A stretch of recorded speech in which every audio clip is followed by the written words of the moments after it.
What's up, guys? Don't forget to smash that like button, drop a comment, hype up the video, and if you're new here, hit that subscribe and join the family. In a classroom, a young man begins to panic, questioning whether he really went back to before the college entrance exams. He's in the Xia Kingdom, at Ancheng's #1 high school, class 7 of the 3rd year. Suddenly, he jumps to his feet shouting, drawing everyone's attention. Frantic, he wonders what kind of horror story he's living in.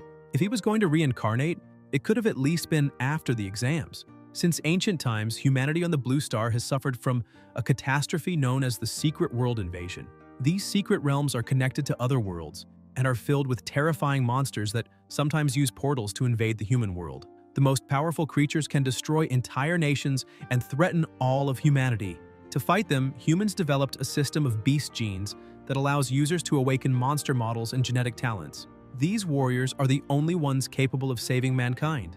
Over time, they became far more respected than ordinary people, and the entire Blue Star entered an era where martial strength means everything and everything else is considered inferior. Only martial cultivators can reach the top. Suddenly, systems begin to appear in the minds of several young people, echoing a message. World transfer complete. Host body, Yihi, implanting memories.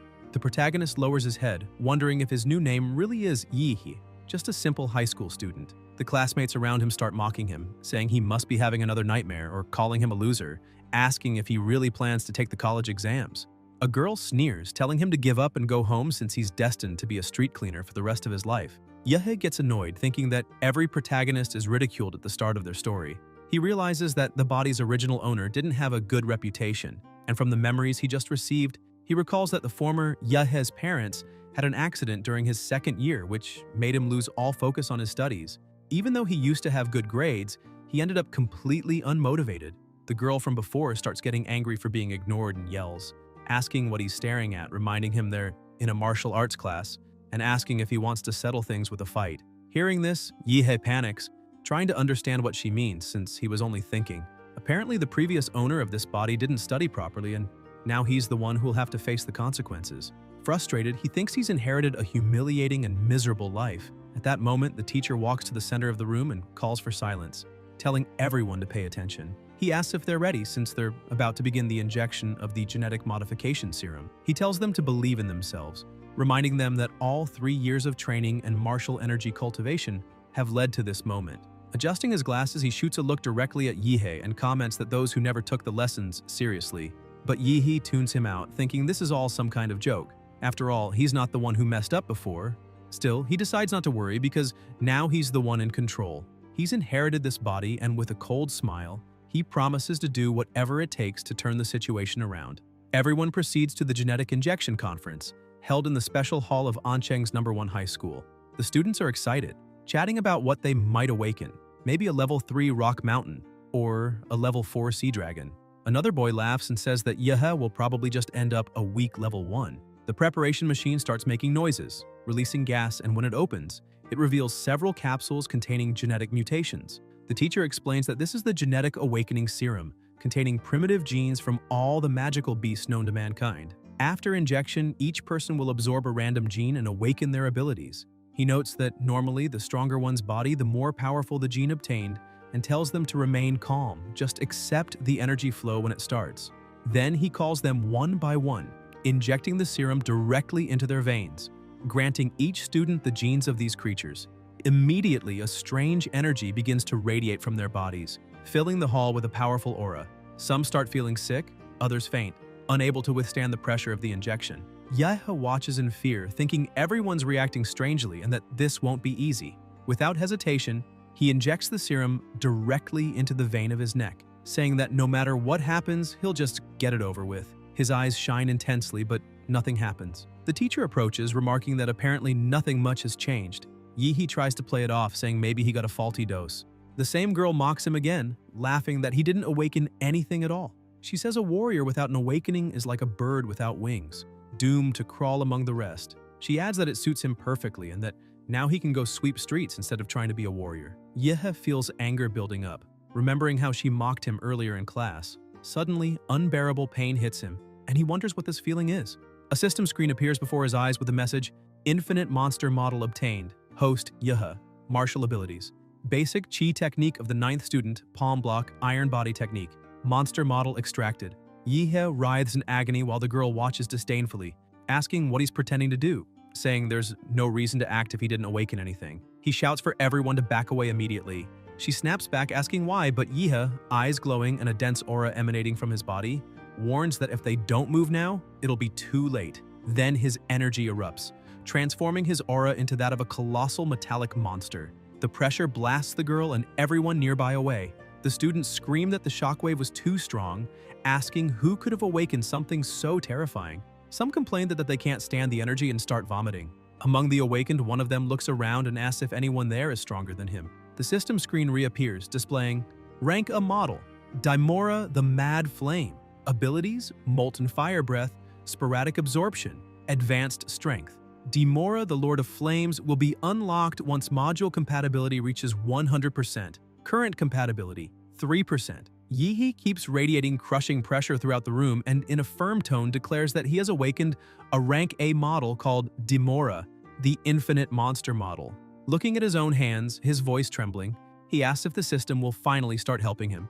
The other students, still terrified, glance at each other and ask if that guy was really the loser Yihe, realizing his aura had forcibly pushed everyone back. They're stunned to see that even Wang Xing fainted, even though she had awakened a second-level magical beast, the Flame Claw Scorpion. It makes them wonder just what exactly Yihe has awakened. Regaining control, he laughs awkwardly and apologizes, saying he made a little mess during his awakening, but reminds them he did tell everyone to step back earlier. Suddenly, an announcement echoes through the school speakers, informing that all awakened students must proceed to the detection test to identify their magical beast type and martial level. In another room, several genetic analysis devices are ready for the examination. These machines measure the gene and martial level of the awakening. The first evaluated, Li Xinyuan, awakens a level 3 magical beast lineage, Swift Spider. His classmates comment that he's really lucky. He was just a normal student and now became number 1, saying powerful lineages are truly unfair. Next is Chu Zhou, considered the class's top student. Not only is he a level 9 martial apprentice, but he also awakened an impressive lineage, the Ice Demon Dragon. Everyone says that this time, the champion of Ancheng City will be him. Then they call Miss Liu and the students are amazed to learn she's also a level 9 martial apprentice and has awakened a rare level 4 lineage, the Infernal Sparrow, a creature that, in its true form, could destroy most of the city and is feared even by grandmasters.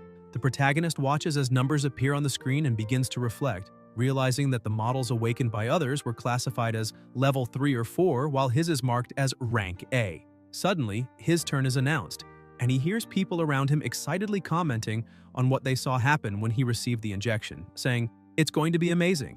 As he walks toward the device, everyone watches with admiration, whispering that his aura is intense and that he'll surely become someone powerful. Some shout that they need to befriend him, while several girls sigh, saying he's really handsome. Along the way, Yihe thinks about how this world revolves entirely around martial power. When he reaches the machine, he steps inside and the students continue their chatter, saying that with that aura, his level must be incredible. The atmosphere is filled with anticipation, though one person in the back remains silent, watching carefully, sensing that the powerful energy earlier came from Yihe and deciding to keep an eye on him. When the test begins, the device's screen displays an error. The system identifies him as only a level 3 martial disciple, but the rest of the data doesn't appear. His beast lineage is listed as unknown. Instantly, everyone who had admired him burst into laughter, mocking him and saying that a level 3 disciple is pathetic, since even middle school students could beat him in a fight.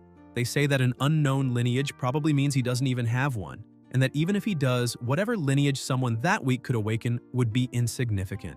They add that the energy from before must have just been a system glitch. As soon as he steps out of the device, laughter echoes throughout the room, calling him a loser once again. Yihe, however, keeps a serious expression, thinking that this was already expected. The model wasn't detected because it's the infinite monster model.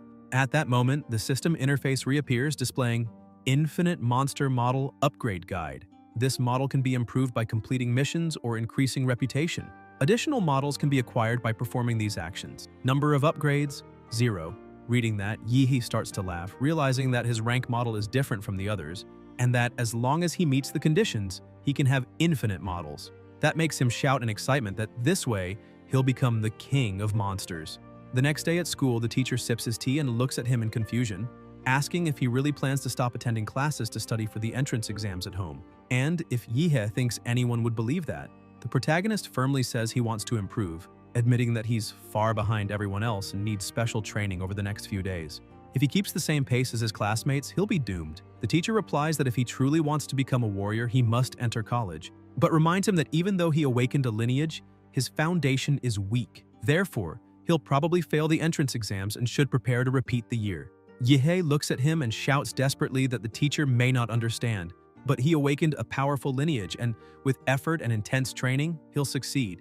He begs the teacher to look into his eyes and see his sincerity, insisting he'd never lie about something like that. The teacher studies him for a few seconds, then admits that his eyes truly show determination. In the end, he allows Yihe to study at home, but confirms he'll still have to repeat the year. Outside, the protagonist walks along the sidewalk, recalling that his parents' house was sold for $600,000, and that with the accident compensation totaling more than $1 million, he has enough money to start his journey. He reflects that to increase his power, he has two options: level up as a warrior, or improve his compatibility with Demora. According to the system's information, each model starts with only 1% compatibility, but Demora already has 3, and he doesn't know where the other 2 came from. He quickly concludes that the answer is simple. The model absorbed part of the genetic awakening serum's power, increasing its compatibility. That proves that the genetic serum in this world can enhance model abilities. Therefore, instead of just training hard, he can use money to speed up the process. Convinced, he decides he must buy the genetic enhancement serum as soon as possible. Swiping his student card to enter the subway, he's amazed to notice that everyone there has already awakened their own lineages.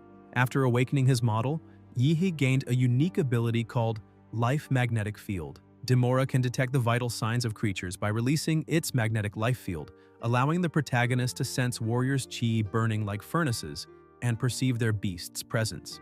Excited, he starts to laugh, murmuring, "Warriors and monsters." And as he witnesses it all, he feels an uncontrollable desire to fight rising inside him. After all, Demora is the king of monsters in his world, a being destined to dominate all life. However, Yihe is still a beginner, unable to fully control Demora's power. When he grows stronger, he'll show the world who the true king of monsters is. Suddenly, someone taps his shoulder, startling him. A beautiful woman smiles and winks, telling him to stop staring at people. Embarrassed, Yihe apologizes, saying he didn't mean to. She laughs softly, saying it's fine and that he probably just awakened his beast gene and can't control the power yet. It's completely normal. Curious, she asks what he's doing there. He says he came to buy genetic medicine but doesn't know where to go since the place is so big and confusing, and asks if she could help him. The woman seems surprised, asking if he really intends to buy that kind of product and already start using it. Confused by her reaction, Yihe asks if there's something wrong with that. She says no, but explains that genetic medicines are extremely expensive and that frequent use can cause resistance, reducing their effects over time. She advises that to maximize results, it's better to wait until his lineage reaches its peak. Yihe asks how much a genetic dose costs, and she explains that at his current level, he'll need a beginner's dose, priced at around $400,000. Hearing that, he feels discouraged, thinking it's too expensive. He couldn't even buy 5 doses with all the money he has. He asks if she knows anyone who could offer a discount. The woman hands him her business card, saying that with a recommendation from a veteran warrior, he might get a better price. Taking the card, Yihe thanks her sincerely and she smiles, saying that someday they'll meet again. Determined, he looks at the card and says it's time. Checking his balance, he sets out to buy, determined to invest in his growth. Later, in his apartment, under the light of the ship reflected through the window, a dense energy bursts from his body. The system screen appears, showing that the beast model, Demora, the Mad Flame, has increased its compatibility from 3 to 4%, and then to 7%. Yihe's body radiates more and more power, and the system also shows his stats rising from 10 to 15, while his weapon level reaches 7.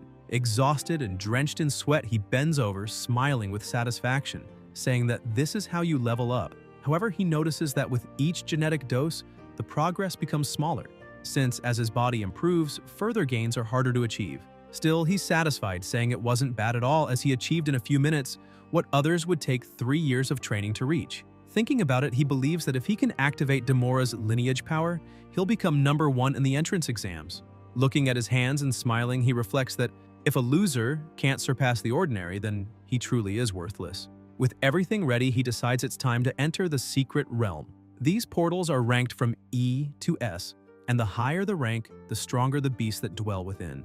No human can defeat S-rank creatures. If they invaded the real world, they'd cause an apocalyptic disaster. After preparing, he heads to Oncheng's rank E Secret Realm number 3. Walking through the area, he notes there are fewer people than he expected, but realizes that's because the realm is old and most of its treasures have already been plundered, leaving only weak beasts, usually hunted by beginners. Approaching the receptionist, he informs her that he has a pass for Secret Realm number 3. She asks him to sign the contract in front of her before entering. After filling out the form, he walks toward the portal, feeling his excitement grow. Gazing at the portal's light, he says, this is only the beginning of his journey to becoming the king of monsters, and without hesitation, he leaps inside. On the other side, he's awestruck by the sight of the Kanglan, Anhui, and Taijin stars shining in the sky, saying that even though he'd read about them in books, seeing them in person is completely different. Everything feels vast and magnificent. While still admiring the glow of the stars and the vastness of the place, a rabbit slowly approached. It was a first-rank beast known as a blood rabbit. The animal lunged toward him, but Yihe reacted instinctively, grabbing it with a swift, precise movement. He let out a mocking laugh, asking if the rabbit was stupid for thinking he wouldn't notice it. Thanks to his life magnetic field ability, he could sense everything around him with extreme clarity, and within seconds he exterminated the blood rabbit. After destroying it, a small magic core appeared in his hand. Observing the shining stone, he noticed it was white in color, calm in quality, probably worth about 1,000 yuan. He thought to himself that he had just earned 1,000 yuan in a matter of minutes, a huge profit compared to what a normal person would take an entire month to make. However, looking at the core again, he concluded that focusing only on white stones would be a waste of time and that the ideal move would be to hunt a second-rank beast. Just then, a roar echoed beside him. A grotesque creature emerged from the shadows, a second-rank demonic insect. Excited, Yihe drew his dagger, ready to test his abilities. He charged forward and easily pierced his opponent, remembering what he'd read about that species in the monster encyclopedia. Compared to the steel hard shell covering its back, the demonic insect's abdomen was much more vulnerable. The strike wounded it badly but also enraged it. The creature lunged at him and Yihe dropped his weapon, channeling his energy and firing a beam of light resembling a Kamehameha. The attack only made the insect angrier, and it counterattacked by spitting 2 poisonous projectiles. Startled, Yihe barely dodged them and muttered in amazement, wondering if that monster's mandibles could really fire projectiles. Though he escaped, he grew furious at seeing his clothes damaged, shouting if the monster had any idea how much they cost. He soon realized that, at his current martial level, he couldn't defeat the creature without a powerful technique to back him up. Even with a deep Dantian and above-average vitality, he could barely unleash half his strength. He blamed the body's former owner for being such a failure in studies and training. With no alternatives left, he thought there was no choice. He'd have to cheat. He focused and his eyes began to glow. A dense energy filled the surroundings as he shouted to Demora, enraged to activate the demon emperor lineage. His body transformed, arms covered in scales and bulging muscles like those of a real beast. His strength rose from 15 to 21 points. When the insect charged again, Yihe leapt straight at it, diving into its mouth and tearing it apart from the inside, making its body explode outward. Gasping for air, he declared that, with his physique raised to 21 points, he had completely crushed the second-ranked demonic insect. Even after reversing the transformation, he had to release the excess heat built up inside his body. Thick smoke came from his hands, and he joked to himself that he was turning into a jet engine. Looking down, he noticed that his newly bought sword had been completely corroded by the monster's poison. A weapon worth 250,000 credits destroyed by a mere second-rank beast. This had to be a scam, the quality control was terrible, and the review would definitely be negative. Soon after, his stomach growled loudly and he realized that the energy consumption during the transformation must have been massive, since he was starving and hadn't brought any food. Suddenly, a delicious aroma filled the air, making his mouth water. The scent came from the green magic core the demonic insect had left behind. Without thinking much, he gave in to hunger and swallowed it.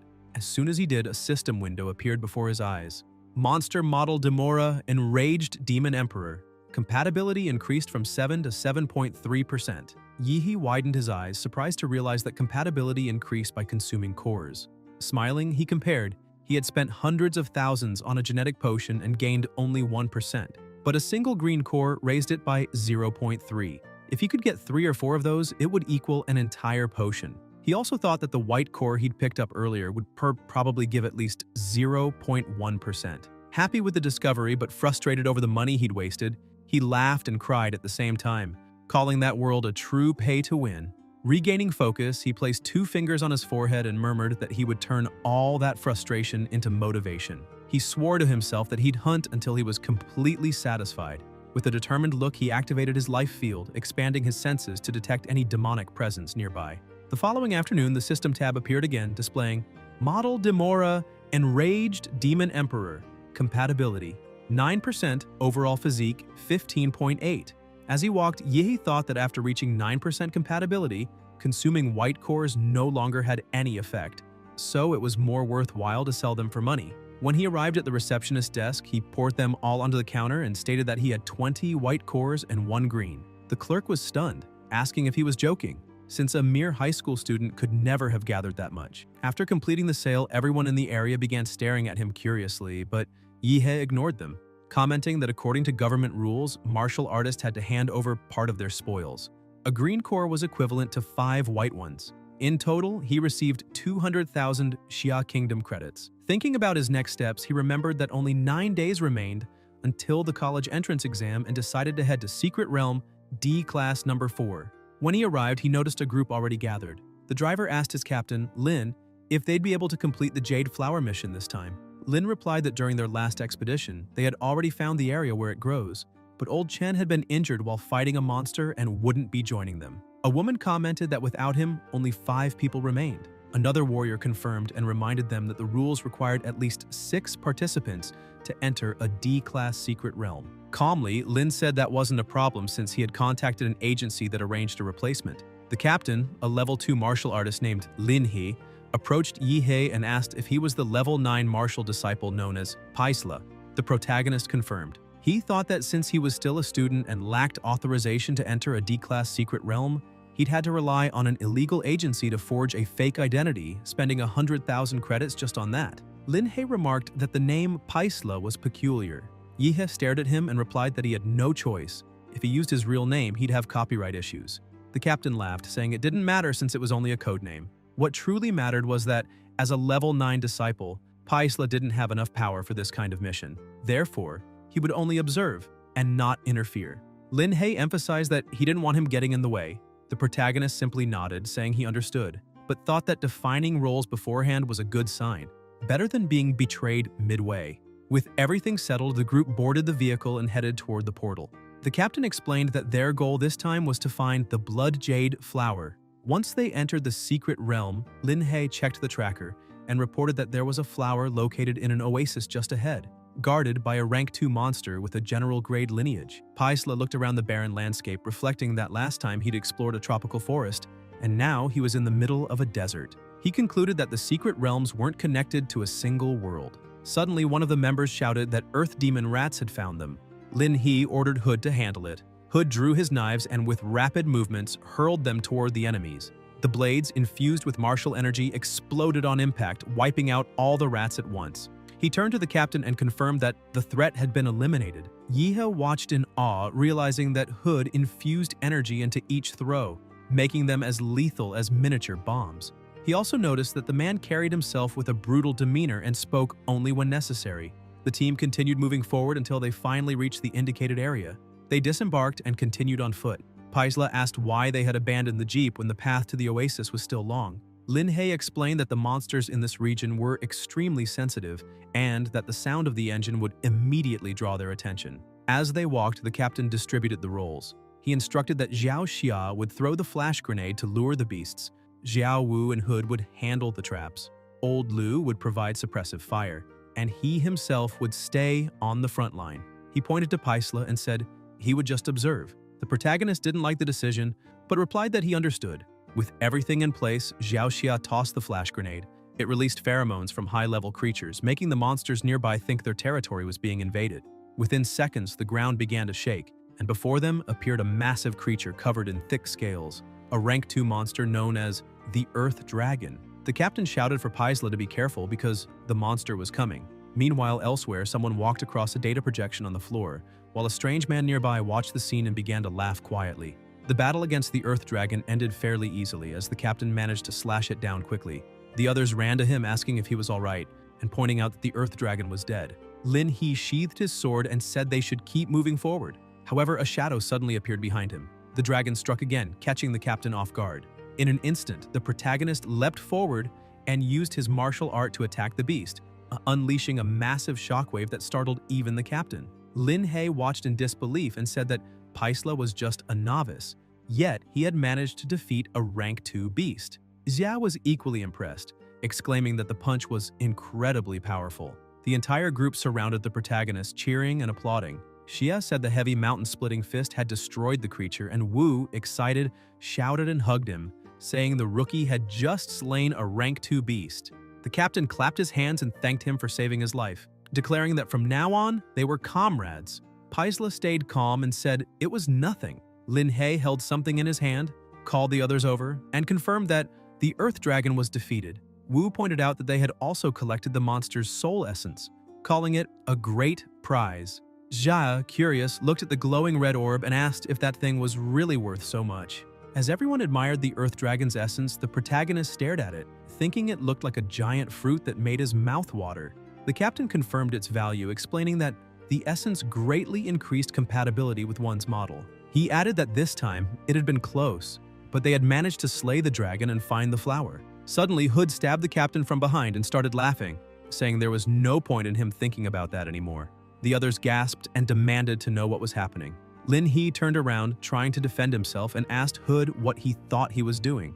A strange man appeared beside Hood and answered that it was obvious. Hood was just trying to get rich off them. That man was Huo Peng. The protagonist asked if they knew him, and Wu, furious, explained that Peng was infamous for stealing artifacts martial artists found inside dungeons, and now they were being robbed by him. The old man rushed to the wounded captain and held him up while Lin He, trembling, said that the blade was poisoned and asked Hood how he could do that, and how he had even known the location of the place, since not even the team had known where the blood jade flower grew until they entered the secret realm. The protagonist stepped forward and said it was all because of the daggers. Hood had clearly hidden information about the weapons he had scattered along the way. Hood laughed and praised Paisla, saying he was sharp and should be in school instead since the entrance exam was coming soon, but added that he had chosen to walk hand in hand with death. Confident, the protagonist cracked his neck and replied that it was true. The exam was close, and he already had the top score waiting for him. Hood lunged at him with a dagger, shouting that he was too arrogant. Paisla easily caught the blade, his eyes burning with anger, and said that the real arrogance was a filthy man barking at him. He released a fierce aura and said all that noise was irritating, that it was time to take out the trash. Peng watched, laughing with excitement, saying the protagonist was fascinating and that he wanted his head. Hood, following his leader's order, charged with incredible speed, but all his strikes were nullified by a single roar from Paisla. The force of the impact sent sand flying across the desert, and Hood used the cover to attempt a sneak attack. He moved silently, trying to strike from above, but the rest of the group shouted that he was coming from overhead. Paisla had already noticed. Concentrating, he prepared his mountain-splitting martial technique, saying this was the perfect chance to test his new skill. With a single strike, the attack pierced straight through his enemy's body.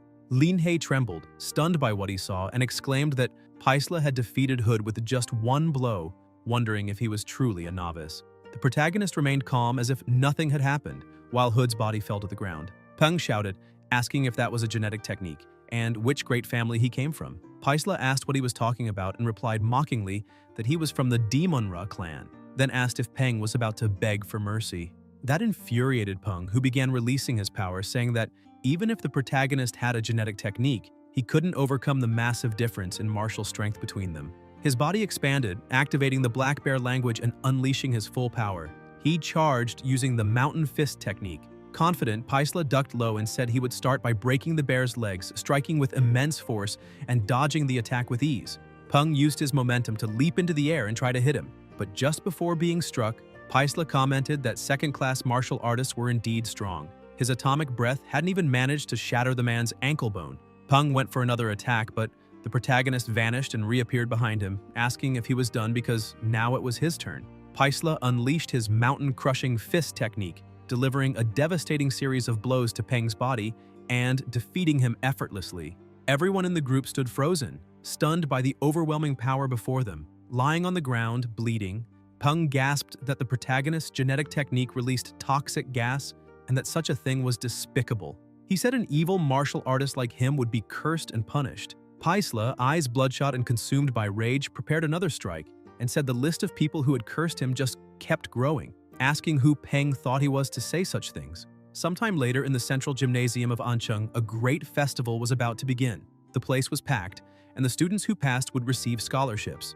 The commentator took the stage, greeted everyone, and announced that this year's selection for the martial arts universities was officially open, wishing all participants good luck. He explained that the exams followed a dual format.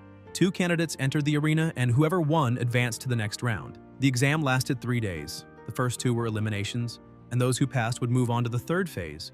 Each student had to fight 3 times in the preliminaries, and the winners would continue until the champion was decided.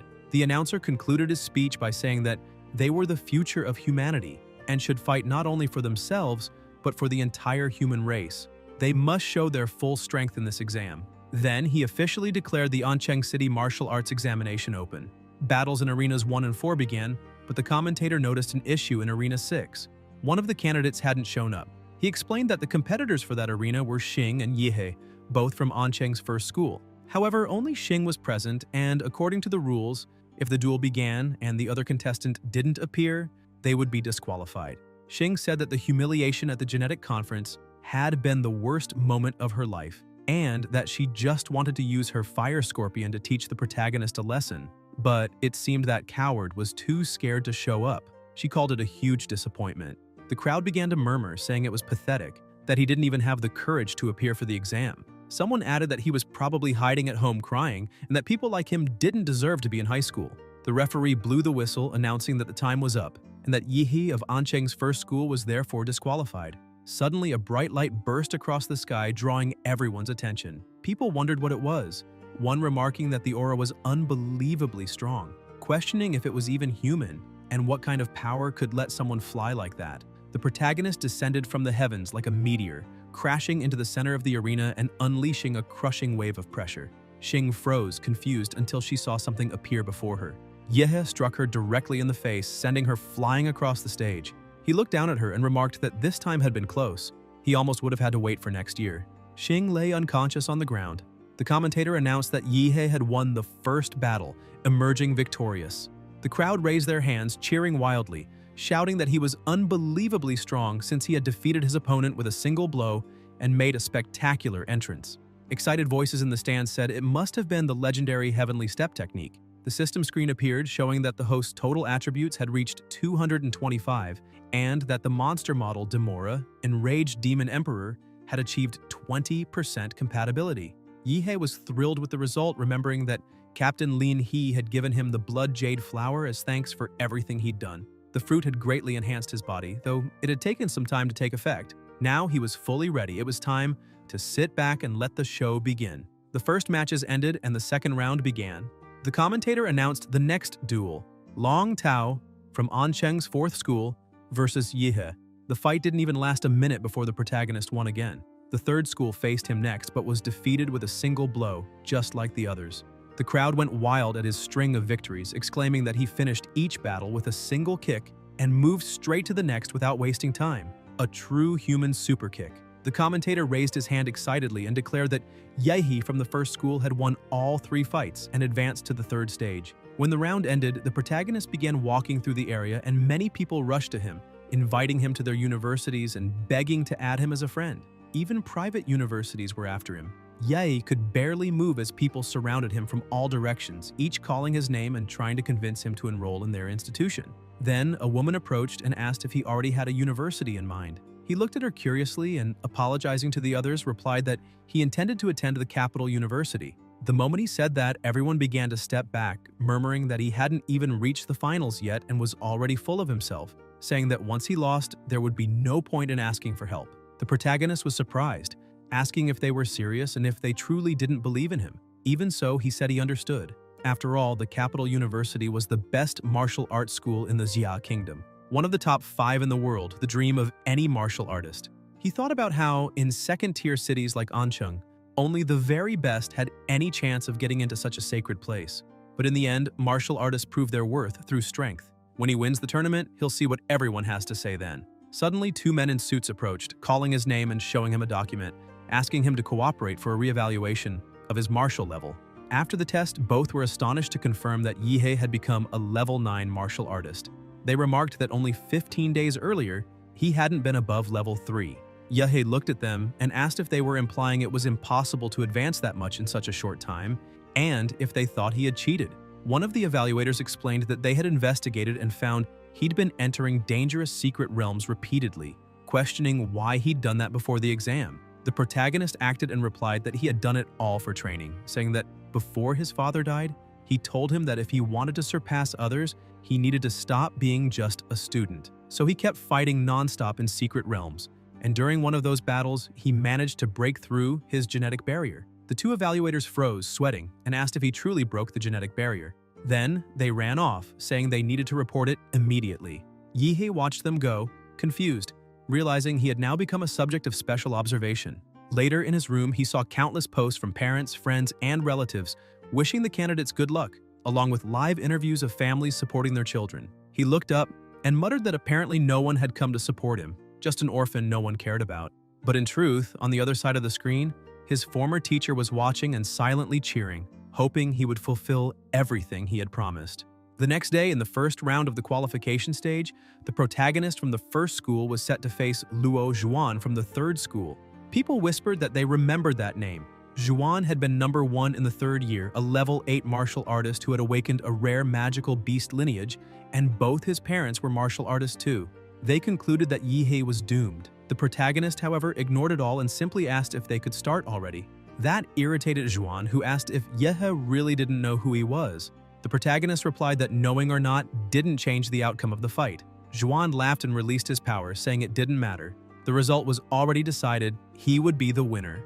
He activated the demonic mark awakening and, with his power amplified, charged forward, saying he hoped Yihei was lucky enough not to die on the spot. He then unleashed the thunder dance technique. Yihei calmly caught the attack with his bare hands, saying it wasn't bad, but still far weaker than that bald guy's strike. Zhuan screamed in pain as his hand burned and fell to his knees in despair. The protagonist raised his hand and struck, slamming him into the arena floor. Then he laughed, asking if there wasn't a single decent opponent in the entire tournament. The commentator announced that Yihei was once again the winner, pointing out that it was another clean hit and that he had just defeated one of the favorites. The crowd erupted, astonished at how easily he had won, commenting that Zhuan had looked so imposing and was suddenly sprawled on the ground. They remarked that Yihei's composure was that of a true master and that his level was far beyond the other competitors.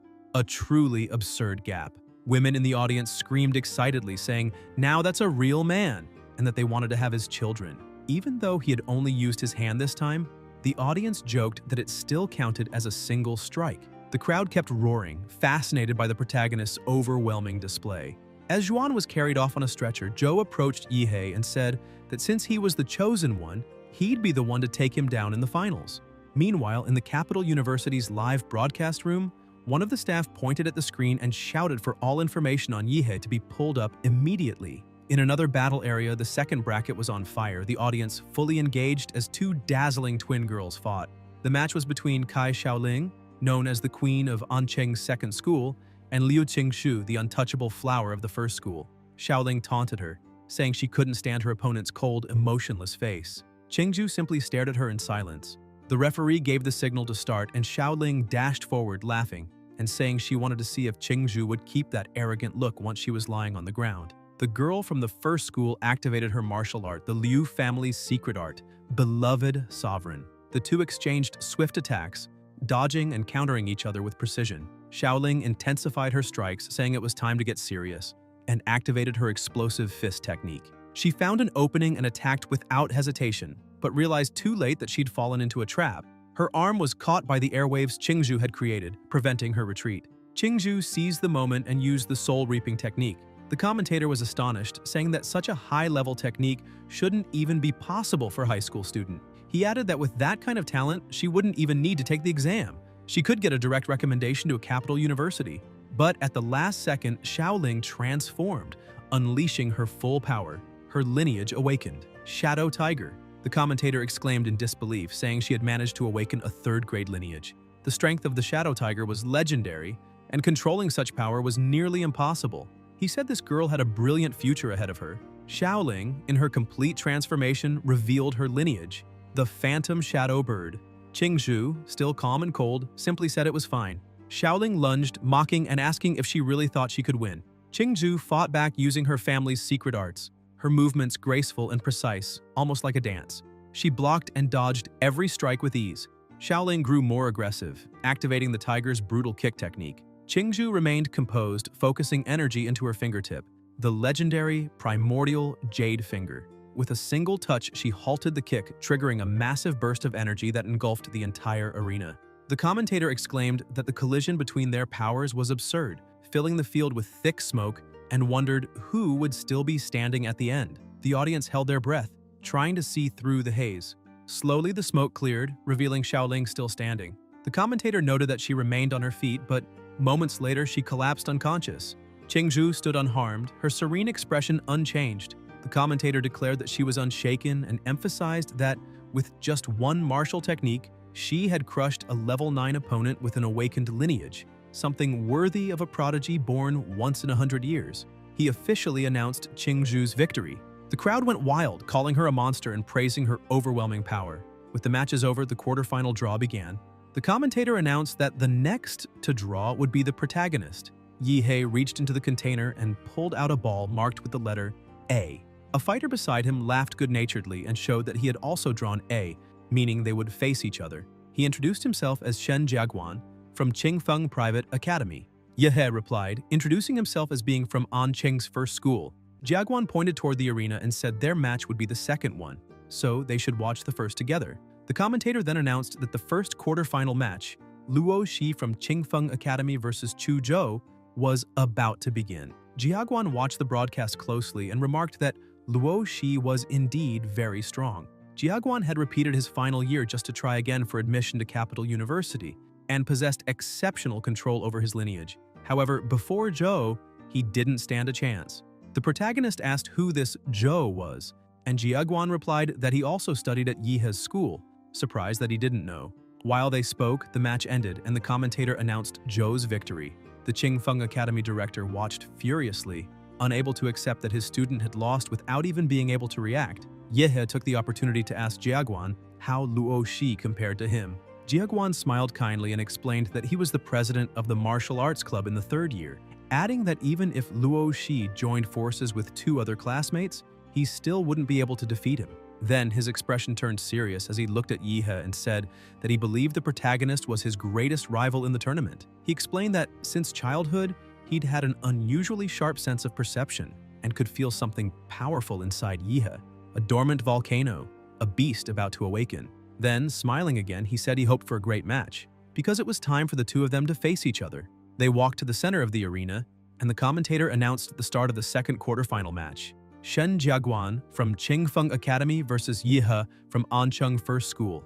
The moment the match began, both exchanged blows so powerful that part of the arena was destroyed. The commentator shouted in excitement, saying both fighters seemed evenly matched. The pressure of the fight was so intense it could be felt by the audience. Suddenly, Jiaguan noticed blood dripping from his nose and asked if that was one of Yihei's lineage abilities. He increased his power, saying that the ability to distort cells directly was truly mysterious. Yihei realized that Jiaguan had formed a martial energy barrier around his body to defend himself against nuclear radiation, which only made him more excited, admitting his opponent was an incredible martial artist, a real monster not to be underestimated. Jiaguan charged, declaring that if that was the case, he'd show him the martial arts passed down for generations through the Shen lineage. He activated his mind and form box technique, Deer Peak. His strikes were fast and precise, so powerful that Yihei couldn't dodge and took the impact head-on. The blow was devastating. The back of Yihei's shirt ripped open. The commentator exclaimed that it was a powerful hit and that Yihei, known as the super kick, had been struck for the first time. The impact made him spit blood, and the announcer emphasized how destructive Jiaguan's mind and form technique truly was. Even wounded, Yihei was merely pushed back, refusing to fall. Jiaguan followed up, saying there was no escape, and used the bear collision technique. This time, Yihei managed to defend with his arms, avoiding a direct blow. As he held the strike, he thought that Jiaguan's attacks weren't purely physical. He was infusing martial energy into his body, doubling the damage. He realized that his previous opponents had been mere amateurs with no experience against real fighters. Suddenly, Jiaguan's arm extended, wrapping around Yihei's torso and pulling him in. Jiaguan said Yihei was half right. He didn't just infuse energy into himself, he could also block his opponent's energy, preventing them from using martial techniques. He then hurled Yihei using monkey throw and followed up with tiger leap, jumping high and slamming him hard, making Yihei feel intense pain. Jiaguan gave him no respite, diving down like an eagle and shouting that Yehe would never win this fight. The blow landed with full force, both crashing into the arena floor in a massive explosion that engulfed everything in smoke. Jiaguan stood up laughing, satisfied, saying that attack had felt amazing. The commentator said the series of attacks had left Yehe no chance to counter, and that the medical team was already preparing to intervene. He explained that the combination of Jiaguan's mind and form techniques would have killed any normal martial artist, and the winner had already been decided. The winner from Qingfeng Academy was... But before he could finish, a deep sound echoed through the arena. Jiaguan turned, startled, as an overwhelming surge of energy spread through the air, making even his voice falter. The smoke slowly cleared, revealing Yehe stepping out of a crater, smiling as he said his opponent was indeed very strong. Then he activated Demora's wild trait, Lineage Awakening. Yehe's body was completely enveloped by his beast's form. Flames and dense energy surrounded him, shaping the figure of Demora, the enraged demon emperor. He looked at his opponent and with a calm and commanding tone, said that if it was any consolation, Jiaguan was the first person to witness that form up close. The commentator, speechless, shouted that it was unbelievable. If high school students could manifest a beast personification, they could be admitted to Capital University without even taking the exam. He excitedly confirmed that it was indeed a magical beast personification and said he'd never expected to see another martial genius in a small city like Ancheng, besides Jingzhou. Faced with that colossal creature, Jiaguan began to panic, barely able to speak. The protagonist walked slowly toward him, and Jiaguan, voice trembling, admitted he never imagined his opponent's awakening would involve such a high-level lineage. Meanwhile, one of the examiners monitoring the fight through his headset suddenly heard strange noises. They all use these devices to track battles precisely. He stood up, in shock, as an alert appeared on his interface. Nuclear radiation levels had reached 9,999,999. The examiner shouted, asking what was happening, stating that the radiation had surpassed all safe limits. The commentator, noticing the evaluator's reactions, announced that after witnessing Yehe's beast personification, they had detected something abnormal and were sealing off the arena with martial energy to contain a possible nuclear leak. The audience was stunned, and people began asking if anyone knew what kind of beast he had awakened. Another student replied that he'd heard Yehe had awakened an unknown beast, but no one believed something that powerful could come from an unregistered species. The protagonist thought that apparently there was no other creature like Demora on Blue Star. That's why no one recognized it. Jiaguan noticed his nose bleeding again and realized his martial shield could no longer block Yehe's overwhelming energy. He concluded he couldn't prolong the fight any longer and decided to risk everything, activating the Golden Star Demon Monkey Lineage Awakening. The commentator nearly screamed, exclaiming that it was another third-order royal lineage and that this year's entrance exam was full of monstrously strong candidates. Jiaguan used his mind and form box once again, Serpent Strike, moving with lethal precision and speed. The protagonist prepared himself too, focusing his energy and activating the Mountain Prison Fist technique. The impact shook the ground. The strike hit Jiaguan's arm directly and he screamed in pain, realizing the limb had been badly damaged. He admitted that if he hadn't released his power in time, his arm would have been completely shattered. Breathing heavily, he said that earlier he had talked too much, but now he was just getting beaten. Yehe approached him steadily, eyes firm, and said, Jiaguan was an incredible opponent, but the result wouldn't change. The commentator narrated with enthusiasm, explaining that in the second quarterfinal match for Capital University's entrance exam, two high-level lineages were clashing. On one side, a third-order royal lineage. On the other, an unknown magical beast lineage, something rarely seen. Jiaguan tried to analyze the situation but realized that since Yehe's awakening, his power had become immeasurable. He could no longer withstand the pressure and knew that if it continued, he would be crushed. He tried to retreat and counterattack, but Yehe gave him no time. "Don't get distracted," Yehe said, landing a flurry of fast blows. Jiaguan activated mind and form again, grabbed Yehe's arm, spun his body skillfully, and moved behind him, panting as he said the last hit barely scratched him. This was his real move. He jumped high and unleashed the giant elephant paw strike, shaking the entire arena with the impact. But when he stepped back, he froze in disbelief. Yehe stood completely unscathed, arms crossed, watching him calmly. "Are you done?" the protagonist asked, hovering slightly above the ground. "Now it's my turn." He charged forward like a king ready to crush everything before him. But before the blow could land, Jiaguan dropped to his knees, exhausted, shouting that he surrendered. The protagonist stopped, confused, not understanding what had happened.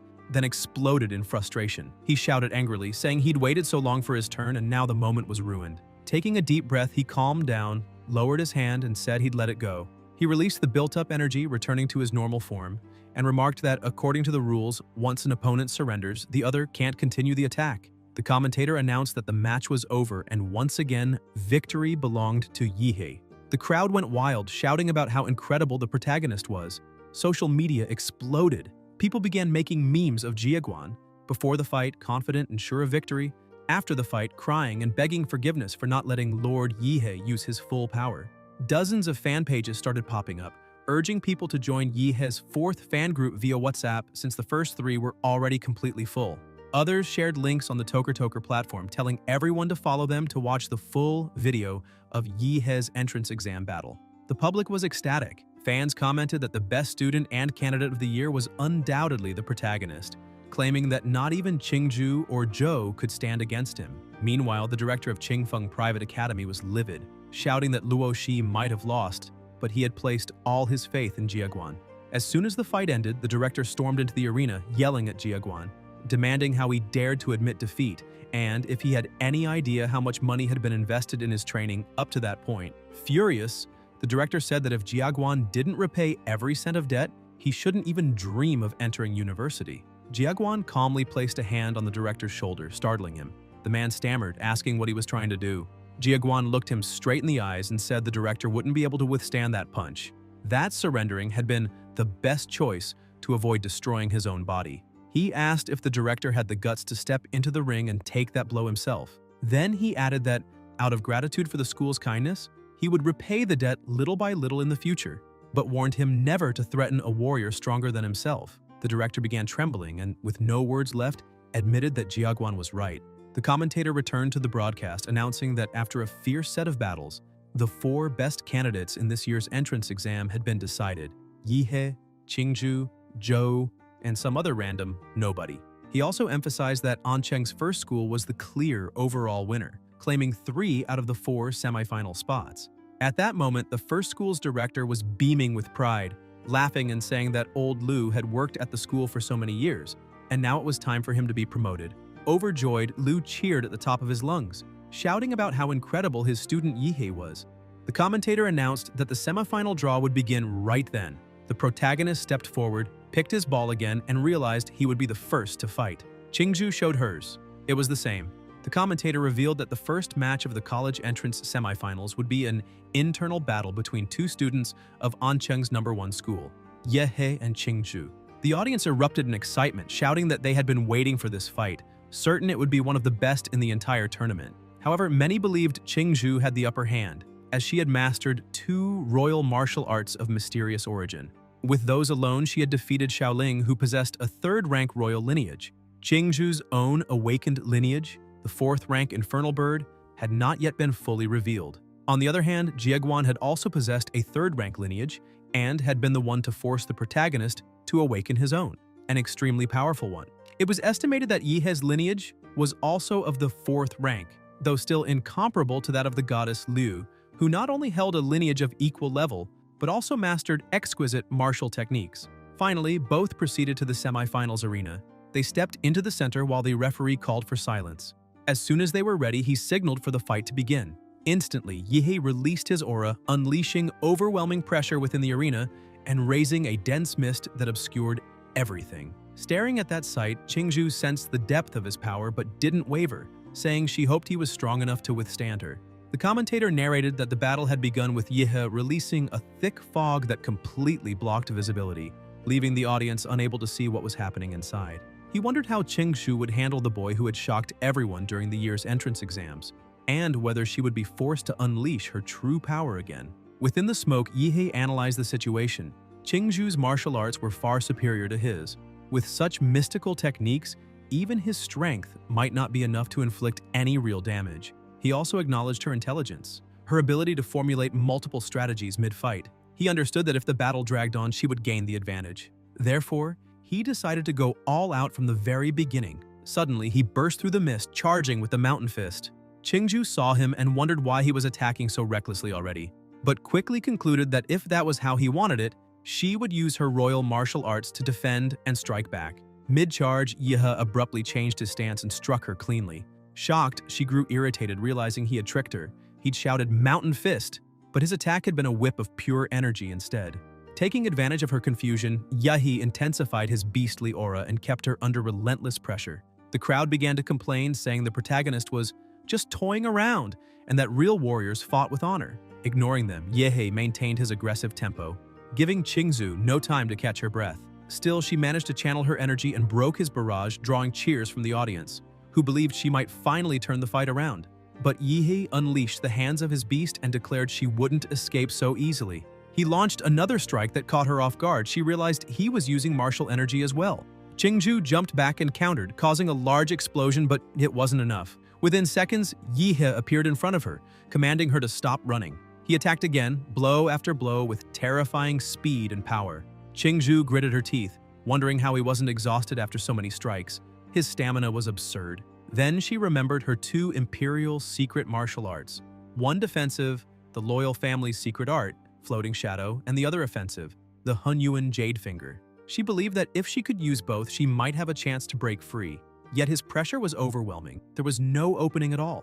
Knowing she couldn't hold back any longer, Qingzhu activated her trump card, the awakening of the Netherbird lineage. Her body transformed before everyone's eyes as great black wings unfolded from her back and she rose into the air. The commentator shouted with excitement that her lineage had finally awakened, the first manifestation of her magical beast, the Netherbird. With a serious expression, Qingzhu warned Yehe to be careful, saying she still couldn't control her strength in that form. But Yehe only laughed, thrilled, saying that was perfect. Until now, he'd been using only half his power, so there was no need to hold back anymore. Qingzhu darted around the arena at high speed, but Yehe sensed her reappearing behind him.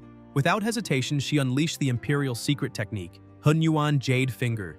In the midst of the furious clash, Yehe grinned wildly and activated his atomic fist. The collision between their attacks generated a colossal surge of energy that filled the entire arena. The audience groaned, many feeling dizzy, complaining that the pressure was so immense it was hard to breathe or even keep their eyes open. Qingzhu was forced back several steps and, upon looking ahead, was stunned. Yehe's energy was overflowing, his body radiating the aura of a raging beast.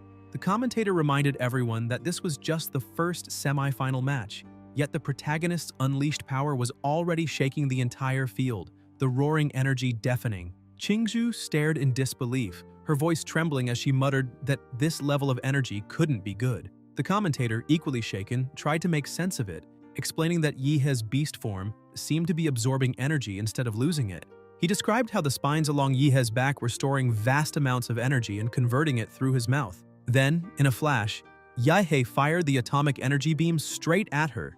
Qingzhu tried to shield herself with her wings, but even with her latent awakening, she could tell the blast was far stronger than expected. She immediately used the feather deflection technique. The commentator cried out in panic.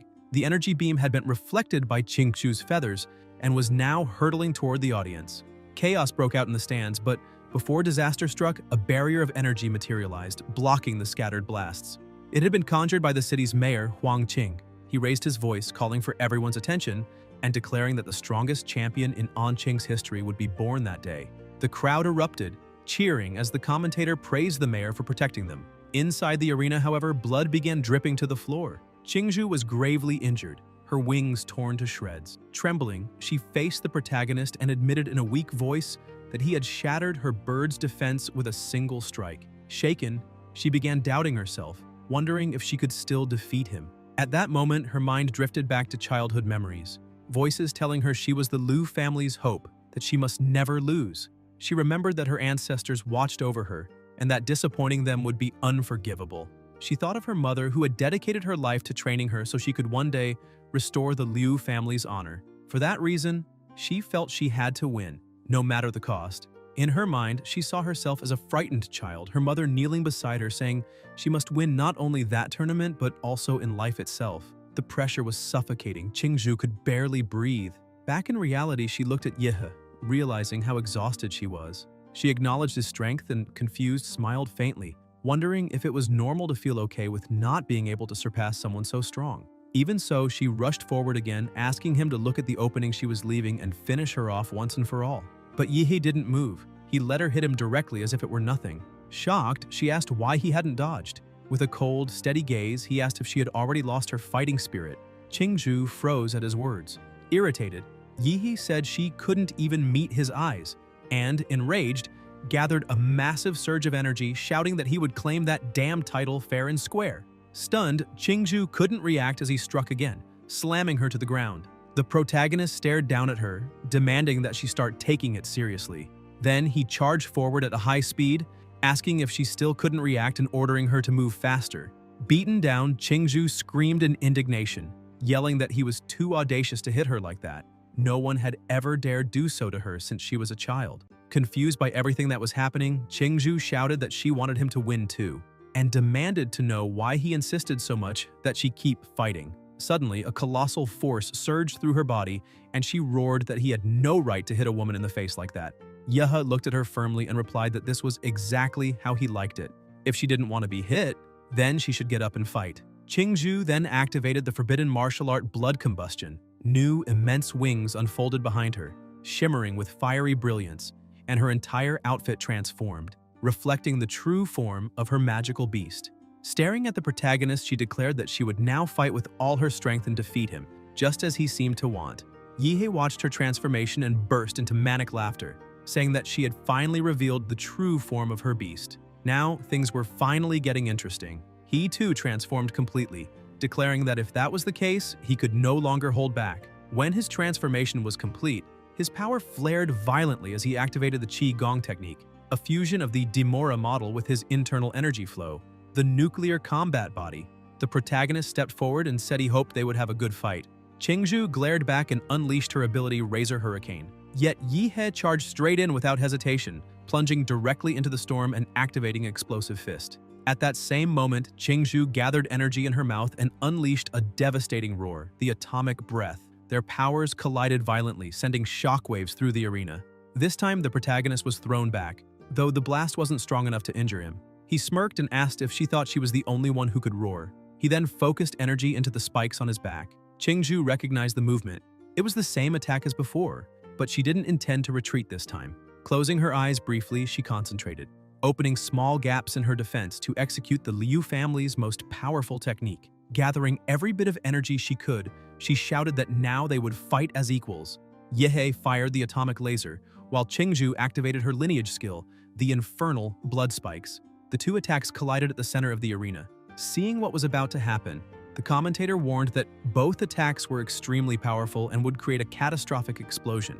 Neither of them would be able to control the outcome. Once again, the mayor intervened. Using his genetic technique, he conjured a massive wall called the Divine Energy Wall. The attack struck it, obliterating it instantly and sending a massive shockwave rippling through the entire arena. The crowd was in disbelief, wondering if that wall had truly been conjured by the mayor and if he had actually managed to contain the explosion. If he hadn't, everyone would have been doomed. Watching silently, the mayor thought to himself that the three divine walls he had erected were improvised and not as solid as they should have been. In the end, the two attacks had neutralized each other. He couldn't believe two candidates of such monstrous power existed in the same entrance exam. As the smoke slowly cleared, one of the figures appeared, her arm dripping with blood. Qingzhu was on her knees, her left arm badly injured. Struggling to breathe, she admitted that her true form's power had reached its limit, but she still insisted she could fight. From within the smoke, the protagonist emerged slowly, standing before her completely unharmed. Qingzhu looked at him in disbelief, unable to understand how her attacks had hit but done nothing. He told her that if she didn't purge the nuclear radiation within her body, she could suffer permanent damage and even lose the ability to fight in the future. Trembling, she began to cry, shouting that she wanted to fight him up to that point and asking why he had pushed her so hard to continue. Yihe crouched down in front of her, looked into her eyes, and asked whether she truly hadn't wanted to fight him, or if she was just being stubborn, refusing to admit her own competitive spirit. He told her that while she fought with everything she had, he could feel her desire to win, something he deeply admired in her. His words left her speechless. Qingzhu reflected and realized he was right. She truly had wanted to defeat him. That was why she had abandoned her defense and gone all out. The realization confused her. She had always hated fighting and just wanted to be done with it. Yet during this battle, she felt something different. The thrill of fighting not for others, but for herself. Yihe placed a hand on her shoulder, making her blush slightly. Then he began drawing out the radiation from her arm, healing her wounds instantly. He said she had been too distracted during the fight, and that was why she lost. Qingzhu looked at her arm, astonished. Both the radiation and her injuries were gone. The protagonist smiled, saying that despite everything, she was still the strongest opponent he had ever faced, and next time, he wanted a pure, unrestricted fight with her. Qingzhu looked at him with admiration, her eyes shining. For the first time, someone was seeing the person behind her power. As the smoke fully cleared, the commentator's voice echoed through the arena, announcing that Yihe was still standing at the center. The protagonist released her arm and smiled as the commentator declared the end of the first semifinal match, announcing that the representative of Ancheng's first school had claimed another victory. He then added that following Yihe's triumph, Zhou had also emerged victorious. As expected, now the greatest climax of the Ancheng entrance exam was about to begin. The final battle for the highest score between Yihe and Zhou. Viewership skyrocketed as the commentator shouted that the showdown was about to start. Zhou drew his sword and began to speak, but Yihe interrupted with the same confident smile as before, challenging him to come at him with everything he had. Zhou didn't hesitate. He dashed forward, activating the 7 stellar steps technique. His speed was astonishing, while the protagonist remained still, gathering his energy. Then Yihe struck the ground with atomic burst, sending shockwaves across the entire arena. Zhou retreated, realizing that Yihe had been too lazy to look for his real body and instead unleashed a massive attack that hit all of his clones at once. Even with his defensive ability, he knew he couldn't face that kind of power head-on. No warrior his age could. What he was witnessing was a true anomaly. Zhou took a deep breath and changed tactics. If he couldn't fight directly, he would wear him down from a distance. He then awakened his elemental ice dragon lineage and activated Freezing Pulse. The audience screamed in awe as the entire arena filled with ice. The attack engulfed Yihe, trapping him inside a gigantic block of frozen crystal. Many shouted, believing that Zhou had actually defeated the great demon Yihe. The commentator cried that the Freezing Pulse was so powerful, it had created a real iceberg, freezing the protagonist solid. But after the attack, Zhou felt the toll on his body. Channeling that much icy energy had drained him completely. Suddenly, the commentator urged everyone to look. The ice was melting. A ray of radiation sliced through the frozen wall, shooting straight toward Zhou, who froze in shock, unable to believe it. The protagonist shattered the ice prison effortlessly. Zhou tried to react, raising a wall of ice to defend himself, but the impact destroyed everything, though he barely managed to survive. Yihe stepped calmly from the wreckage, saying that Zhou's dragon of ice had never worked and never would. Apparently, he was the perfect counter to anything cold. Taking a deep breath, he said the gap between their strengths was immeasurable. Enraged, Zhou shouted for Yihe to take his final attack. His ultimate technique, originally meant for Qingzhu. Gathering the last of his power, he formed a colossal sword of pure ice, the soul-annihilating sword Intent. The mayor watched in astonishment, recognizing the technique and wondering how someone so young could wield such power. Zhou poured his entire soul into the strike and lunged, slashing at the protagonist. Blood splattered, but all he managed was a small scratch on Yihe's hand. The protagonist smirked, saying that when Zhou had a better sword, maybe he'd have a slim chance at victory. Desperate, Zhou watched his weapon shatter completely. Out of options, he looked at the protagonist and asked what his odds of winning truly were. Yihe laughed and replied that they were probably a little better than becoming successful livestock. Zhou finally understood the vast difference between them. Drained, he returned to normal, raised his hand, and surrendered. The commentator shouted with overwhelming excitement that the winner of Ancheng's college entrance final was Yihe. The crowd exploded into cheers, once again hailing the protagonist as an absolute legend. They said everyone had been right from the very beginning. Even though Zhou was incredibly strong, he was nowhere near Yihe's level. The match was being broadcast throughout the city, and the comments spread like wildfire. Many viewers said they'd heard that, just a year ago, Yihe had ranked near the very bottom of his class, but now he stood at the very top, a true symbol of inspiration. Moreover, this year's entrance examination had been on an entirely different level, far surpassing any before it. Because Yihe had won so decisively, he was now being recognized as the strongest champion in the history of the exam, someone no one could ever surpass. The crowd chanted his name over and over as the commentator climbed up to the stage, his voice booming through the speakers for everyone watching the 24th annual city examination. After 3 days of intense battles, he declared, the #1 student had finally appeared. Slightly embarrassed, Yihe gave a faint smile, feeling that he had finally achieved his goal. The commentator brought the microphone closer and remarked that he'd heard Yihe's strength came from a long journey of struggle and perseverance. Now that he had reached the top, perhaps he had something to say. Yihe thought to himself that the commentator was clever, turning a simple question into a subtle trap. But he spoke anyway. He said that above all, he wanted to thank his teacher, the one who never gave up on him even in his darkest moments. It was his teacher who had encouraged him when he had fallen to his lowest point, and thanks to that, he had discovered his true fighting spirit. On the other side of the broadcast, the teacher was watching, tears streaming down his face as he held onto the television, muttering that he didn't deserve such gratitude, calling himself a mediocre instructor who had failed to recognize the boy's potential from the start. Meanwhile, the school director waved at Yihe from the audience, making hand gestures indicating a 2 million reward, but quickly changed his mind and raised it to 10 million, asking Yihe to promote the school during his speech. Seizing the opportunity, Yihe thanked both the institution and the director, saying that without their guidance, he wouldn't have reached this point. Then, gripping the microphone firmly, he raised his hand and shouted that, above all, the most important person to thank was himself, because without his own effort and determination, he would never have come this far. Suddenly, the system appeared before him, congratulating him for earning the title of #1 student. As a reward, he would receive a random model ability. Surprised, Yihe realized that the system had a reward mechanism and grew eager to discover what his new ability would be. After the interview, as he walked through the arena corridors, voices echoed all around. "He's finally out!" Dozens of people rushed toward him, trying to get another interview, bombarding him with questions about the university, the difficulties of the tournament, and his personal impressions. The protagonist ran to escape, begging them to stop following him, but one reporter caught up and asked an inappropriate question, making him run even faster, saying he didn't have time for that nonsense. After a long chase, Yihe finally reached the basketball gym, panting but relieved to have shaken off the crowd. What truly made him happy, however, was the realization that he wasn't limited to a single combat model. He could gain more abilities through the system. At that moment, a figure appeared beside him, congratulating him on his victory and for achieving first place. Startled, Yihe thought it was another reporter, but the man removed his hat and told him not to be mistaken. He wasn't a journalist, but someone from Huadu. The stranger looked him straight in the eyes and said it was time to discuss the matter of his genetic trait. Tension filled Yihe's chest. He thought there couldn't possibly be any problem with his trait since all his abilities so far had come from his monster model. Still, he wondered if this man somehow knew about his powers, and who exactly he was. The man then asked if Yihe had ever talked with his father about the genetic trait. The protagonist nodded, recalling the inherited memories of the body he now inhabited. Yes, that conversation had indeed taken place.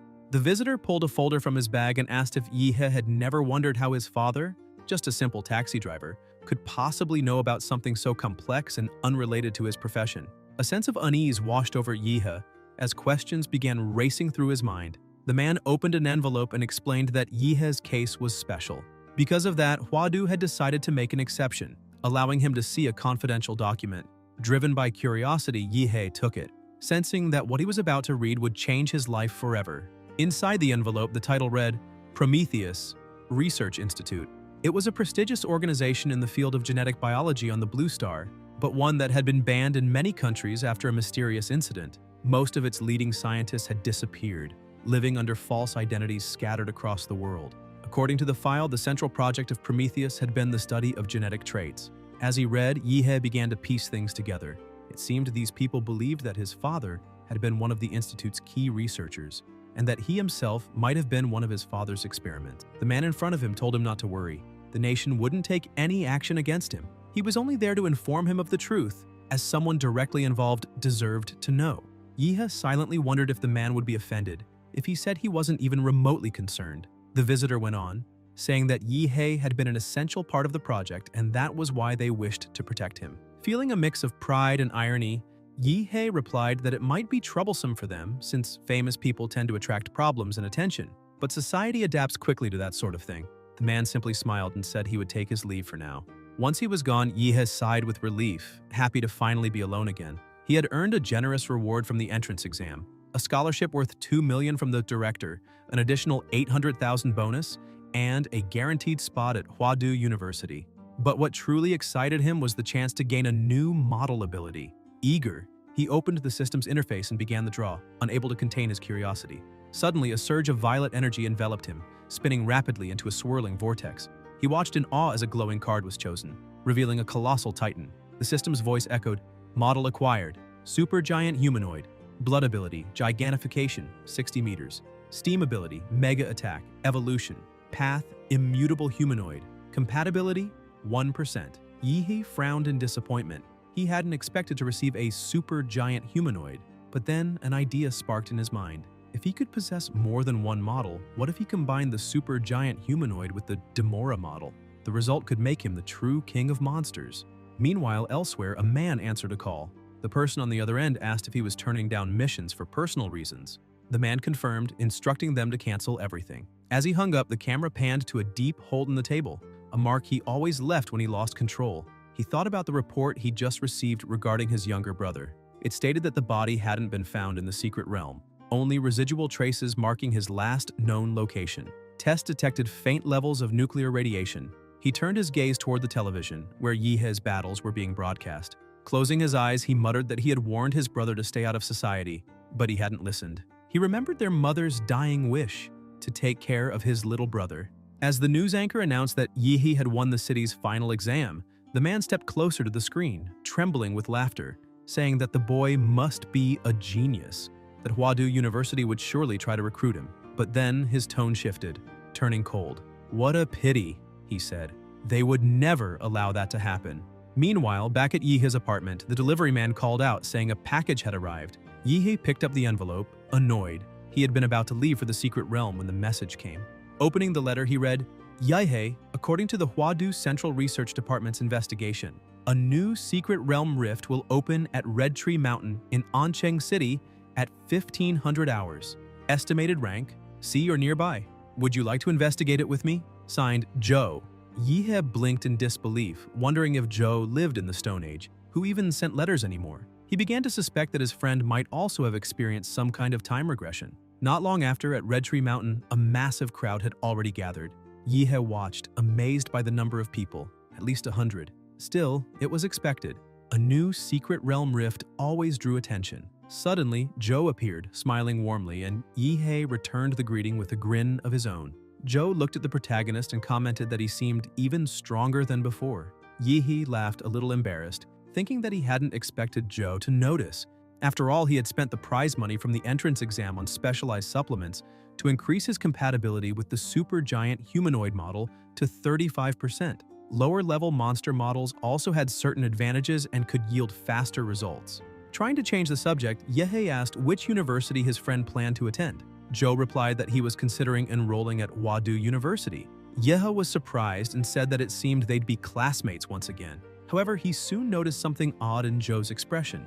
At that moment, shouts echoed across the clearing. The rift was opening. As the tear in space began to widen, a monstrous creature crawled out from within. The warriors nearby tensed, and one shouted that the passage had finally been opened, ordering everyone to attack and defeat the beast so they could enter the secret realm rift. The fighters rushed forward, weapons blazing, and Yihe quickly realized how dangerous it was to stay exposed outside. He warned Joe that it was too risky. They needed to move. After slaying the beast that guarded the entrance, the group managed to pass through the portal and entered the secret realm of Red Tree Mountain. Inside, Yihe and Joe followed the band of warriors until the protagonist caught a metallic scent in the air. Blood. Suddenly, someone shouted that a whole army of beasts was waiting for them. Chaos erupted as an intense battle broke out. Warriors charged forward, cutting down monsters left and right. Joe joined the fight, activating his bloodline ability and freezing several creatures around him before shattering them to pieces. But then, one beast lunged at him from behind. Before he could react, an atomic explosion struck it, obliterating it instantly. Yihe warned him to watch his back, and Joe thanked him for saving his life. The protagonist sighed and muttered that fighting such weak monsters was hardly worth the effort. Joe turned around, only to see that Yihe had already wiped out every creature nearby. Stunned, he asked if the protagonist had really taken down all those beasts alone. Looking around at the dissolving carcasses, Joe realized Yihe had unleashed a wide-range nuclear radiation attack, a devastating technique that destroyed internal cells from within.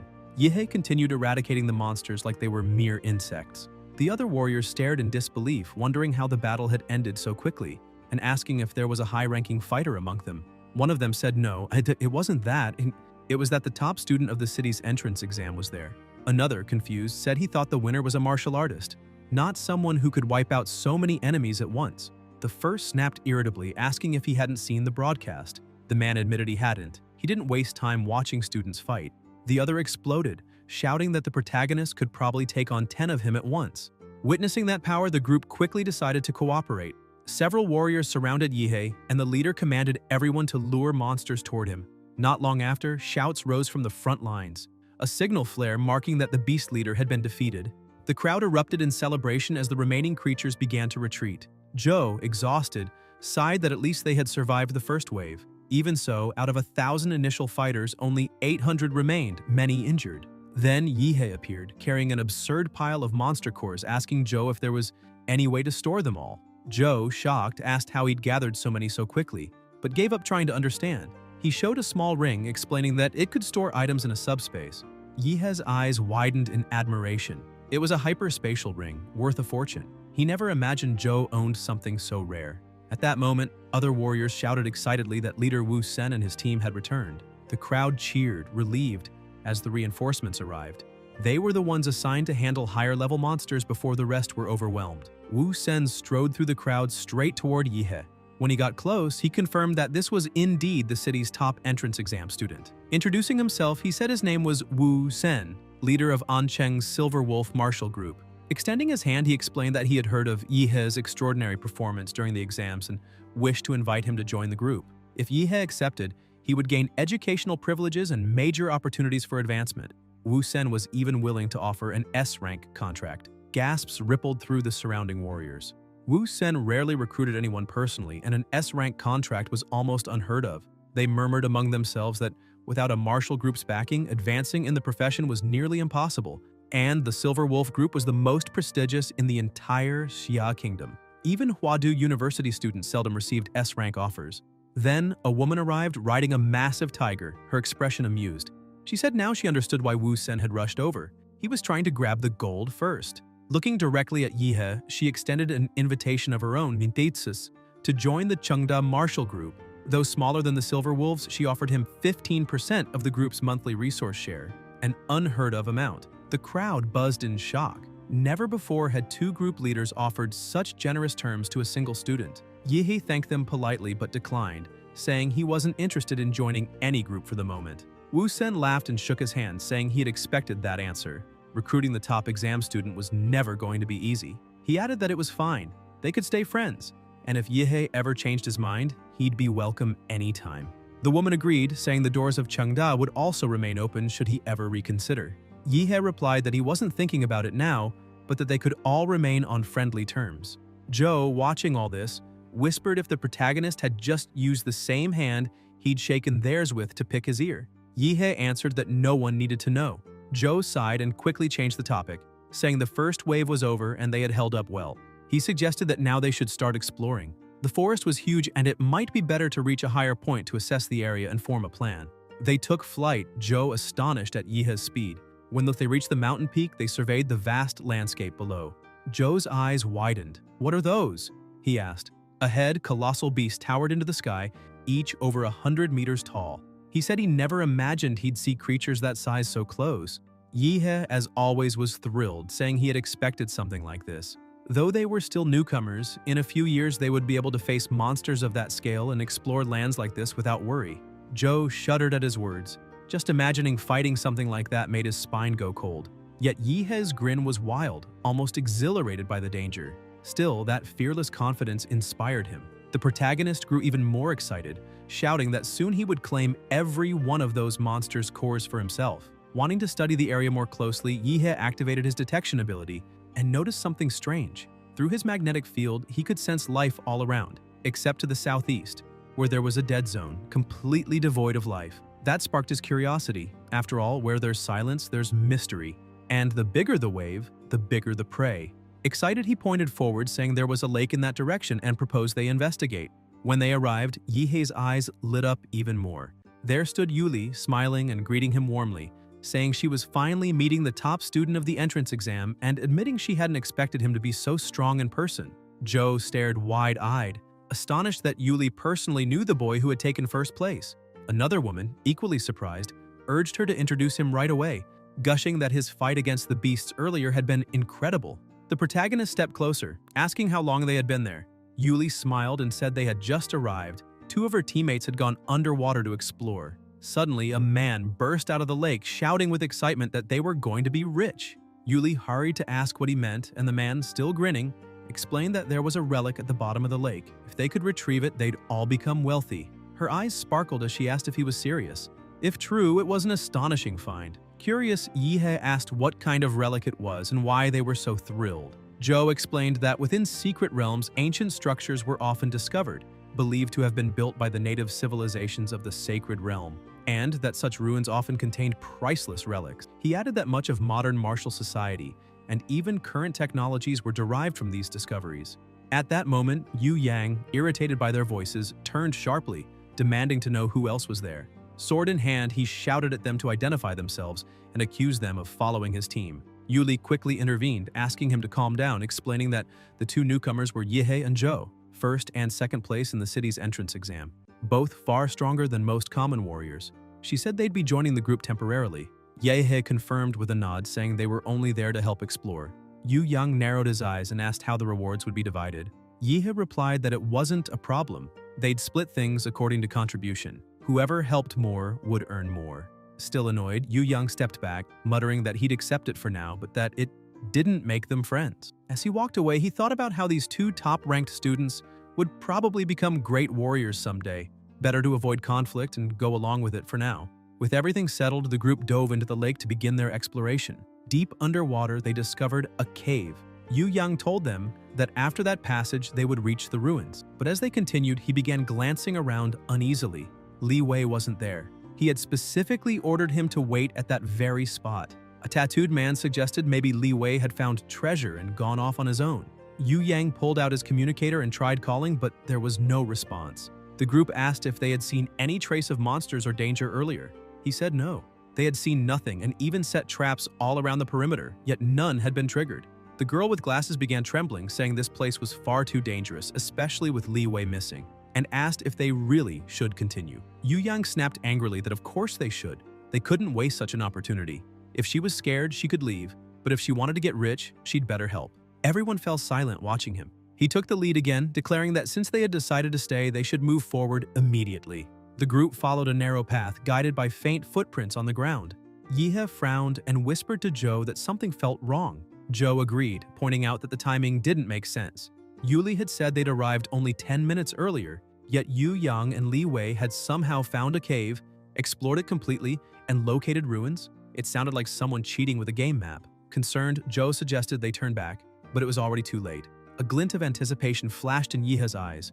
He was hungry for a fight, and he told Zhou to relax, that he had a plan. After a few more minutes of walking, they reached a wide chamber. Thick roots hung down from the ceiling, their surfaces crawling with a faint luminescence. The group looked up and realized that several monster cores were tangled among the roots, long since dimmed after absorbing their energy. They now understood why no beasts had appeared earlier. They had all been devoured. Yuli asked Yu Yang where the relic he'd mentioned was. The girl with glasses began shaking uncontrollably, her voice trembling as she pointed upward, saying that was Li Wei. His body hung lifeless, completely consumed by the parasitic roots. The two women screamed in horror. Yu Yang fell to his knees, trembling, shouting in disbelief. Where was the relic? Why wasn't anything there? Where had it gone? He kept shouting that nothing made sense, clutching his head as veins bulged beneath his skin. Something was wrong, and his skull began to swell, and he cried out that they had to leave immediately. Suddenly, roots burst from his head. The monster had possessed him, but Yihe reacted instantly, obliterating him with a single atomic blast. The protagonist muttered that he hadn't expected to find such an intelligent creature here. Looking up, he realized they had walked straight into its trap. In an instant, the roots sealed off the entrance, trapping everyone inside. Zhou's eyes widened as he recalled something from an old book. If he remembered correctly, this creature was called the Demonic Branch Phantom, a high-level monster. Yuli trembled, saying that such creatures were not like ordinary beasts. With their current power, they didn't stand a chance. Yihe's eyes gleamed coldly as he released his aura and declared that no matter what level it was, he'd crush it all the same. Suddenly, the blocked passage exploded open, and from the smoke emerged a man radiating immense power. He called out Yihe's name, saying he had come only to kill him. The entire group froze. The energy emanating from him was clearly that of a superior-level warrior. The protagonist turned, his expression darkening, tired of constantly being targeted.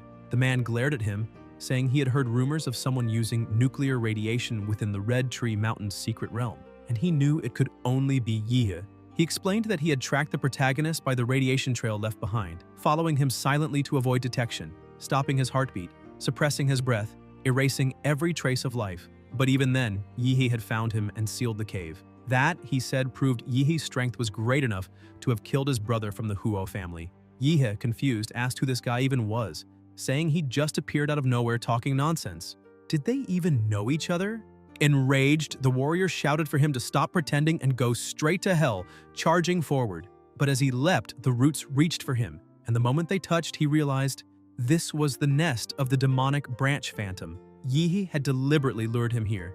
Furious, he demanded to know the protagonist's plan, hacking through the roots with rapid strikes, but soon noticed that the creature absorbed life energy and released toxins that weakened his body. He growled that if he kept fighting like this, he would lose, accusing Yihe of tricking him. The protagonist rolled his eyes, still baffled, saying this was literally the first time they had met. That only enraged the man further. He shouted that such words infuriated him even more because his true mission had always been to kill Yihe. Then he unleashed an overwhelming burst of energy, striking the ground so hard that the entire cavern began to collapse. Yuli screamed in terror as rocks and roots rained down around them. Yihe shouted for her to get back and gathered a massive amount of radiation, blasting the ceiling apart and opening a hole where water began to flood in. He ordered Yuli and the others to escape through it. The high-level warrior tried to block their exit, lunging forward, but Zhou intercepted him, brandishing his soul-damaged sword and shouting that as long as he was there, no one would lay a hand on Yihe. The man sneered, asking if Zhou really thought he could stop a superior warrior with that toy. At that moment, Yihe's voice echoed from above. "Then why are you looking that way?" And before the man could react, an atomic explosion fist slammed into him full force, sending him crashing across the chamber. Yihe told Zhou to retreat. This enemy was too strong for him at his current level. As the man staggered to his feet, Yihe landed before him, saying coldly that he'd handle the rest. On the surface, Yuli's group broke through the lake, gasping for air, shouting in panic that the demonic branch phantom had gone berserk and was tearing the lakebed apart. Moments later, Zhou emerged as well. Yuli, breathless, looked around frantically and asked where the protagonist was. But Zhou remained silent, his eyes fixed on the dark, swirling depths below. Suddenly, an immense amount of radiation began to pour out from the lake. A giant figure wrapped in radioactive energy emerged from the water, holding something at the tip of its finger. The high-level warrior who had caused all the chaos was completely carbonized by the radiation. The group watched from the shore, confused, seeing only a colossal silhouette amid the thick smoke. Little by little, the mist cleared, and Yihe appeared at the lake's edge, borrowing some clothes from his companion. After dressing and stepping out of the water, Zhou asked what that explosion had been and what they had just witnessed. Yihe replied that it was the warrior's own doing. He had used a plasma bomb to try to destroy everything along with the demonic branches. Zhou grew uneasy, saying that a plasma bomb wasn't something easily obtained since it was military equipment. He wondered who that man could be to have something like that, as the explosion had seemed even more powerful than an ordinary bomb.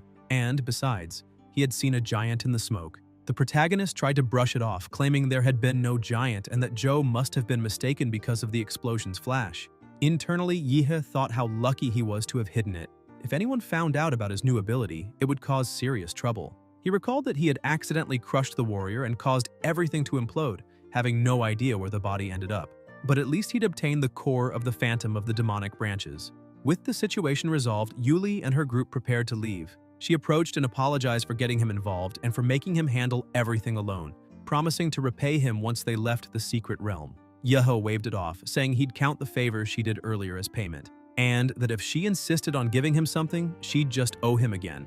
After the group departed, the protagonist looked at Zhou and they both laughed, saying it was time to hunt more monsters. 3 days later, at the entrance to the secret realm of the Red Tree Mountain, the two emerged, and were stunned. In just a few days, the area had turned into a city, complete with metal structures and even cargo planes flying overhead. They were amazed by Xia's infrastructure capabilities, calling it insane. Yihe then took out a huge sack of cores and dropped it on the counter. The impact was so strong that the receptionist scolded him, saying he could have broken the table. The protagonist laughed and apologized, explaining that he had too many items and that if they didn't hurry, the process would take too long. She told him not to worry, they were professionals and would handle it quickly. Yihe took a deep breath and began pulling from his spatial ring several heavy sacks full of materials until the last one was finally set down. The startled receptionist asked if he was done. He smiled and confirmed, asking her to finish the counting soon since he needed to buy some medicine. Later, at the Spiritual Medicine Evaluation Center, people were amazed, commenting that the leaf he brought was at least 300 years old, of 7-star quality, and grew in hidden places that even professional herbalists struggled to reach. Others remarked that his luck was absurd. He'd even found a liu flower, the main ingredient for crafting a sea qi pill, and that even the lesser medicines were worth at least 30 million yuan, given the current market shortage and rising prices. They said he could become rich overnight. One of the doctors scolded them, saying it wasn't luck, and that speaking that way was disrespectful. Amid the commotion, the protagonist explained that the white and green magic cores were useless to him, so he planned to sell them. He added that while fighting the beast tide, he'd obtained 5 rank 3 monster cores and a high-level green core with golden patterns, the one from the Phantom of the Demonic Branches. After selling everything, the total reached 27,507,000 yuan. He left satisfied, saying he'd sold all the cores and now only needed to deal with the spiritual medicines. Suddenly, a car stopped right in front of Yihe. An older man stepped out and greeted him politely, introducing himself as Li Yutian, the owner of Pinghe Pharmaceuticals. He said he'd heard that the protagonist had obtained a large amount of medicinal materials from the secret realm of the Red Tree Mountain, and that it would be great if he could sell them all to him, promising to pay above market price. Yihe thought that even though his information had gone public, the news spread too quickly, but it didn't bother him, since he needed to sell anyway. The difference was that now he wouldn't have to look for a buyer himself. The deal was completed swiftly. After the purchase, Yutian got back into the car and said that if the protagonist found more medicinal materials in the future, he should come to him without hesitation. The total sale amounted to 7,450,064 yuan. Yihe muttered to himself that even with all that money, he couldn't increase his strength by even 10%. The available cores and genetic options on the market no longer worked well for him. He sighed, realizing that his skill model was too demanding. Blood jade fruits, advanced generic potions, supplements, all extremely expensive, and he couldn't afford them all now. Then he remembered something. There was another way. He recalled martial arts, for during the entrance exam he had defeated Qingshu using only the Demora skill model. But that was nothing compared to the true power of martial arts. He decided that mastering them would be his next step. He ran off, asking Mr. Deng to wait for him. Upon arriving at the #1 high school of the city, he entered the principal's office. The principal greeted him enthusiastically, poured him tea, and even began massaging his shoulders, saying he hadn't expected to see him back so soon. The protagonist asked him not to be so formal, but Deng replied that he was doing so because Yihe was the top student in the entrance exam, a true role model for him, the teachers, and the entire city. Yihe took out a bottle and handed it to the principal, explaining that it was some medicinal wine he'd received from the Pinghe Hall. He stressed that it wasn't a gift, but rather a token of gratitude for the honor of Xia. Deng looked at the bottle, eyes shining, and said in awe that he hadn't expected the protagonist to be not only so powerful, but also such a well-mannered student. Yihe tells the principal that in fact, he would like to learn martial arts and asks if the principal knows anyone who can teach him, since he hasn't entered the university yet and can only ask for his help. Deng replies that he's sure Yihe will be accepted into Huadu University and therefore can wait a little longer, as there's no need to rush. The protagonist insists, saying he needs to become stronger, and Deng finally gives in, saying he can introduce him to someone. After all, Yihe is one of the special students, and as both principal and teacher, it's his duty to help educate them.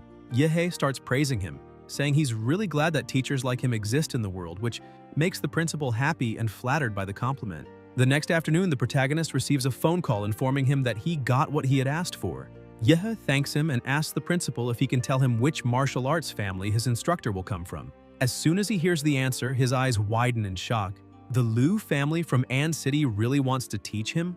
Around An City, 2 people are riding a motorcycle. The woman comments that Ji drives very fast and that it's amazing. Jie smiles, saying that's nothing and he can show her something even more impressive. Suddenly, Yihe appears beside him, warning him not to get distracted while driving at such high speed, because if something happens, people will be sad. Ji panics and starts yelling, cursing the protagonist for scaring him nearly to death and asking how he dares to compete in speed while riding a bicycle. He accelerates the motorcycle even more, saying that no matter how strong Yihe is, he'll never beat him in speed. The woman gets even more excited, saying this is way cooler. Yihe watches, slightly annoyed, until they hear an explosion behind them. In the blink of an eye, the protagonist shoots past them like a missile, saying they'll meet again soon before vanishing from sight. Ji starts trembling, wondering since when a bicycle could reach that kind of speed, while the woman, equally amazed, says he was practically faster than a plane. A bit further ahead, Yihe has already arrived and is surprised by how wealthy the martial arts family is. Their mansion is stunning. He can also sense extremely powerful presences through his magnetic field. Qingshu slowly opens the gate, greets him, and invites him in. The protagonist approaches and asks if she's sad to see him again. She says no, and he changes the question, asking if that means she's happy. Qingzhu looks a little embarrassed and says she only greeted him because her mother asked her to, then tells him to stop talking nonsense and come inside. They walk toward the house, and as soon as they reach the main hall, she shouts that the protagonist has arrived. A woman comes down the stairs to greet him warmly and welcome him. She is Qin Lan, the leader of the Liu family and Qingzhu's mother. The protagonist is stunned by her beauty. After the examinations at the Liu family's residence, Qingzhu goes to her mother to explain herself, but Qin Lan tells her not to be nervous, saying she's already watched the video of her fight with the protagonist and praises her performance. However, she points out that Yihe's strength is beyond comprehension, and even if it were the Huadu University entrance exam, he would still be the strongest, so she shouldn't feel guilty. Qingzhu remains silent, head lowered, while her mother continues, explaining that her younger brother's talent is limited, and he can't carry on the family's legacy. That's why the future of their generation lies in Qingzhu's hands. She's the only one capable of taking on that responsibility. Qin Lan holds her daughter's face, telling her she's a beautiful girl. She then explains that, unfortunately, since Qingzhu's father died very early, their family currently has no martial master, which forced them to retreat to An City. She emphasizes that if a powerful family wants to marry Qingzhu, the girl will have no right to refuse, meaning it would also mark the end of the Liu family's independence, as they'd become supporters of a stronger clan. Qin Lan makes it clear that because of this, she hopes her daughter will marry the protagonist. Qingzhu is shocked and embarrassed by her mother's words. Not knowing what to say, Qin Lan continues saying that Yihe is a very good person, with exceptional talent and a clearly bright future, and as far as she can tell, someone very ambitious. Qingzhu tries to speak but is left speechless, and her mother reassures her that she doesn't have to answer now. For the moment, the only thing she needs to do is get along well with Yihe. Back in the present, the matriarch of the family welcomes the protagonist, who bows respectfully and presents her with a small gift. Qin Lan gets straight to the point, saying she heard from the principal that he wants to learn martial arts. Yihe confirms, and she informs him that Qingzhu will be his guide for the time being. The protagonist looks surprised and suspicious, wondering why the matriarch agreed so easily. Qin Lan takes the gift, walks past him, and explains that her daughter will take him to the martial arts pavilion. Since nothing can be taken out from there, he'll be able to stay inside all day. She emphasizes that there are 3 supreme martial arts techniques at the back of the pavilion, and whether he manages to learn them or not will depend entirely on him. Yihe shows respect and thanks the Liu family for everything they're offering. The matriarch is impressed, thinking he's expressing gratitude to the entire family rather than just to her personally. To her, that feels like a promise of commitment, which is a very good sign. Because of that, she hopes to see him again in the future. The atmosphere between the three turns a little awkward as Qin Lan keeps observing the protagonist, finding him an intelligent young man. The more she looks at him, the more she likes him. Meanwhile, Yihe notices her gaze and feels puzzled, wondering why she's looking at him in such a strange way. Qingzhu just watches, confused as to why the two are staring at each other for so long. Sometime later, while walking down a hallway toward the pavilion, Yihe notices something odd and asks Qingzhu why she's avoiding him. The girl starts trembling and nervously denies it, saying she's not doing anything. He approaches from behind and, looking closely at her, asks if she's really telling the truth. Embarrassed, Qingzhu yells, asking why he's coming so close. Yihe steps back a bit and laughs. After a short walk, they reach the end of the corridor, where Qingzhu explains that the wall ahead is made of huali stone, a special material from the secret realm that can dissolve almost any attack without breaking. Yihe studies it for a moment and asks if he can punch the wall. Confused, Qingzhu tells him he can try, but quickly starts thinking his brain must work in a really strange way. Who in their right mind would punch a wall just to test it? He gathers energy in his hand, and when she realizes it, she turns her face away, saying he's using the same shining punch technique from last time, which brings back some unpleasant memories. Yihe then strikes the wall with full force, but nothing happens. He looks at his hand, confused, and says it felt very strange, as if he had punched into a sea of mud, while 90% of his strength was absorbed. Qingzhu starts laughing and tells him to stop fooling around, saying she wants to show him the martial arts already, thinking to herself that even the prodigy of the city loses sometimes. The two continue to the storage area and she opens the door, revealing everything inside. Qingzhu explains that all martial arts are divided into categories like body movements, defense, training, and sword techniques, among others, and that if he wants to learn any of them, he just needs to use his identification card. Yihe then asks about the supreme techniques, so she takes him to another door, explaining that those arts are kept in a smaller stone room that can only be accessed with the card. She warns him that he won't be able to comprehend them in just one day, maybe only a little, and admits she doesn't think her mother's permission is necessarily a good thing, since he won't be able to absorb everything right away. That's why it would be better to start with the basics and learn more suitable techniques first. Yihei steps closer again and smiles, asking if she's worried about him. Slightly annoyed, Qingzhu thinks she just wants him to shut up and replies that there's no need to worry. She knows what she's talking about. The protagonist insists, saying that if he's going to learn something, he wants to start with the strongest one, and if he didn't have the courage to try, he would have stayed home. He points to the door and asks if it's also made of black power stone. Qingzhu starts typing the code, explaining that it's a secret chamber that protects the family's most valuable martial arts and that the black coloration shows the stone's extreme quality. As the door opens, she continues explaining that the Liu family has been collecting these high-level stones since her great-grandfather's time, specifically to build walls as secure as this one. Suddenly, the lights turn on, revealing several vaults. Qingzhu continues the tour, explaining that these aren't martial arts one can learn just by looking. They must be felt through the mark left by their creator. If he can't sense that mark, or if it conflicts with his own emotions, he won't be able to learn anything, because these techniques are alive. It's not the user who chooses them, but they who must choose the user. Yihei starts getting excited again and smiles, saying that this is perfect because there's a martial art called bone-cutting evil strike that he wants to learn. When he opens the vault, he freezes in surprise and with a trembling voice says that it's not a martial arts manual but a completely strange statue. Sitting in front of it, he stares intently and wonders if this is what it means to feel the mark, because if so, then he's already entered its world. He remembers the moment he opened the vault and saw the statue for the first time. Qingzhu explained that it wasn't just a statue, since paintings, weapons, or even simple tools could carry a martial mark. That's the true mystery of martial masters. Only they can imprint their art onto an object that lasts for generations. After finishing her explanation, she turns to leave, saying that from now on, he's on his own. Confused, Yihei asks why she's leaving and if she's not even going to explain how to learn martial arts from an object. She only replies that he must feel the mark, and if it's his destiny, he'll surely succeed. Not understanding anything, he lies down in front of the vault, wondering if everything really depends on fate. In the observation room, Qingzhu watches with irritation, muttering that she already knew he would do something exactly like that.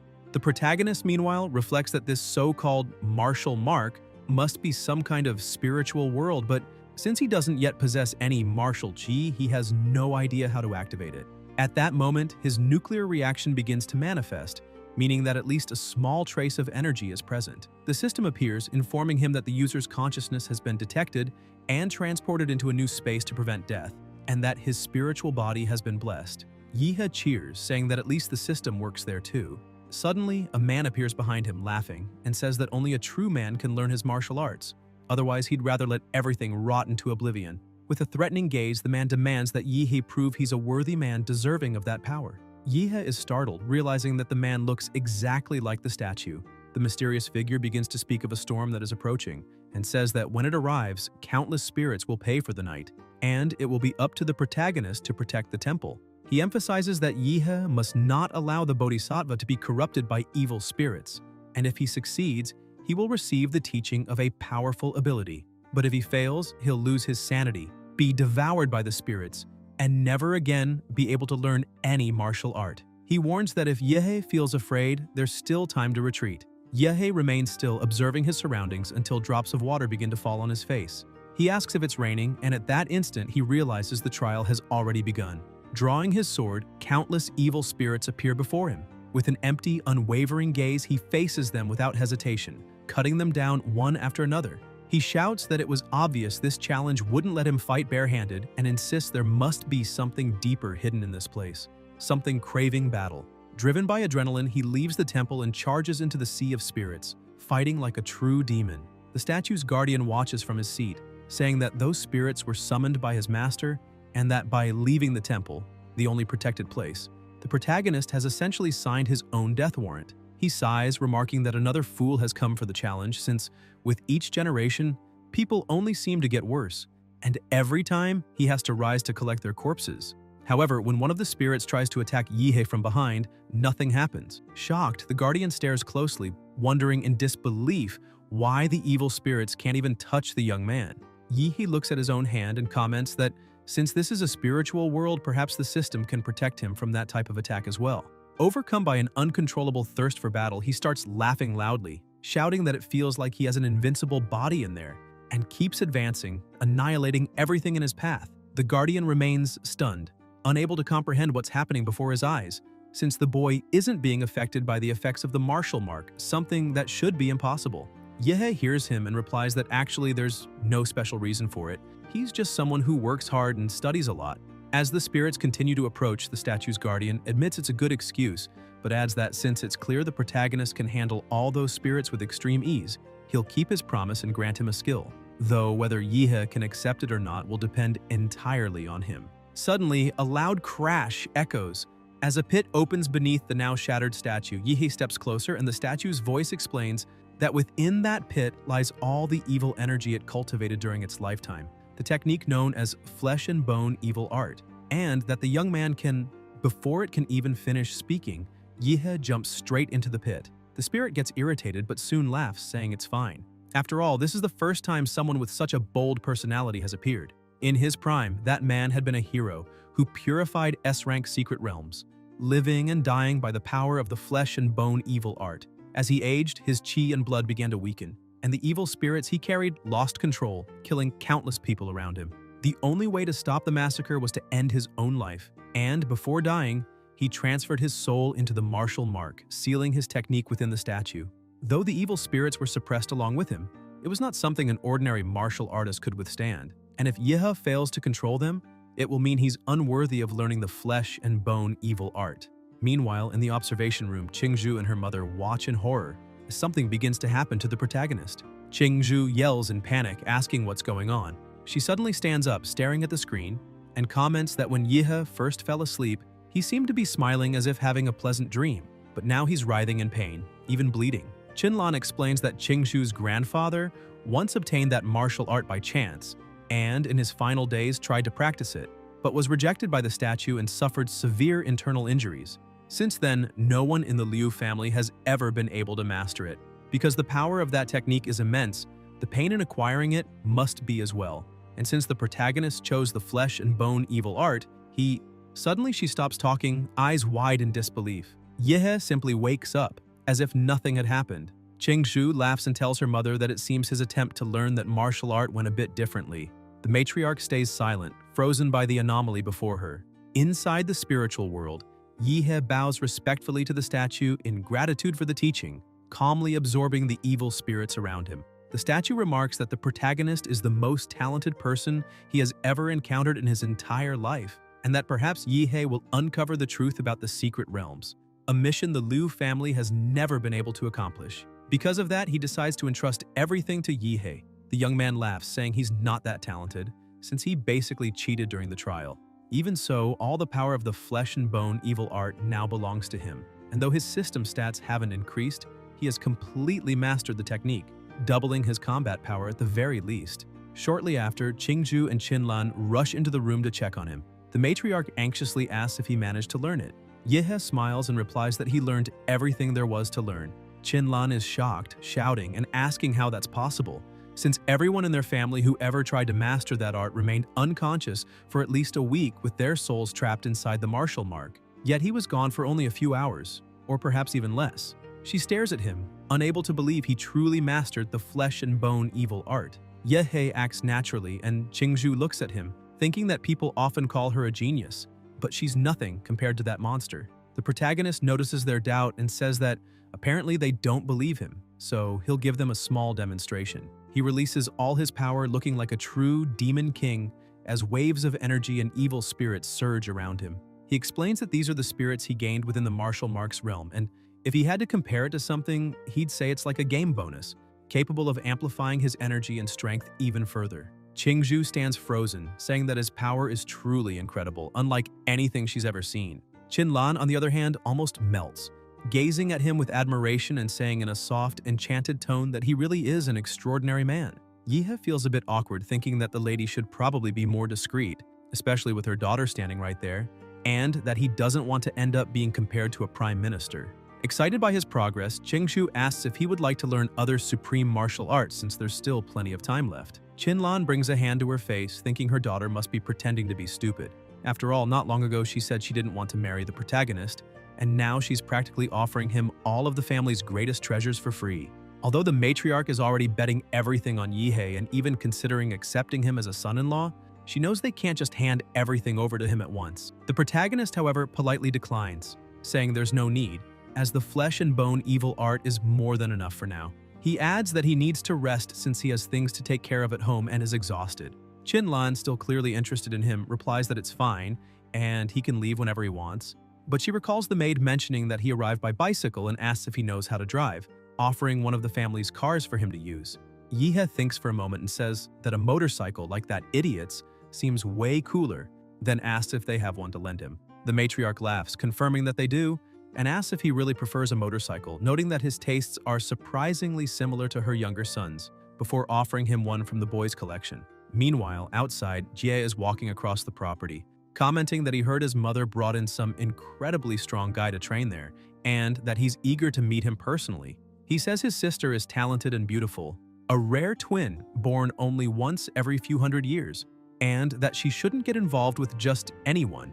At the same time, he grows irritated remembering that strange guy on the bicycle who sped past him earlier, scared off the girl he was flirting with, and hopes he never runs into him again. But suddenly, the protagonist roars past him on one of the family's motorcycles. Ji turns around, nearly in tears, shouting in outrage, asking if that isn't the exact same guy from before, and why on earth he's riding one of his bikes. By nightfall inside his house, Yihe is preparing his meal and mutters that the monster core he ate last time didn't taste very pleasant. So this time he'll pour some sauce over it and start with the blue one. The system appears and reports, user Yihe, current physical percentage 23.8, model Demora Wild Trace, compatibility 21%, model Super Humanoid Giant, compatibility 85%, available points. Yihe looks satisfied, noting that he's managed to improve his stats and even gained some bonus points. He remembers that the last time he used the giant model in the secret realm, he reached nearly 50 meters in height, but compared to the monsters there, colossal as mountains, he was still small. Determined, he decides he must become even bigger and allocates all available points to the giant model. He then picks up the branch monster's core and declares that it's time to consume it. The moment he swallows it, an enormous surge of energy spreads throughout his body, radiating across the entire room. The system appears again, stating, Model, Dimora Wild Trace. After absorbing the genetic material of a plant-type life form, a special mutation has been created. Would you like to accept the model mutation? Yahi is stunned, realizing he's unlocked a new mutation, meaning his skill model can now gain new attributes. He reflects that if it's positive, it'll be amazing, but if it comes with drawbacks, it could be dangerous. Even so, he decides to accept, saying that it doesn't matter. He'll find out what it is by trusting his own luck. Another wave of energy erupts, and the system congratulates him for unlocking the S rank of the ability model. Yihe watches in awe as the system continues. When the Demora Wild Trace model reaches 100% compatibility, there will be a 2% chance of evolving into Demora, Star of the Universe. He gets excited, repeating the name and saying that Star of the Universe already sounds ridiculously powerful, though he still needs to reach maximum compatibility, and for that, he must focus entirely on Demora. Suddenly, he notices something strange outside the house. The intense glow makes him wonder if some kind of terrorist attack is happening nearby. Outside, the army has taken over the city, shouting orders to seal every exit from the park and let no one escape, demanding that soldiers search every corner for something, or someone. Inside, Yihe remains seated calmly, watching all the commotion outside and remarking that the owner of the house is an antisocial type, so no one would visit him at this hour. Besides, he hasn't ordered anything or expected anyone, which makes him wonder who could possibly be out there. He turns around and asks the woman if she knows who it is, seeing her standing by the window with a teasing smile. She comments that, judging by the situation, he really isn't an ordinary martial artist. Her plan was to slip in quietly, leave something behind, and perform a bit of mind manipulation on him. However, since she's been discovered, she warns that he'll have to suffer a little, advising him not to try running away. Yihe merely lowers his head and calmly replies that it doesn't really matter. He's already saved enough money and can just buy another house. The woman frowns, confused, asking what he's talking about. Slowly standing up, the protagonist tells her she's completely misunderstood, because it's not him who's trapped in there with her, it's her who's trapped with him. Outside, chaos erupts as an intense battle unfolds. Guards shout that they've found the target and must capture it immediately. A severely injured man, Zhou Yi, yells to Yimei that she must take the golden gene away, declaring that he'll stay behind to cover her escape. Laughing, he unleashes his power, saying that sacrificing his life is his best choice, as he activates the secret technique Burning Blood. Suddenly, a colossal wave of energy bursts through Yihe's house window, as if a Kamehameha had just been fired. Something crashes down near the guards, triggering a devastating shockwave. They back off in fear, asking if there's another enemy in the area. Zhou Yi, burned all over, looks at Yi Mei and asks why her white battlesuit now looks charred. He reminds her that he's risking his life to help, and demands to know why she's just lying there. Yi Mei replies that she managed to plant the item in the right place and that they must retreat immediately. She throws a smoke bomb and the two vanish into the sewers. Sometime later, in an abandoned and remote place, they regroup. Yi Mei looks around and sighs in relief, saying they finally managed to shake off the guards. Zhou Yi, impressed, comments that her nanotech armor's performance is remarkable since it repaired itself so quickly. Suddenly, Yihei's voice echoes through the room. He appears before them, calling Yi Mei Kitty and asking why she broke into his house. With a wild gleam in his eyes, hungry for a fight, he tells them they probably haven't realized their mistake yet. They chose to invade a random house, but it just so happened to be his. That means they'll have some fun tonight. Zhou Yi panics, shouting in disbelief and demanding to know how he found them. Yihei explains that he tracked the nuclear energy radiating from Yi Mei's body, but says he doesn't feel like talking, and rushes forward with a savage grin, saying it's the perfect time to test his new ability. Zhou Yi realizes he can't dodge and raises his defense, but the attack is so powerful that one of Yihei's evil spirits pierces straight through his body, making him spit blood. Not satisfied, Yihei lands another brutal punch that slams him against the wall. Yi Mei watches in awe, remarking that his strength is unbelievable and asking where he learned such martial arts. Yihei replies that he's a disciple of Emperor Guangla. Yi Mei frowns, confused, never having heard that name before, thinking she'd never imagined someone this strong living in such a small city. Zhou Yi, enraged, shouts at Yihei not to get cocky and unleashes his full power, revealing that he's also a rank 6 martial artist, not someone a mere disciple could defeat. Charging forward, he prepares to fight while the protagonist, consumed by the thrill of battle, grins even wider, saying that now things are getting interesting. Yi Mei silently moves in from behind, confident that Yihei has no idea her nanotech armor has an almost perfect stealth mode. Certain that he's distracted fighting Zhou Yi, she prepares for a sneak attack, but before she can even move closer, Yihei raises a single finger without looking back, and a devastating wave of energy explodes outward, striking her directly and hurling her against the wall. In a cold tone, he simply tells her not to get in the way. Furious, Zhou Yi curses his partner, calling her useless for failing even a surprise attack, and declares that he'll have to finish this himself. He charges with everything he has, while Yihei keeps laughing, taunting him to try. When their attacks collide, a shockwave shakes the ground, but to Yihei's surprise, his opponent withstands the blow without backing off. He frowns and asks how Zhou Yi's defense suddenly became so high. Zhou Yi smirks arrogantly and reveals that his true form has extremely tough skin and a rhino horn, mocking Yihei and asking if he really thinks he can still win. He explains that not only has his defense skyrocketed, but his offensive power has also greatly increased. With a feral roar, he lunges forward, unleashing a devastating strike. But before the impact can land, a colossal explosion engulfs the entire field. Even surrounded by fire and destruction, Zhou Yi keeps charging ahead, screaming furiously for the protagonist to die. After the attack, silence takes over the place. Zhou Yi watches the cloud of dust ahead and says that no matter how confident the protagonist is, he still can't defeat him. However, when the dust begins to settle, Zhou Yi realizes that his opponent has vanished. He turns around startled and sees a humanoid giant standing beside him. Terror fills him as he wonders whether that thing is a demonic beast or if the protagonist has transformed. Before he can figure it out, Yihei launches his attack. Zhou Yi dodges the first blow, but the protagonist keeps advancing relentlessly. At that moment, his giant anthropomorphic form has an average physical attribute between 238 and 294. Yi Mei watches as her companion takes the hits and, terrified, admits she was an idiot for messing with that man, realizing that if things continue like this, Zhou Yi will be beaten to death. Unable to flee, she decides to fight. She quickly climbs one of the buildings and with a leap throws a wire that wraps around the giant's head, shouting that it's a molecular line made with her nanotech equipment, strong enough to cut through stone itself. Even transformed into a giant, he would still have the same human weaknesses. Using all her strength, Yi Mei pulls the wire and decapitates the giant. The head falls beside her and she sighs in relief, asking if it finally worked. Suddenly, Yihei starts gathering energy in his mouth, and Yi Mei trembles in fear, saying that Guy is a real monster. A devastating blast tears through everything ahead, crossing the sky, and the last thing Yi Mei sees is an endless blue light. Back in human form, the protagonist emerges from within the giant's head and walks toward Zhou Yi. who is wounded and leaning against the wall. Yihei says it's his turn now. Zhou Yi, powerless, calls him a monster, and Yehei replies that it's only natural for those who kill to be ready to die. The attacks continue until, before dying, Zhou Yi says that if he's going to die, he'll take the protagonist with him. He reveals that the woman Yihei just eliminated had hidden something in his house, the so-called golden gene. With his body torn apart, he laughs uncontrollably, shouting that it now belongs to the protagonist and that he will be hunted for eternity.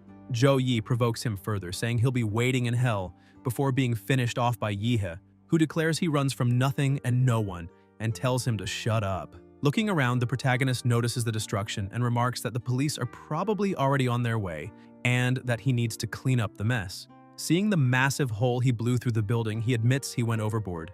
Later that night, back in his apartment, Yehei sends a message to Qinlan asking how things are with the police. She replies that for now, everything's fine, but the atmosphere is tense, and he should keep quiet until classes start at Huadu. Yehei tells her not to worry, reminding her that he knows how to take care of himself. He tosses his phone onto the bed and mutters to himself that it was good he talked to Qinlan before the police arrived, because with the nuclear energy he left at the scene, they wouldn't have let the case slide easily. Holding a vial in his hand, he wonders if this is the golden gene his enemies mentioned. He recognizes the symbol on the vial, the same one he saw in the Prometheus file received from someone in Huadu. It was the logo of Laserbird, a biotech company. Apparently, those two people had stolen the vial and were on the run. But in that idiot's final words, they ended up dumping the problem onto him. Yihei looks at the hole in the wall and decides it's better to spend the night in a hotel before figuring out what to do. The next day, in the Rank B secret realm in the inner region of Swan Lake, a group of adventurers had just finished clearing out some monsters. A woman with a braid asks her companion how the loot was, and he replies that it wasn't bad. He made some profit. Suddenly, a thunderous noise echoes through the area, and the woman, startled, calls for the captain, saying something's wrong. When everyone turns around, they're horrified by what they see. A massive horde of monsters has begun to gather, and among them emerges a colossal creature advancing toward the group. The sky grows dark, the air heavy, and the pressure around them changes drastically. A rank 5 supreme beast, known as the sinful-eyed bloodwolf, has appeared. The adventurers panic and start running, shouting that they must warn the military immediately because a supreme beast leading an entire horde is something capable of wiping out a city. They decide it's urgent to contact the martial masters, but as they flee, they can't understand the reason for this attack. Supreme beasts rarely leave their territories. So why were they invading a low-level zone? One of the monsters that had just risen glares at the group and lets out a deafening roar. Several stones begin to float and shoot violently toward them. The adventurers run as fast as they can while one of them tries to reach someone on the radio, shouting that there's an emergency at Swan Lake. A supreme beast has appeared, and the horde is spreading rapidly, requiring immediate reinforcements. Before he can finish the message, a stone strikes him square in the chest. On the other end, the operator confirms the appearance of the supreme beast and calls for an immediate response, but only silence follows. Amid the chaos, the sinful-eyed bloodwolf rises, letting out a grotesque laugh, and commands all the monsters to advance. A portal opens before them, revealing the city on the other side. The sky darkens above the buildings and the general alarm sounds. A massive horde of monsters is approaching from the Swan Lake secret realm toward the city. Time until impact, 20 minutes. Military forces are dispatched to the area and all nearby martial artists are summoned to the front lines, along with anyone capable of fighting. Panic spreads among the population. People rush desperately toward the subways while officers struggle to control the crowd, urging calm and announcing that special trains have been reserved exclusively for children and students.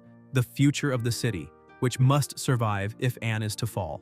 In the mayor's office, the man, overwhelmed by despair, asks his assistant if reinforcements have been requested and whether more troops are on their way. She replies that the problem isn't limited to their city. The horde is large enough to cause mass destruction, and even neighboring cities without proper defenses are scrambling to prepare. Mayor Qing asks about Huadu and whether they can send a martial master, but the woman reminds him that Guanshan, the neighboring city, is facing an outbreak of creatures from an S-rank realm, and several elite members have already been dispatched there. Qing realizes there's no time to waste. The battle for Anne has already begun and they will have to fight alone. Meanwhile, at the Chu Dojo, Yihei and Zhou are training together. The protagonist lands a powerful punch on his friend, sending him flying backward. Smiling, he remarks that Zhou has improved since he was able to withstand that blow. Sweating, Zhou asks since when Yihei started using the black turtle style. He replies that it's been about a month, but he's still perfecting it, then teases his friend, saying maybe Zhou's the one who got weaker. Joe fires back, insisting he hasn't weakened. It's Yihei who's gotten absurdly stronger. Suddenly, a loud boom echoes outside. Joe, confused, asks what's going on. His phone starts vibrating and an evacuation alert appears on the screen. We are prioritizing the boarding of An City students. Proceed immediately to the airport for flights B521 and D753 or to the station for train A423. Evacuate immediately. Yihei looks at the message and asks if his friend really plans to leave. Joe smirks and says that with all that talent, the protagonist could easily run far from here. But then, taken over again by his fighting spirit, he begins to grin wildly, eyes gleaming like a madman, and taunts Yihei, saying he's talking too much, asking since when he's had such a sharp tongue, and adds excitedly that since they're staying, they might as well have a little fun before it all begins. At the Liu family mansion, Qingzhu approaches her mother and says she wants to join the defense line to help the people. The matriarch stares at her with worry and asks what real chances she has of coming back alive, reminding her that there are around 30,000 active martial artists in the city, and, counting retired veterans and volunteers, maybe 50,000. Yet, against a horde of that scale, it's like being on a boat about to be swallowed by a tsunami. She says that An City simply isn't equipped to handle something like this, as a supreme beast exists on another level of power. Only martial masters could stand a chance against it. More than that, she emphasizes that her daughter's life doesn't belong only to her, but to the entire Liu family. Overcome by anger, Qingzhu stands up and declares that a martial family that doesn't fight monsters isn't worthy of surviving. Then she slams the door, leaving her mother alone in silence. With no alternative, the matriarch calls Aunt Hang and orders her to prepare everything for leaving the city. Hang asks what they should do about the boy named Yihei. After a brief silence, the matriarch replies simply to send him a message and let him decide for himself. Meanwhile, in the secret realm of Swan Lake, an entire army gathers, ready for battle. Among the warriors, a few veterans exchange heartfelt words. A gray-haired man mentions that he's already 60 and shouldn't even be there. But another laughs, saying that after 20 years, he finally gets to fight alongside his old comrade again.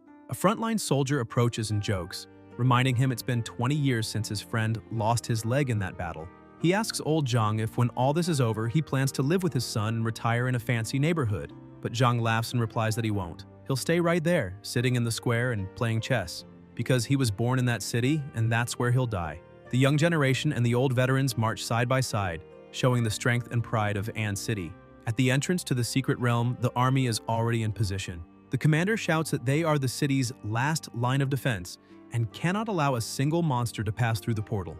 Mayor Qing, present at the site, announces that about 60% of the military forces and all available martial artists have already entered the secret realm. He explains that the Vanguard's mission is to gather information about the beasts, their strength, numbers, and rankings, and that they must return alive to report everything. Suddenly, a man staggers into view, covered in blood, crawling until he collapses on the ground. The mayor rushes to him and calls for immediate medical aid. With what little strength he has left, the warrior raises his hand and hands over a blood-stained flash drive, saying it contains all the battle data from the Vanguard unit. Desperate, Qing asks where the others are. With a trembling voice, the man replies that they're all dead. Tears welling up in his eyes, he says the beasts crushed the entire battalion, leaving not even pieces of his fallen comrades behind. He mentions the black-eyed ape, saying that if it hadn't been for him, at least 100 men might have survived. Before anyone can react, a massive boulder shoots through the portal and crashes into one of the nearby buildings, debris falling onto the mines scattered on the ground. The mayor realizes the danger and shouts that the enemies are trying to trigger the mines. A chain of explosions shakes the battlefield. The commanders confirm it's a direct attack from the secret realm and order all available firepower to be launched at the portal. The weapons roar, filling the air with smoke and flashes. However, the mayor notices something strange. The monsters aren't coming out.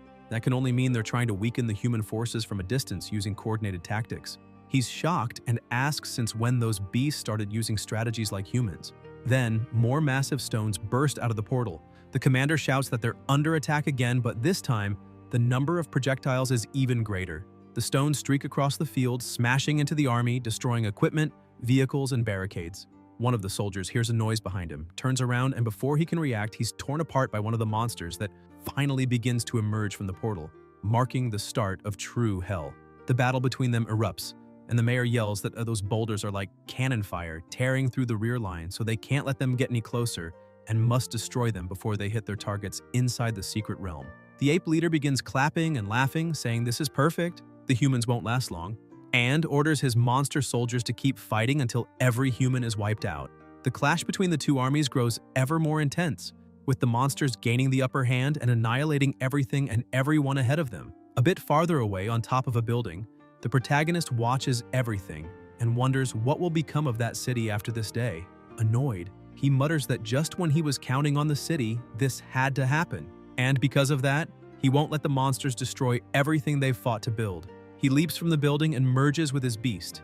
Meanwhile, Jinyuan looks at Zhuan in awe, saying he never disappoints, since he's already taken down 5 monsters on his own. Xiaoling starts boasting, saying they're getting too cocky for defeating low-ranked beasts, and asks Zhuan if he's seen the city's #1, calling him a joke. Zhou approaches, and everyone is shocked to see a blue core in his hand, asking if he really took down a rank 3 monster alone. Zhou replies that he honestly didn't expect to run into them there. Apparently, they didn't evacuate either. He adds that his parents are martial artists and are fighting out there, so as their son, he can't just leave. Zhuan shouts for him to look behind, and Zhou sees a tank being hurled straight at him. The battle continues with the monsters still having the advantage. Zhuan asks who threw that tank, and Zhou draws his sword, slicing it cleanly in half with a single strike. Xiaoling looks back and says it must have been that thing, a Lord-level monster that just came out of the portal. Zhou tells them to calm down and notes that it's not a logical ranked beast. Its size and aura don't match. The creature attacks and Zhou freezes, realizing it might be an elite ranked beast. However, a blue lightning bolt suddenly strikes the massive monster, knocking it to the ground. When the monster tries to strike back, the protagonist, standing atop its head, easily blocks the attack and, with a grin, remarks that the creature has terrible breath. The beast attempts to hit him again but fails. Yihi pries open the monster's mouth and asks how many people it has devoured, saying it's filthy and that he'll clean it up properly with his nuclear blast. He then obliterates the monster completely from the inside out.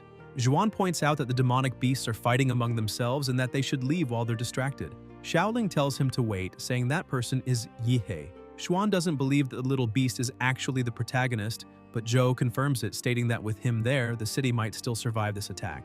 Excited for even greater battles, the protagonist tells Zhou he'll leave that area to him and go help the others. He flies up and from above the battlefield uses his scanning ability to locate the area with the most beasts. Once he finds it, he heads straight toward it. A demon rhinoceros charges at the soldiers, who try to shoot, but one of them shouts that the rifles are useless. They'll have to use bayonets. They all draw their swords and rush forward but are defeated almost instantly. The monsters continue advancing, slaughtering all the humans. A soldier yells to the captain that they must retreat because they can't hold out any longer, reminding him that they're just ordinary soldiers and can't fight those monsters.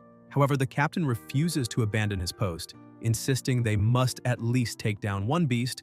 Even if they die, their duty is to save the civilians. Suddenly, evil spirits begin flooding the battlefield. A confused soldier asks what's happening and whether some martial artist is behind it. The spirits attack the demon rhinoceros, which is struck by a devastating nuclear blast and collapses dead. The smaller monsters retreat in terror as the true demon appears, smiling as always, and unleashes the thunderous Enterprise's slash. Upon impact with the ground, the shockwave devastates everything nearby. On the other front lines, a man warns that more beasts are approaching, and it looks like they're all converging on a single point. A woman replies that it's because of Yehe, the city's top-ranked student, who has just entered the battlefield, and now the beasts are trying to surround him. The man stresses that they can't let that happen and must go after them because the protagonist may be just a kid, but he's the city's only hope. They rush toward the monsters, shouting that they must kill as many as possible to protect the city's hope. Yihe keeps obliterating every monster in his path, turning the battlefield into a wasteland. Still, new creatures gather around, but with his nuclear power, he annihilates them as if they were nothing. The warriors supporting him shout that a Lord-level beast is charging toward the protagonist and that they must protect him. If the monsters want to defeat the city's pride, they'll have to go through them first. The veterans yell for everyone to hold the line because Yihe is on his way. An even stronger monster begins advancing toward the city but is stopped by the barrier. The mayor does everything he can to protect everyone, but realizes that the Earth Vein seal alone won't be enough to hold back those beasts. He concludes that he must eliminate the leader to end the invasion. Moving swiftly, he climbs the barrier and tries to attack Qing, but Qing kills him effortlessly. However, when he turns around, Qing is horrified to see a gigantic monster looming before him, the mountain giant crocodile, a rank 4 beast and a royal class species. Qing backs up to the barrier, thinking that if a creature like that has appeared only now, it must mean that damned ape is on its way. Leaping over the barrier, he activates his dominating mountain-smashing hammer technique, making the entire city quake. The crocodile reacts by pulling everything around into its center. The The mayor rises from the ground, facing the creature, and asks if it really thinks he didn't know that this type of monster specializes in underground attacks, revealing that he'd been using that to his advantage. Ching unleashes his power, declaring that the crocodile walked right into his trap, and with a devastating strike, he uses the martial technique Serpent Wave Explosion, gravely injuring the creature. Even so, the monster's strength is overwhelming, and every movement it makes obliterates everything nearby, plunging the city into chaos. The mayor watches and thinks that it's a good thing he knew something about this kind of beast. Otherwise, the disaster would have been even worse. Ching keeps attacking and tells the crocodile that it would have been better if it had come all the way out of the portal because leaving only its head outside is just asking to die. He strikes the monster's head again with full force, unleashing all his martial power. The crocodile senses the danger and begins releasing spikes across its entire body. The mayor watches and remarks that this was expected from a royal species, capable of reshaping its own body to adapt. Suddenly, one of the spikes starts to open. Ching notices it and tries to move, but it's too late. The ape emerges, grabbing him by the head and, in a tone of disdain, calls him human, asking what he thinks he's doing to his pet. The mayor stares back at the ape and asks what he's doing there, if he was really hiding among the stone spikes all along. The ape laughs and replies that he's about to finish the mayor off, making everyone realize just how useless they are before him.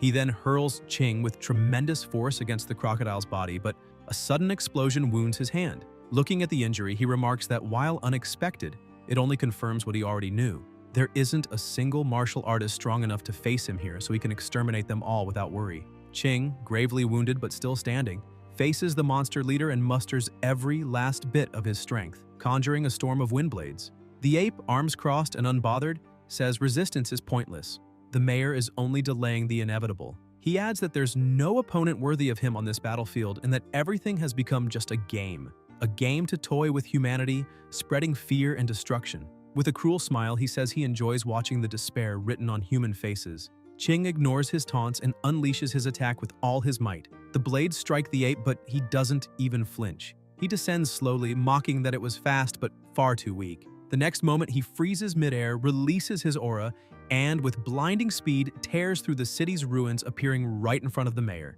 Ordering him to kneel, he declares that an insect like him doesn't deserve to look him in the eyes. With no options left, the mayor simply glares at his enemy, and the ape delivers a devastating blow that slams him into the ground. To his surprise, Ching is still standing, unwavering, staring straight at him. The ape asks if he feels no fear. Ching, struggling to breathe, braces for another attack and says that this piece of trash may be intelligent, but in the end, it's still just an arrogant beast. He activates a forbidden, blood-soaked technique, managing to trap the monster. As he's engulfed by the technique, the ape roars, realizing too late that he's fallen into a trap. The mayor completes the earth vein seal and the entire area begins to swirl like a vortex of earth, dragging the monster leader underground. The beast roars, asking if this was really his entire plan, mocking him for thinking he could bury him alive. He claims Ching won't be able to sustain the seal for long. When it fails, he'll return to annihilate every human. Ching smiles weakly and replies that it's not as if that was his only plan. He opens his clothing, revealing a star-shaped scar on his chest, and explains that it's a symbol of humanity, a mark of courage. The ape, confused, asks what he's doing as the mayor drives his hand into the scar, wounding himself. On the brink of death, Ching reveals that before the war began, he had planted a nuclear warhead beneath this site, connected to an activation chip in his heart. If it stops beating, the bomb will detonate. The Supreme Beast, furious, says it's a bluff, that no human would be insane enough to gamble his own life that way, and insists he won't fall for it. Ching, his vision fading and voice weakening, admits he truly didn't want to wager his life, but reminds the monster who he is. Huang Qing, the mayor of An City. He recalls that when he was elected, he promised to dedicate his body and soul to the people, and with one final breath says this is all he can do. His eyes close, and in the same instant, a colossal explosion engulfs the area. The ape screams as it's consumed by the light. The blast is so intense it can be seen for miles. A massive mushroom cloud rises into the sky, reaching the clouds above. The extermination warhead had detonated. One of the young warriors clutches his phone with trembling hands, tears streaming down his face as he reads the last message received. "Dad, do you remember when you told me I could be whoever I wanted? Well, it looks like I finally did it. Thank you for believing in me that day." The boy keeps trembling, crying uncontrollably in anguish. The soldiers, tears in their eyes, salute in silence, and even the martial artists bow their heads in respect. Everyone watches the enormous explosion from afar, a pillar of smoke rising like a colossal grave, the eternal symbol of a sacrifice that would never be forgotten. It was a farewell worthy of a legend. When the smoke finally clears, the place is completely destroyed. A deep crater opens as if hell itself had touched the earth. At its center lie only the charred bones of the ape that caused all of the devastation. But then, a strange sound begins to echo through the scorched remains. A glowing core, pulsing with immense energy, rises from the bones and lifts them into the air. Slowly, the ape's body reconstructs itself and it returns to life, snarling in disbelief that it was nearly killed by a mere human. Consumed by rage, the monster roars that it will wipe out every surviving human, promising a massacre so brutal no one could imagine it. It declares that it must return to the domain of sin, the beast's homeland, but swears that once it recovers, it will come back and turn this place to ashes. As it limps away, a firm voice cuts through the air asking where it thinks it's going. The ape turns and freezes. Standing before it is the protagonist, Yih, alive and towering. Terror flashes in the beast's eyes as it recognizes the man as the true threat to innovation, a prodigy beyond compare. With a cold, hate-filled gaze, Yih says he's finally found it, even if it's too late, and charges forward, striking with an explosive punch of radiant energy. A small blast ripples through the air, but something feels off. The ape suddenly appears in front of him, mocking the human's foolishness for exposing himself so easily. It tries to counterattack, thinking it has the upper hand, but Yih simply smirks and says it talks too much for something that nearly died to a nuclear warhead, and that apparently it's begging for another. The ape barely has time to react before Yih begins transforming. His body expands into the colossal form of the armored titan, gathering nuclear energy so dense that the sky lights up. The explosion that follows is even more devastating than the last. The ground trembles. People far away stare in horror, wondering if another warhead had been detonated, if the mayor had planned this too. When the dust settles, the ape is still alive, but barely, trembling and calling Yih a monster. It can't believe what it's seeing, muttering that no true beast has an aura that terrifying. It says Yih must be the real king of monsters. The protagonist glares coldly and replies that he's not a monster like it, smashing the creature into the ground with a brutal blow that sends it flying. He warns that there's no point in trying to escape now, and gathers power for the devastating strike of the mountains. The ape, cornered and desperate, roars that it won't be underestimated again. Their attacks collide, and the explosion of energy is cataclysmic. Yih's arm is left mangled, but he recognizes his foe's strength, a lord-level beast, still formidable even when wounded and at half power. Yet, in his armored form, which boosts all attributes by 30 points, Yih endures. In seconds, his arm regenerates completely, instant and total recovery. The ape, crushed and broken on the ground, admits it used everything it had, but it wasn't enough. Realizing there's no hope left, it turns to flee, screaming in panic that it's going to die. Yih prepares his next strike, saying that worthless creature wasn't worth the mayor's sacrifice, then fires his attack, hitting the ape dead on. But once again, the monster manages to escape. Furious, the protagonist growls that the coward hid underground, pretending to be dead, proving how terrified it really is. And now, gravely injured, it's the perfect time to finish it off. He tries to locate it using his sensor, but doesn't know that beasts of this level can completely mask their presence and vital signs. Suddenly, Yih realizes that if he had arrived sooner, the mayor might still be alive. He focuses on the ground, scanning the area, muttering to himself that this isn't the time to dwell on it, and even if he has to go to hell itself, he'll find the one responsible for destroying his city and killing the mayor. Finally, he detects the ape's presence and launches a precise strike, sending it flying upward. The ape glances back and mutters that it was almost at the exit, that if not for that damned mayor, it might have succeeded. Yih wastes no time, smashing it back down with a powerful blow and declaring that this is the price for forcing the mayor's sacrifice. Now, it will beg for mercy. The ape rises once more, clutching its core in its hands, saying the protagonist is pushing his luck too far, vowing to use all its remaining strength to drag them both to hell. Energy surges through its body, regenerating its arm, and with the last of its power, it leaps, roaring that it's time to end this. The two collide, and this time, both the ape's arm and Yih's are completely vaporized. Yih begins to laugh, asking if that beast also intends to sacrifice itself, and readies his final strike, knowing there's nowhere left for his enemy to run. Suddenly, voices start echoing in his head, and he wonders if it's some kind of psychic attack. Looking around, he sees no other beasts, only a sea of hands rising from every direction. The hands begin to drag the ape's body away, and Yih shouts that it's not going to escape, but new hands sprout across his own body, growing from his joints and locking him in place. Enraged, he roars, asking if the ape really thinks that's enough to stop him. Then he releases all the radiation within himself, 200 degrees, 400, 600, 800, up to 1,000. incinerating everything nearby. The fire and radiation consume his entire body, burning away every hand that clings to him. He screams that he'll make the ape burn in flames, hotter than hell itself, activating the flames of sacrifice. The ape, meanwhile, looks toward the portal and realizes it's almost at the exit until it spots a demon coming its way. In a panic, it yells for the hands to move faster as the monster draws near. Suddenly, a head begins to emerge, and once again, Yihe hears a voice echoing through the chaos. He mutters in disbelief, asking what the hell that thing is. A beast? A demon? Thousands of bodies begin to form, merging into a grotesque shape. Stunned, Yihe wonders what kind of power this is. Could it be a lord? If this is its true form, he admits he might be in real danger. Amid the ruins, the head takes shape and opens its eyes, unleashing an ear-splitting roar. Even with his giant form's auditory system disabled, the roar reverberates inside Yihe's mind. He bursts from the giant's mouth, climbing out of his own body, shouting that after everything the monsters have taken, they still think they can just leave the city as if nothing happened. Fueled by rage, he swears he won't allow it.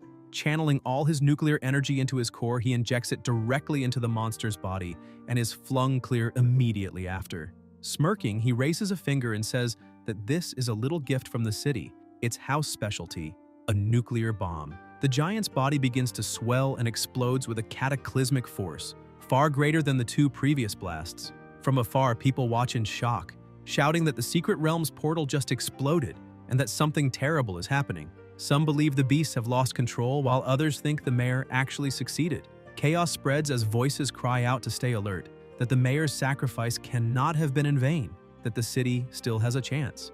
Gradually, the situation settles, and many speculate that what they saw was the black, blood-eyed gorilla's body colliding with the portal's boundaries, breaking the beast's advance. Either way, the invasion of the secret realm had ended. Martial artists swept through the city, hunting the remaining monsters, fighting non-stop for a full day and night until the last creature was slain. The battle for Ann City was won, but at a devastating cost. Around 80% of its defenders had perished. In the Swan Lake realm, the site of the nuclear blast, Yihe lies on the ground. He opens his eyes and wonders how long he's been unconscious, remembering that he used all his nuclear power in that final attack. The air is still thick with radiation and atomic energy as his body slowly regenerates its outer shell. Looking around with sorrow, he murmurs that the battle was a true massacre. The mayor had lured the gorilla into the blast zone and kept it trapped there, sacrificing himself over and over to ensure the beast's end before it could regenerate. Because of that, Yihe realizes the infinite monster model is immensely powerful, but still no match for a sovereign-class beast. Struggling to his feet, he admits that this time victory came through terrain, timing, and luck. But next time, he might not have those on his side. He also doesn't know when he'll get his next model or whether it will even be gold tier. Fusing with the Thunderstar Titan model still seems like the fastest way to raise his combat power, but he'll need high-level plant-type monster cores compatible with fusion, especially blue, purple, or golden ones. Moreover, he must fully master the Zhuanhuang martial arts, because if his model can synchronize with martial rhythm, that will be the key. Watching the sunrise, Yihe reflects that Zhuanhuang techniques evolve slowly compared to his model's abilities, but their potential is far greater, and perhaps that's the very reason he was brought into this world. A month after the crisis, a statue of the mayor was erected in the city center as a symbol of his bravery, loyalty, and strength. Sitting on a bench in the square, Yihe watches the news reporting that waves of beasts have struck 18 cities across the Xia nation, 12 of them completely annihilated. Among them is Guanshan, now linked to an S-class secret realm, shrouded in an undetectable gray mist. The Great Finch organization of Xia has dispatched 30 Zhuanyu-level martial artists and 5 grandmasters led by Du Jingming. It wasn't an ordinary invasion. Even S-class realms appeared. Xia's strongest martial artist, Fu Musheng, has been reported missing near the perimeter of the realm. He entered Guanshan and 48 hours later returned barely alive, accompanied by only 2 grandmasters.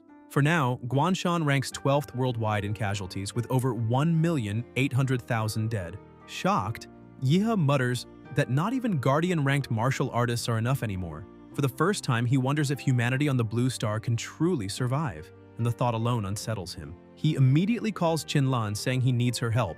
The matriarch, curious, asks if he's after the other 2 Xuanhuang manuals of the Liu family. Yihe laughs, asking if she really thinks that's all he wants, then clarifies that it's not just about the manuals. He also needs help collecting high-quality plant-type monster cores, preferably blue, purple, or even gold level. Qinlan frowns and replies that he's asking for the rarest of the rare, Lord-class cores worth a fortune. then questions what he intends to offer in return.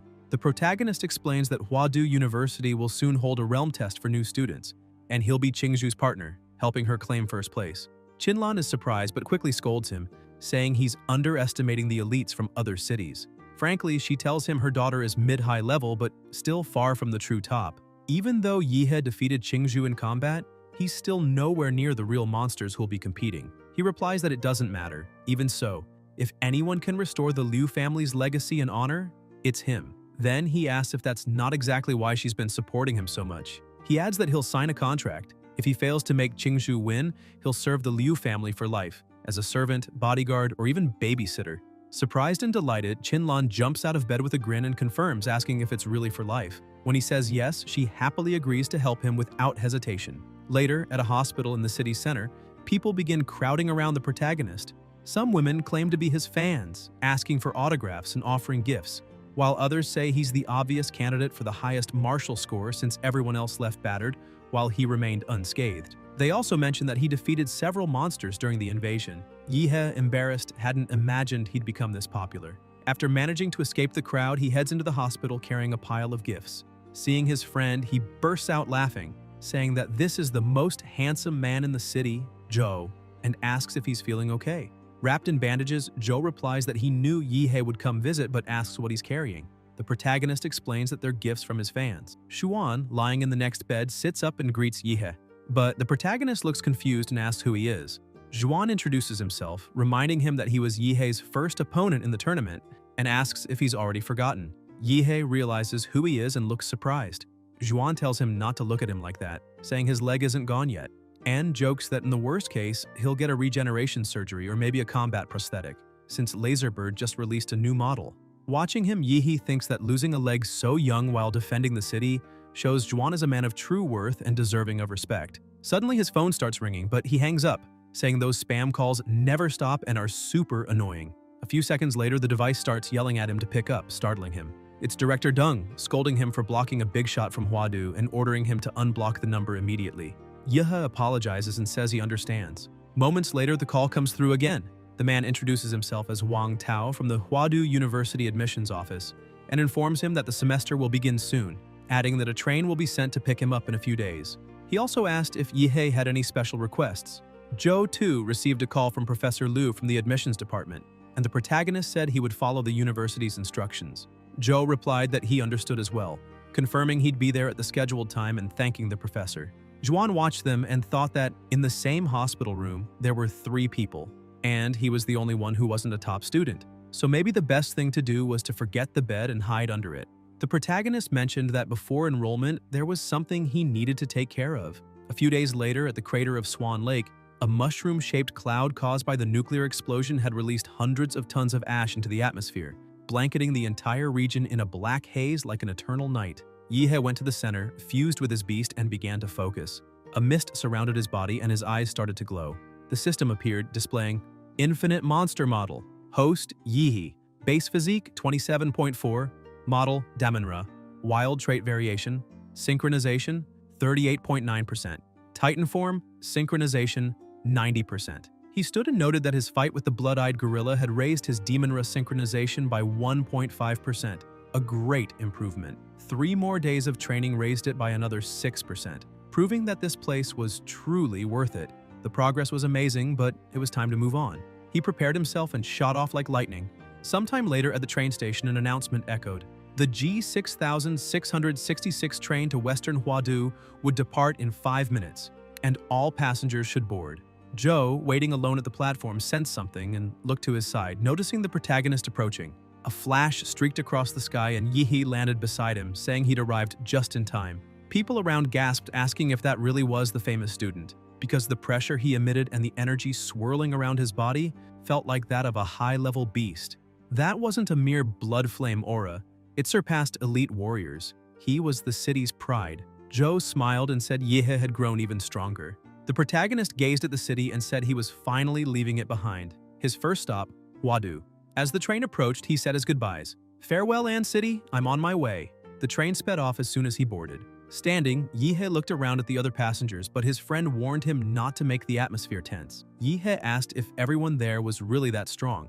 Joe explained that it wasn't just about strength. The train was built with next-generation alloys capable of withstanding tons of impact, and there were at least 5 Xuanwu-level martial artists aboard to protect the students. Some were disguised among the passengers, others served as guards. And there might even be a grandmaster on board. After all, the train carried the top freshmen of the entire Xia nation. Yihe chuckled to himself, thinking that after scanning the train with his life sense, there were indeed powerful figures on board, but only about 5 could withstand 3 of his attacks. Suddenly, a level 1 alert sounded. The university train was under attack from unknown forces. The instructions were clear. Teachers and staff were to contain the threat, and students were to evacuate immediately without trying to fight. Chaos erupted throughout the carriages. Some students questioned if it was real, thinking it must be a test for newcomers, but others argued it might be something far worse. The Xia nation was at its weakest point. Its national-class martial artists were wounded and recovering, and one of the 3 grandmasters, Du Jingming, had disappeared. Several masters and Xuanwu-level warriors had died in the recent waves of beasts in Guanshan and other cities. It made sense that old enemies or foreign forces would take advantage of the chaos to attack. The confusion grew. Some wanted to fight, others wanted to flee. Joe asked what Yihe thought. The protagonist grew irritated, saying it had to be a joke. He'd spent days training without rest and only took a short nap to recover energy. But if the enemy wanted to fight, then he wouldn't back down. The 2 of them ran to the front of the train. When they opened the door, they found a student gravely injured. Yihe's expression hardened as he shouted, demanding to know what was happening ahead. The freshman Zhou Jingxian, injured and gasping for breath, explains that the first 3 cars have already been evacuated. The enemy is using some kind of dimensional field, pulling people into isolated spaces where battles happen separately. Inside those domains, something terrifying is hunting everyone. The Xuanwu instructors who were guarding the train have been almost entirely wiped out.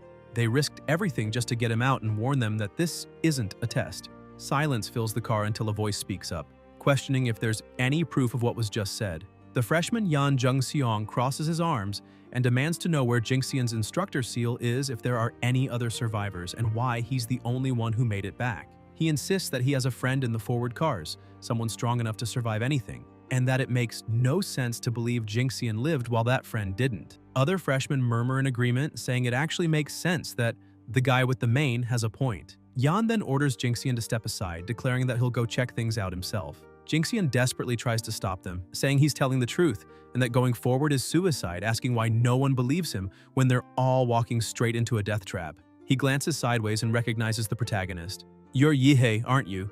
he asks in a trembling voice. The protagonist feels something strange. His life sense detects a surge of emotional distortion coming from the boy and replies, "Yes," asking how he knew. Jingxian explains that a woman named Qingzhu showed him a photo of Yihe and told him to find him and warn him that no matter what happens, he must not go to the front cars. Yihe freezes for a moment and his voice unsteady asks if she really said that. Jingxian confirms, saying Qingzhu threw herself in front of a strike, taking a blade meant for him, and was gravely wounded. The boy starts crying, saying maybe everyone's already doomed, but he'll still fulfill her last wish, to keep Yihe alive. The protagonist lightly taps his head, annoyed, saying Qingzhu isn't dead and he should stop spouting nonsense. Joe asks if he really plans to go to the front cars, and Yihe replies that he does. He promised something to her family and intends to keep it. Jingxian steps in front of them, declaring he won't let them pass. Yihe loses patience and asks how someone with such a loser's mindset even got into the best university in the country. He orders Joe to act. Joe charges forward and attacks, but Jingxian blocks firmly, saying he's trying to save their lives and asking why Yihe is so stubborn, always charging headfirst into every fight that appears. He remarks that Qingzhu is graceful and refined and says he can't understand how someone like her would ever care about someone like Yihe. Enraged, the protagonist snaps and knocks Jingxian out with a single punch, saying he's out of patience for talking. The freshman collapses, trembling, barely believing the power he just felt, strength far beyond his level. Yihe simply tells him to take a qi and blood pill because he'll need it after taking a hit like that. Without hesitation, he and Joe head toward the front cars. Jingxian, still on the floor, pleads with them not to go, shouting that it isn't safe. Upon reaching the third car, they find a massive, pulsating portal. The protagonist studies it and comments that it must be the entrance to the dimensional space Jingxian mentioned. He grabs a suitcase and throws it into the portal, watching closely. No sound, no sign. Not even his life sense can detect what's inside. The first freshman who got there probably already entered. "Interesting," he murmurs before stepping forward and diving in. As soon as he crosses the portal, a sharp pain throbs in his head. He realizes Joe is gone and wonders who's manipulating this domain. Not understanding what's happening, he decides to follow a distant light. When he comes to his senses, he's standing in the middle of a completely destroyed city. His life sense doesn't respond, it's blocked. So he decides to do it the old-fashioned way. Gathering energy, he flies to the highest point. With his nuclear energy condensing, he shouts for the enemy to stop hiding and using cowardly tricks. Then he unleashes a devastating blast into the sky, commanding everything to explode. A colossal explosion tears through the sky, drawing the attention of all freshmen on the field. Even Qing-Shu, injured atop a building, lifts her gaze and immediately recognizes who it is, murmuring that she had told him not to show up. On the ground, Yihei watches the flash and remarks that his arrival drew more than just the eyes of his peers. Even the enemies seem to have noticed his presence. Feeling something behind him, he turns and sees a grotesque figure with the head of a pig. Without hesitation, he charges forward, mocking the opponent and calling him a freak. His nuclear punch lands squarely on the pigman's face, but the creature retaliates with a slash across his abdomen. Shocked, Yihei realizes that the opponent withstood the blow without taking a single step back. The pigman is equally astonished to see the protagonist's rapid regeneration. Smiling, Yihei comments that his enemy didn't expect him to heal so quickly, and claims that his abdominal muscles are strong enough to destroy that blade on their own, saying that his strength isn't all that impressive and that, although the weapon was interesting for cutting through his defense like papers, it still failed to impress him. Curious, he decides to investigate further. Opening the enemy's mouth, he releases a nuclear breath inside, obliterating him completely. Holding the pig's head, he laughs, saying he's a simple man who keeps his word. He had promised to rip off that ridiculous mask, and so he did. Examining the inside of the mask, he finds a pendant and concludes that it might be part of a Huadu test, a classic challenge where defeating monsters grants rewards. He also notes that the enemy's weapon was probably reinforced with the chi of a high-level martial artist, making it absurdly sharp. But once that energy faded, it turned back into junk. Looking at the pendant in his hand, he wonders what it could mean and decides he must hunt down more masked enemies to collect their amulets. Suddenly, an arrow wrapped in sinister energy flies toward him. He destroys it before it can get close. Another enemy appears and Yihei, both irritated and grinning, remarks that they're attacking him in a group. Suddenly, a spear bursts from the ground beneath his feet while the archer takes the chance to unleash another volley. Even when hit, he only laughs louder, thrilled, asking if they really thought they could defeat him so easily. Calling them naive, he activates his armored Zodiac unit and a massive beast manifests behind him. In a single strike, Yihei attacks the archer and the impact causes such a powerful explosion that the entire building collapses. The freshmen watching from afar are stunned to see the structure crumble from just one blow. Returning to normal, Yihei walks to the building's base, demanding to know who tried to ambush him.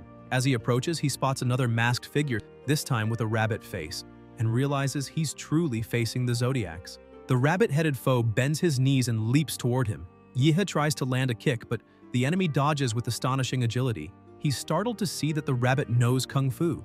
The strike is about to hit when a wall of ice rises up, blocking the attack. The rabbit man becomes trapped in the ice, and Joe appears, saying that was close and asking Yihei to leave that one to him. Joe advances, but the rabbit is incredibly fast, dodging smoothly and counterattacking, though Joe blocks and freezes his spear before landing a direct hit that sends the opponent flying. Yihei's killing aura flares behind him. Transformed once more with the Zodiac unit, he grabs the rabbit tightly, saying he finally caught that cute little thing. And in the next instant, another explosion lights up the battlefield. A few minutes earlier, two people were talking atop a building. The woman, watching the chaos below, asks the man why he's so quiet and whether the guy who made that flashy entrance has already been eliminated. The man replies that probably yes. Even their best fighters couldn't scratch the masked ones, since the weapons they wield can cut through anything, making them impossible to face at that level. The woman laughs disdainfully, saying the fool who showed up firing beams of light everywhere must be some lucky bumpkin who got into Huadu by miracle with no idea what he's doing. She adds that the gap between the talents of the big cities and the losers from the countryside is enormous. She's heard rumors that Yan and Ouyang-Ze from Modu, Lan Yusi from Chengdu, and Xin Chen from Luli Island have already started hunting masked enemies, though she still doesn't know how they managed it. The man comments that if those names are truly as strong as people say, the top freshman spot will definitely come from that group. The woman disagrees, declaring that the top always belongs to someone from Huadu, because before the monsters from that city, no student from the rest of the Jia nation stands a chance. The martial resources that Huadu's students grow up with are on another level. Suddenly, the sky is torn apart by a blue nuclear explosion, leaving the two completely stunned. The man's eyes widen as he says that beam of light is the same one they saw earlier, wondering if it could be an electromagnetic cannon. Trembling, the woman scolds him, calling him an idiot for thinking such a cannon could even exist there. Elsewhere, Yan and Young also witness the colossal blast. Yan asks what his friend thinks about it, and Young replies that the attack doesn't match the masked one's style, it's probably the work of a freshman. The horse-headed masked man had already been eliminated, and Young notes that, aside from the elites of Huadu, no one else could possess that level of power. Even so, he says it's better to check it out since they have already collected the pendants of the rat, dog, monkey, and horse. Lan Yusi from Chengdu should have the goats. Xin Chen from Luli Island likely took the snakes, and the freshman Qingshu seems to have defeated the Minotaur, keeping the ox pendant. If the masked ones really follow the zodiac pattern, then only 5 remain: the pig, rabbit, rooster, tiger, and dragon. Young stresses that fighting the dragon is suicide. He's a boss, someone to run from, not fight. He concludes that whoever fired that blue beam surely already holds several pendants, and both Xin Chen and Lan Yusi are bound to show up there. That means the game is entering its final stage, and if they want to win, they'll have to steal each other's pendants. Elsewhere, Yihe holds another pendant in his hand. Zhou, puzzled, asks what it is, and Yihe explains that before his companion arrived, he had already defeated a pig-headed masked enemy and pulled the object from inside him. If he's right, this challenge revolves around gathering all the zodiac pendants hidden within the enemy's masks. Zhou asks if that means they'll start actively hunting the masked ones. Yihe confirms, saying that someone attacked him from behind on the rooftop, but he managed to escape during this confusion. However, the enemy's arrow grazed him, which now allows him to easily track the archer. Shortly after, they arrive at another area and notice the ground covered in battle marks. The burn marks are still warm, a sign that someone was there just minutes ago. Suddenly, Zhou freezes, sensing an extremely dangerous presence beside him. He tries to react, but a woman retreats, wounded and surprised, asking how her optical stealth mode was detected. Zhou comments again that apparently the girl had been hiding and plotting something. It was the freshman Lan Yusi. Her partner tells her to step aside and, using the genetic art Flaming Demon Body, unleashes intense heat from his palm, melting the ice coming their way. The freshman Xin Chen says they managed to catch her and remarks that Yusi's stealth mode is quite weak. Yihe approaches, asking if the two were planning an ambush. Yusi tells him not to get the wrong idea, explaining that they had just smashed the face of a rooster-masked enemy and were hiding to lure out others. She lights a cigarette, trying to divert the protagonist's attention, but he stays focused and asks if what they say is true because, if it is, he wants them to explain that. Suddenly, he grabs a clone of Yusi by the neck. Shocked, she admits that even her decoy was detected, and realizes that those two must have some special ability. Chen comments that he already expected that. A sneak attack succeeding too easily would have been boring. He drops the cigarette on the ground and says he'll show them how it's done, inhaling deeply before exhaling a thick cloud of smoke. Yihe and Zhou back away, but Yusi laughs, saying they don't even need to bother running, using her wind ascension technique to propel the smoke rapidly toward them. Chen conjures a fireball in his hand and says he's not done yet. Now it's time to really heat things up. He launches the fire into the smoke, laughing and taunting the two, wanting to see if they'll still be smiling after this. However, Yihe simply claps his hands, dispersing the entire attack around him. Chen is terrified to see that the protagonist erased everything with a single motion and realizes that kind of power is abnormal, questioning what kind of insane physique he has. In an instant, Yihe strikes with the mountain-blocking fist, landing a direct hit to Chen's face and sending him flying several meters away. Yusi feels Yihe's murderous intent and crushing pressure, trembling in fear. She thinks that none of them have yet broken through the barrier to become true martial artists, that they are all still mere disciples with bodies limited by an invisible wall. Even Huadu's freshmen have only a slight edge at this stage, but Yehe seems to be on another level. His body is far beyond what a novice should possess. Suddenly, she's frozen solid, realizing she'd been so terrified by the protagonist's overwhelming power that she completely forgot about the ice user. Yihe keeps advancing like a demon, his monstrous aura dominating the area as his thirst for battle grows.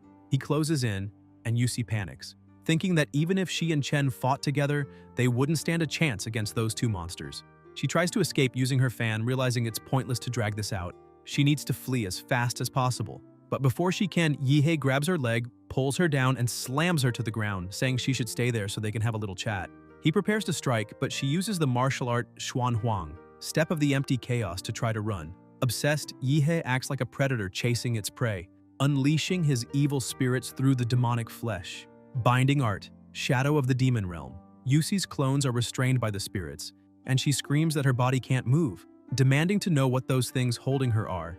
Yihe laughs at the scene, saying it looks like his little prey can neither fight nor flee anymore. so it's time to surrender.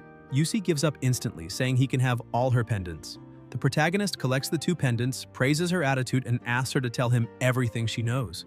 Yusi begins explaining that to pass this trial, one must gather all 12 zodiac pendants and that they've now reached the final stage. There's no point hunting anyone else, since the survivors will end up fighting each other anyway. She mentions that the real monsters that year are Yan and Young, both from Modu. Laughing, she asks if the protagonist wants her to lead him to them, saying she has nothing left to lose, and that since she can't win the competition, she'd rather pour gasoline on the fire and let the big shots kill each other. Yihei laughs and replies that she doesn't need to bother with that, though he admits she's braver than he expected. Meanwhile, Yan and Young are moving quickly. Young comments that Yusi and Chen are probably already hunting them, but says he doesn't care who wins. In the end, they'll just steal from both, since those two are merely holding onto the prize for now. Suddenly, Yan is shocked and tells Young to look at the body split in half on the ground. It's Chen. Just minutes earlier, he had been completely defeated and tossed aside like trash. Barely breathing, Chen mutters in confusion that the protagonist is definitely not human and that Yusi has probably already been hunted down too. He believes Yehe must have marked him somehow and is sure that monster will find him soon. With no options left, he decides to join Young and Yan, but then hears footsteps behind him. Startled, he turns and asks who's there. What he sees terrifies him. The dragon appears before him, and in the blink of an eye, he's eliminated. Yan stares at the body, saying there's no doubt Chen is dead, and that such a brutal, precise cut could only have been made by one person. Young cuts in, confirming that only the dragon could deliver such a surgical, merciless strike that kills instantly. Yan finds it strange. The dragon was supposed to be sealed in the underground parking lot. Last time, over 20 people were sent to hunt it, and only 2 came back alive. He says he can't believe what he's seeing. This was supposed to be just a trial, not a massacre, but all that blood is far too real. Young starts to panic. Yan calls his name, asking what they should do since Chen's pendant has also vanished. Young replies that if the dragon is loose, then some condition must have been triggered, probably the one requiring all other zodiac masks to be defeated. And now the final boss is free. Just as the masked ones automatically hunt freshmen, the dragon must now be hunting whoever carries the zodiac pendants. Young awakens his bloodline, stating that facing the dragon would be suicide and their only chance is to gather the remaining pendants before it takes them. Sprouting wings from his back, he takes flight, saying they need to send a signal to lure the other holders and settle everything in a single battle. Meanwhile, in the dead city amid the ruins, Qingzhu is injured, leaning against a wall. She laments that it was supposed to be just a train ride to Huadu, but they ended up trapped in that cursed place where so many freshmen have already been slaughtered by the maniac in the dragon mask. She recalls that the professor found her, but only one of them could escape, and she couldn't bring herself to leave, and not like that. Looking at a photo of her and Yihei on her phone, she says she needs to warn that idiot not to get involved. Exhausted and sad, she wonders if the one who escaped managed to find him, and admits she doesn't have the strength to go after him herself. Still, she believes that with Yihei's absurd power, he'll easily survive, as long as he doesn't cross paths with the dragon. Suddenly, she feels a presence approaching and panics, realizing she's already been found. With her weakened body, she knows she can't run.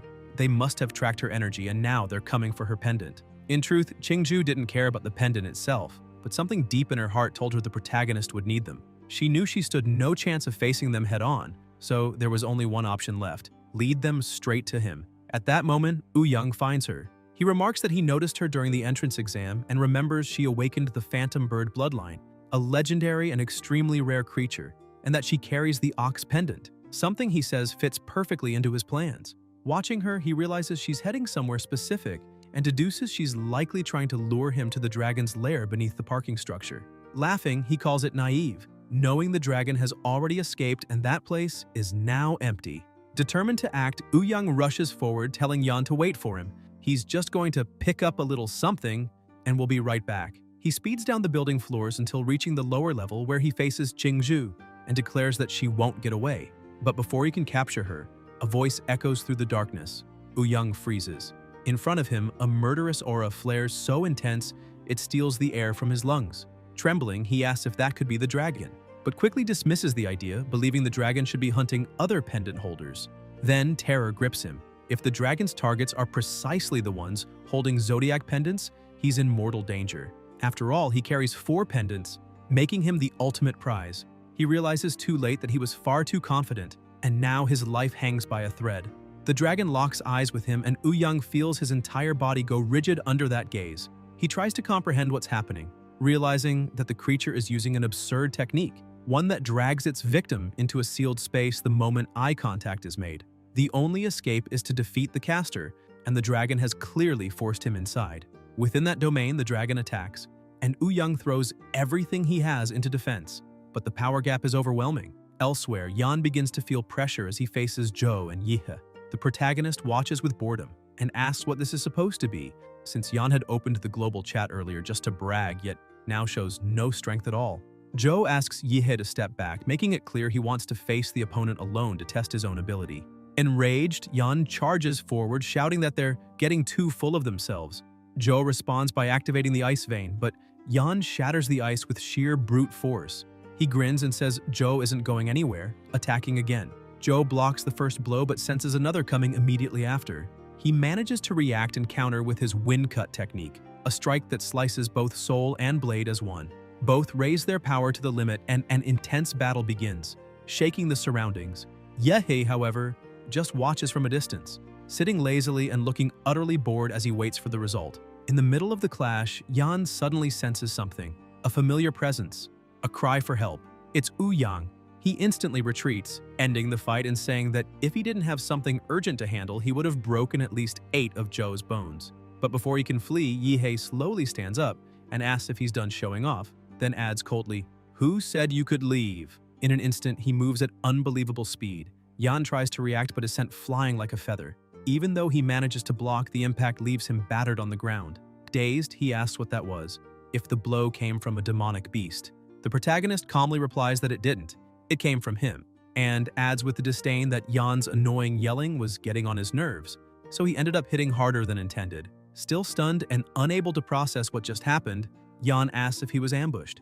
Yihe sighs and answers casually that no, the problem is simply that Yan couldn't keep up. The punch was so fast that his brain didn't even have time to process it. Humiliated, Yan screams that the protagonist is too arrogant and that he'll be the one eliminated. 3 minutes later, he's completely destroyed. Beaten so badly it looks like 10 people attacked him at once. Yihe calmly holds Yan's sword and says he shouldn't feel too frustrated. Lasting 3 minutes against him is already impressive, especially since Chen went down with a single hit. Examining the blade, he remarks that it's actually decent, but that he's thinking of borrowing it. He asks if Yan would mind, though he knows the opponent is already unconscious. Then he adds that the sword still needs a few upgrades, and channeling his nuclear energy, he infuses it directly into the weapon, instantly transforming and amplifying it. Zhou approaches and calls out to him, saying that in Yan's spatial ring there weren't any masked pendants, but he did find something strange. He shows a pendant that's blinking repeatedly, as if transmitting some kind of signal. Meanwhile, inside the dragon's domain, Yang was still standing, though completely destroyed. He looked forward and said he never imagined that would be his limit, since he had used even the last sealing nail he recovered from that ancient ruin. If he had managed to drive one of them straight into the dragon's heart, he could have sealed its martial core and internal flow at once. However, even sacrificing his own arm, he still missed by a few centimeters. The dragon monster slowly approached, letting out a fierce roar. Yang accepted defeat, saying his only chance to beat that monster called Chenlong was gone. Suddenly, the domain began to collapse and Yang remained pinned to the wall with a sword through his body. Meanwhile, Qingchu kept climbing the stairs slowly, thinking she just needed to endure a little more because she was almost at the rooftop. That Chenlong was really on another level, and the horrendous ox she had defeated earlier did not even compare. As soon as Yang fell, she would be next. She looked out the window and thought that if she truly wanted to get out alive, her only hope was for Yihe to appear and get her out of there. That was the tallest building in the area, and when the protagonist fired the flare, she got an idea. She would answer with her own. Qingzhu activated the awakening of the phantom bird bloodline, releasing an enormous amount of energy, but she soon collapsed to the ground, having reached her limit. She begged for that signal to reach Yihe, but suddenly felt a massive killing intent along with a terrifying sound. She ran to the edge of the building, unable to believe what she saw. Chenlong was walking on the outside, heading straight toward her. Qingzhu froze in fear, wondering how that monster had already found her. Her first thought was that there was not enough time, and she needed to fire another flare to warn the protagonist that it was a trap and he needed to stay away. Chenlong once again used his domain expansion ability, creating a new domain on the building's rooftop. The moment he stepped into his own domain, Qingzhu fell to the ground, completely overtaken by fear as she watched that monster raise his sword to strike her. She thought it was the end and that there was nothing she could do. What she did not expect was that the real monster was outside. The shell of the domain began to crack and Yehe burst through with full force, shouting that he had made a promise to Qingzhu's mother, and he was not the kind of man who breaks promises. Qianlong and Qingzhu both looked up in shock. The protagonist gathered all his strength and shouted, asking what kind of abomination that monster was, while striking with such power that the blow split the building in half. He yelled for Qingzhu to head to the east side because his new recruit and the others were waiting for her in the alley. Qingzhu asked if he was not going with her, but Yehe replied that he was staying because it was time to have a few words with that maniac wearing the dragon mask. He immediately began descending in flight to face his final opponent in that place. Qianlong, with his clothes completely destroyed, began walking while expanding the domain once again. The protagonist asked if he was really going to keep using that domain, saying he could feel when Qingzhu's distress signal was activated, but something was wrong there. He taunted the enemy, asking if the dragon only knew how to fight inside the comfort of his own little sandbox. At that moment, he noticed the nail embedded in Qianlong's chest and wondered if that could be the emergency plan Yan had mentioned for dealing with the dragon. Suddenly, the dragon began moving with absurd speed, surpassing any previous limit, and the protagonist started laughing, saying the opponent was really fast. He lifted his sword from the ground and the two began a fierce exchange of blows. Yehe, completely excited, commented that this was great because he had finally found an opponent worthy of his level. Their power was so devastating that another entire building was sliced into pieces. The fight intensified to the point that the entire surrounding area was completely destroyed. Qianlong landed a direct hit, sending the protagonist crashing into the ground, but Yehe retaliated with his nuclear breath, blasting through countless buildings as the beast soul energy filled the environment. He got up laughing, saying the opponent was incredibly strong and the first decent person he had faced since arriving in that world. Qianlong also rose slowly with his mask almost completely destroyed, and Yehe smiled even wider, saying that now things were getting interesting because the legendary invincible boss Qianlong would not fall that easily. The dragon charged again and Yehe was surprised by the speed but managed to block the attack. He realized, however, that Qianlong had become even faster and stronger after the mask broke. With his eyes gleaming, the dragon continued its full-force assault. Yehe tried to resist, but his blade split in half, leaving him unarmed. Qianlong appeared behind him to finish the strike, but the protagonist, acting like a real monster, bit down on the enemy's blade, stopping the attack with his own mouth and laughing as he said he had him now. Without a sword, he charged in using pure brute strength. Qianlong tried to react but was hit directly by a nuclear punch to the face, almost being knocked out on the spot. Yehe grabbed the dragon's arm and said it wasn't over yet, calling him customer with ironic politeness. He prepared for another insane barrage of blows, saying he was technician number 23 and always at the customer's disposal. The punches fell like a storm, and Yehe laughed in a crazed way, completely overtaken by adrenaline. He thought he had already hit every vital point: temple, throat, heart, arm, groin, and that thanks to Ouyang's bronze spine, the dragon's meridians were blocked and his chi flow had been interrupted. Now, every strike was aimed at causing devastating internal damage. Qianlong reached his limit and dropped his sword, but that was just a trick. He tried to counterattack, and Yehe, still laughing like a madman, said he knew the dragon wouldn't give up on such a good fight. The protagonist opened a fan in one hand and used it to defend himself, saying that the only chance Qianlong had to win was catching him off guard at the start, since the power difference between them was colossal. Even then, he estimated the dragon's chances of victory at only 30%. Yehe then transformed the fan, saying it was time to show who the real boss was there. A whirlwind of malicious spirits rose up, growing and destroying everything around it. The vortex became larger and more violent, and Qianlong's body began to be completely torn apart. Unable to move properly, the dragon only muttered that with that killing intent strengthening the fan, the protagonist was even stronger than when he fought alongside Lan Yusi.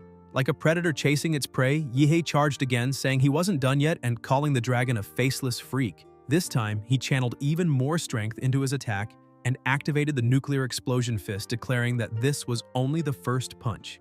A massive explosion engulfed the area, and Qianlong's body was even more destroyed. But the protagonist didn't stop, saying the second punch was coming. He activated the Mountain Breaker fist, and the black flash struck Qianlong's face directly, launching him through the air like a ping-pong ball, crashing through several buildings before violently slamming into a wall. Yehe flew to meet him and asked if he really was a dragon, because he honestly expected something stronger. But in the end, he was nothing more than a simple worm. Qianlong lifted his sword, saying he would still kill him, but the difference in speed and strength between them had already become unreachable. With a swift movement, Yehe pushed the dragon's own sword against his neck, saying he had him trapped. The blade cut deep, and Qianlong's head began to fall. The protagonist watched the enemy's body collapse and then picked up the dragon pendant, saying it was finally time to end that game. Shortly afterward, Yan sensed the power Yihei had released and was completely terrified. The protagonist returned to meet the survivors and Yan simply knelt, unable to say a word. Still worried, Qingzhu shouted that Yihei shouldn't have faced that masked man alone, but Zhou replied that anyone other than him would only have gotten in the way. Qingzhu lowered her gaze, realizing he was right, because she was so injured she could barely use her martial abilities. If she had tried to help, Yihei would have had to protect her, and that would have put him at risk. She thought that if she were just a little stronger, she wouldn't have been a burden to him. The protagonist approached and casually interrupted her thoughts, asking what kind of face she was making. Qingzhu jolted and asked what he was doing. Yihei extended his hand and said he wanted the ox pendant, or if she preferred, he could take it by force. Qingzhu sighed and handed the pendant over without complaining. Zhou commented that they needed to arrange the pendants in the order of the zodiac from rat to pig, but as soon as Yihei aligned them, nothing happened. Zhou was confused, thinking he had messed up the sequence, and the protagonist didn't understand either, simply staring at the pendants in silence. Yan then approached and explained that the dragon pendant was different. It wasn't created just to represent a masked enemy, but to act as a hunter, a weapon specifically made to eliminate pendant bearers. That meant they didn't need the dragon pendant to complete the sequence.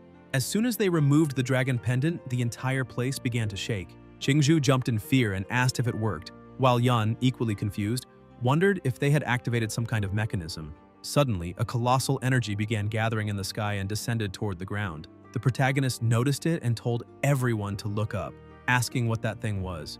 A massive eye appeared among the clouds, watching the group. Yihei stared back, asking what the hell that was. But before he could react, he started being pulled toward the eye. He was swallowed by the light, and when he woke up, realized he was inside the train car again. Everyone else had also returned, confused but unharmed. Soon after, a voice echoed through the car asking all students to remain calm and informing them they had been temporarily transported into a magical illusion created by the eye artifact. That had been the imperial test for that year's freshmen, so there was no need to worry. The voice then gave a special announcement saying that first place in this year's test went to the team from An City formed by Yihei, Zhou, and Qingzhu, who managed to gather all 12 zodiac pendants. Among them, Yihei's exceptional performance earned him the grand prize, which would be delivered at enrollment. The students were confused. One of them asked who that guy in first place was, since he had been eliminated early on and didn't see what happened afterward, wondering if Ouyang hadn't been the winner. Other students who didn't even know An City were surprised that kids from an unknown place managed to surpass those from the capital, who had incredible support and structure. Many were impressed to learn they collected all the pendants, which was insane, since most couldn't even defeat a single masked enemy. While rumors spread, the protagonist didn't care about any of it, only staring at the system with sparkling eyes, thinking he had finally completed the requirements for a draw. The system congratulated him, saying the host had surpassed all freshmen in the Imperial Eye Test and earned a model draw. Before starting, the protagonist asked Zhou for a wet wipe, wanting to clean his hands thoroughly. He began spinning the cards and said there would be no manipulation this time. Suddenly, a terrifying monster appeared before him. The system announced, Level 13 Model, Vampire Rankud, Bloodline Traits, Corpse Infection, Blood Manipulation, and Immortality. Synchronization Rate, 1%, Evolved Form, Rakud the Zawarudo. As the train sped forward, Yihei trembled with excitement, thinking a vampire was incredibly rare. The bloodline itself wasn't grand, but the evolved form had the ability to stop time, which was simply absurd. Ouyang and Yan approached, and Ouyang asked if he was Yihei, wanting to know if he was the one who defeated the dragon. Yan tensed up, thinking his friend needed to calm down because if he caused trouble with that protagonist, no hospital could help him. Yihei looked at the two and said he wanted to clarify something, that hadn't just been a victory, he killed the dragon. Ouyang was astonished and shouted in front of everyone, telling the protagonist he was planning to create a new club at Wadu University, something different from the student council, and wanted him to join, offering him the position of president. The students were stunned, and Ouyang continued explaining that every year the best freshmen and the council president were always local Wadu students. Smiling, he extended his hand to Yihei and said the strength he displayed made him believe he could break that tradition, asking again for him to join the club. The students became even more excited, commenting that the arrogant Ouyang was personally inviting Yihei, and another pointed out he even offered the presidency. A girl shouted enthusiastically, saying this could be the start of a legendary organization in Wadu, and they were witnessing a historic moment. But the protagonist simply apologized, saying he wasn't interested in fighting the council or leading a club, because he preferred to work alone. The girl reacted in shock, saying he really refused and that it was a historic rejection. Others commented that even Young had been turned down and that it was a waste. Young only smiled and said it was fine, handing Yihei a card and saying he would still look forward to working together someday. A short time later, at the end of the day, Joe looked to the side and said they had arrived. When the protagonist looked as well, he was completely stunned by the buildings and lights of the city. That was Huadu, a colossal metropolis. The students began exiting the train, and an attendant pointed toward a passage, explaining that all new students of Huadu University should follow her until they reached the institution. As they walked through the corridor, everyone was surprised to see a gigantic ship waiting on the other side. An employee asked everyone to board in an orderly manner, checking their seat numbers with those from the Huadu Express. Yihei saw Qingju ahead and approached, calling her Little Juju as he lightly poked her back. Qingju jumped in surprise and immediately remembered her mother's warning that she should keep her distance, since even though she and the protagonist were technically engaged, they were not married yet.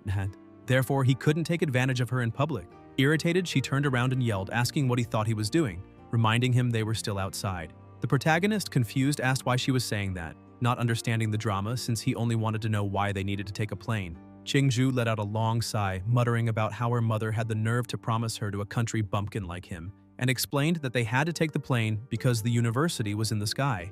Yihei lifted his head, seeing nothing, and asked if she was being serious. Qingju answered yes. The university was literally a floating city among the clouds, protected by a massive magical barrier. The plane began passing through that barrier, and Yihei, curious, wondered if that electromagnetic net was meant to keep demon beasts away, since even the range of life force detection seemed weakened inside. But coming from an institution like Huadu, that was expected.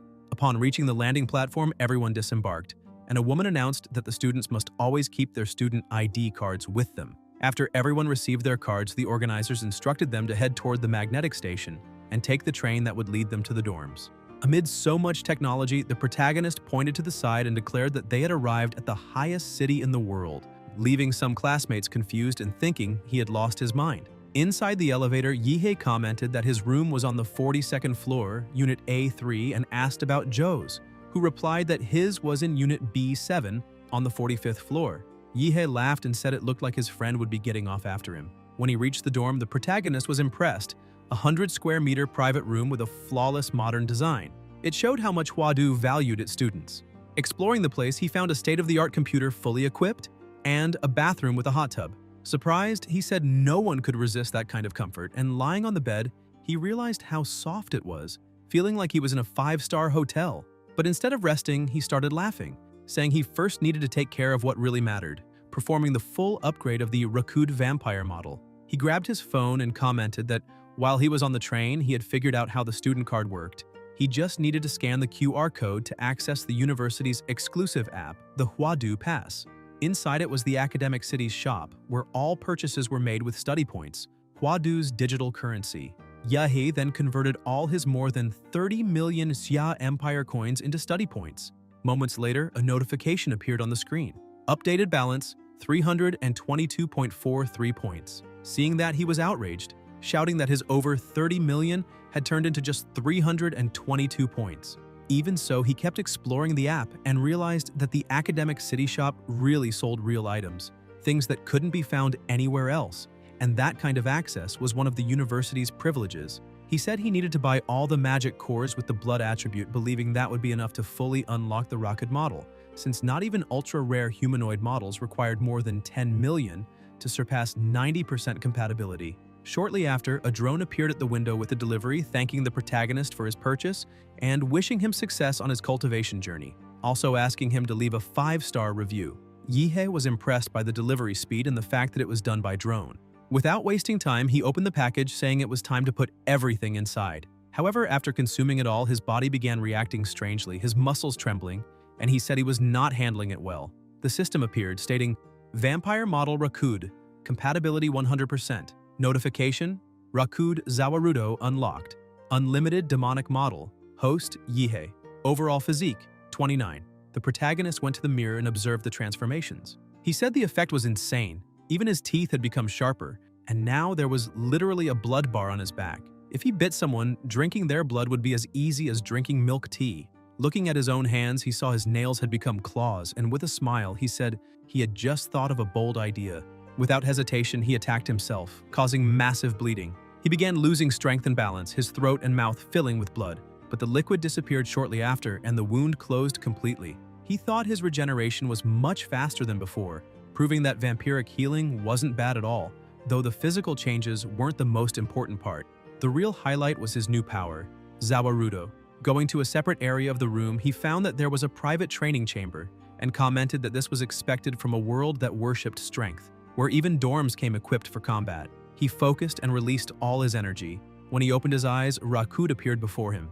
Yihe told him to attack with everything he had.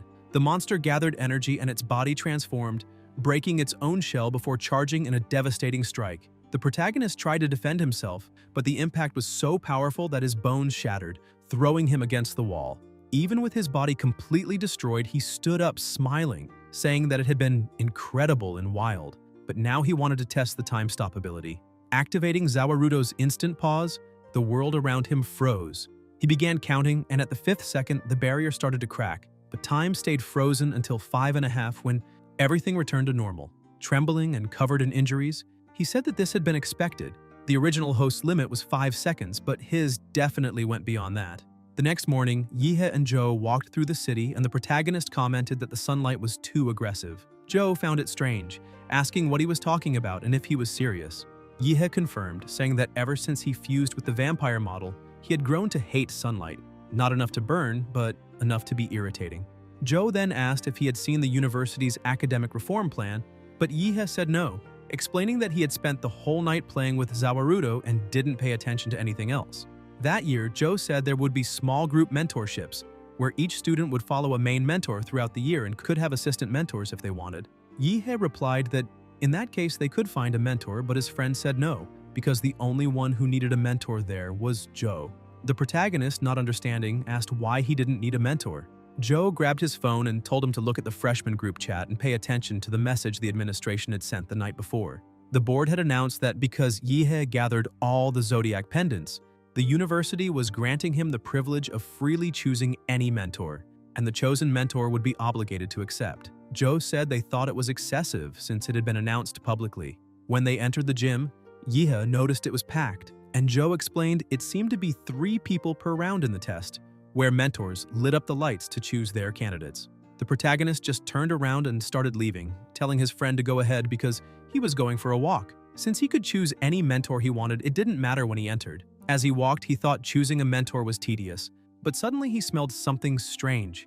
With his new abilities, he instantly recognized it as the smell of blood. He began running toward the source, thinking that if it were normal blood, he wouldn't care, but that one was different, hidden yet intense, restless like a deadly current beneath a calm surface, filled with killing intent and forbidden sin. The scent awakened his killing instinct, and he needed to find its origin. After running for a while, he reached the place where the smell came from, a somewhat isolated area. Yihe was surprised to see a cute little girl and wondered if she was really the source of that terrifying aura or if he was mistaken. The girl noticed his presence, stood up, and called him boy, asking if he had been training the demonic flesh prison technique. The protagonist was startled and asked how she knew that, noticing that even though she looked like a child, she spoke like an old woman, and even called him a boy. The woman said she knew because she was the one who helped Huzinho perfect that technique. Yihe was shocked to realize she was referring to Liu Chenghu. The girl began bragging, saying he had been her disciple about 90 years ago. The protagonist asked if she was messing with him, because he knew martial artists lived longer than normal and that a master could stay young into their 80s or 90s, but he couldn't understand why she looked like a child. He thought that although some practitioners could compress their bodies until they seemed smaller, the purity in that girl's eyes and her innocence were impossible to fake. Not even an award-winning actress could imitate something like that. The girl stared at him and asked if he really didn't believe her. Yihe mocked her, saying he might believe her, but if she claimed to be Emperor Qin Shi Huang, then he would believe her 50%. Suddenly, he felt as if a guillotine had chopped off his head in the blink of an eye, but he immediately returned to reality, startled and confused, wondering if it had been just an illusion, because the bloodlust was so intense that it made him hallucinate being decapitated. Still shaken, Yihe began activating his power, but the girl simply put a lollipop into his mouth and told him to take a strawberry one, since it was her favorite flavor. With an innocent look, she apologized for calling him boy again, saying that maybe she went too far and asked if he wasn't going to accompany her to school, explaining that she only got 1 or 2 hours a week to go out and that her life was pretty sad. Yihe observed her suspiciously and asked who she really was. The girl then introduced herself as Gongke, an extremely powerful master, saying that she once even made the university president, Shi Jingwen, cry when he was little. The protagonist dropped to his knees before her, overwhelmed by a mixture of shock and hope. He thought that if she really was the one who perfected the Xuanhuang technique, she might be able to help him advance in his cultivation, since she was a killing-type master, which suited him perfectly. Without hesitation, he shouted that he had searched the entire program for a real master and found no one worthy, but that now things would change. He declared he wanted to become her disciple and begged her to accept him. Gongke was surprised, not really understanding what was happening. Meanwhile, in the gym, the students were in an uproar, saying they couldn't believe the 5 university directors would be mentoring freshmen that year, because if anyone could become a disciple of one of them, their future would be guaranteed. Another student, however, deflated their excitement by saying it was just a dream, since the 5 directors would never waste their time on ordinary students. The discussion continued until someone asked why everyone was there, whether it was some kind of visit or sightseeing, and the first student answered that they were there because of the freshman Yihei, the boy who completed the Zodiac Challenge. The directors were present precisely because of him. What the freshman didn't know was that the Zodiac Challenge had been broadcast live and the viewers were none other than all the teachers of Huadu University. Since the transmission on the train at the start of the test, the evaluators had been observing how each student reacted to sudden crises, with an AI system analyzing micro-expressions and behavior patterns. Every action was scored. Those who ran into the Zodiac City unprepared received low grades, while inside the main criteria were combat intelligence, practical technique, and teamwork against the Zodiac masked ones. Even without killing anyone, good performance in any of these areas was enough for a high score. But the abnormal Yihei was the only one to achieve full marks in absolutely every category. Even so, what truly shocked the directors wasn't that. It was the fact that he defeated a boss he wasn't even supposed to face, the Dragon of Certain Death. One of the directors commented that Yihei himself might not even know who that dragon was, since it was a battle model created by the National Superintelligence MANHUA based on data left behind by Fu Hongsheng, a national-level martial artist who studied at the same university. Even though not all of Hongsheng's abilities, such as his god-tier divine eyes, could be fully replicated in the virtual world, he was still considered the strongest martial artist in the country's history, perhaps in the whole world. His university records had remained untouched for over 100 years. The fact that Yihei defeated a model based on him, even an imperfect version, was proof of the absurd talent that boy possessed. If everything continued on the right path, he was destined to become a grandmaster or even an archmaster. In the middle of the excitement, someone burst into the gym running and shouting that there was more news. The messenger entered the gym out of breath and announced that the protagonist had just asked to become the disciple of Gongke, the former Imperial University professor and current special agent. All 5 directors were stunned, unable to understand why he would do something like that. Outside, Yihei was still holding the little woman while she, confused, tried to pull away and asked if he really wanted her to be his master. He confirmed without hesitation, saying he had already made his decision. In his thoughts, he considered that technically that woman must have been over 100 years old and that if not for that, kneeling before a lowly in broad daylight would definitely get him thrown straight into jail. Gongke said that in truth, she believed she had been expelled from the Imperial University, but Yihei, firm in his decision, replied that she had said she could only go out for 1 or 2 hours a week and promised that if she accepted him as her disciple, he would find a way to secure her freedom within 2 years. Gongke's eyes sparkled instantly, and she accepted with a smile. Yihei celebrated, saying he finally did it. But before he could relax, an immense pressure of energy approached. The 5 directors arrived flying almost at the same time, shouting for him to stop.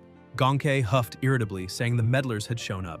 The stern-faced director glared at her and said they had agreed she couldn't have contact with the students while outside, especially in her current mental state, which was not suitable for guiding anyone. The mustached director agreed and ordered her to return home. Gongke sighed and asked if she really had to go back, then turned to Yihei and asked his name. He bowed respectfully and answered, "My name is Yihei, master." She smiled and said all right, telling him to come with her. At the Huadu Research Institute, Gongke walked excitedly beside her new disciple.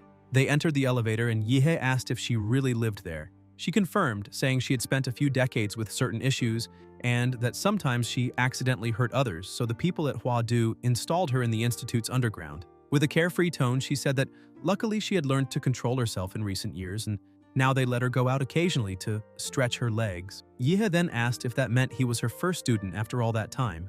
Gongke was surprised and said he thought in a strange way because he should be afraid. He made a face and asked if he should be afraid of being bitten or cut into pieces.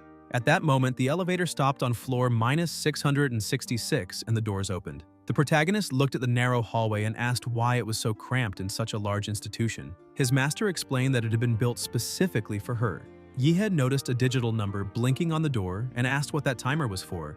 But Gongke suddenly panicked, started running, and shouted that there was no time to lose, that they needed to get inside immediately. Still confused, Yihe insisted on knowing what the counter meant, and she answered desperately that every time she went out, the clock started counting, and if she didn't return before it reached 0, the alarm would go off in the Huadu leader's office, causing the entire university to begin hunting her down. Yihe dove through the door seconds before it closed. As soon as they passed through, the door locked and a luminous barrier formed. Gongke took a deep breath and said they made it in time. Yihe noticed some kind of magnetic field in the air since his martial energy wouldn't properly gather outside his body, which meant any technique used there would be drastically weakened. Gongke explained that the place was her containment cell, built to prevent her escape. She said Shi Jingwen himself and his team designed that 3-story underground house, equipped with absolutely everything: training rooms, leisure areas, plenty of comfort, and several layers of magnetic suppression capable of distorting all martial energy. All of it was made to keep her from getting bored and trying to run away.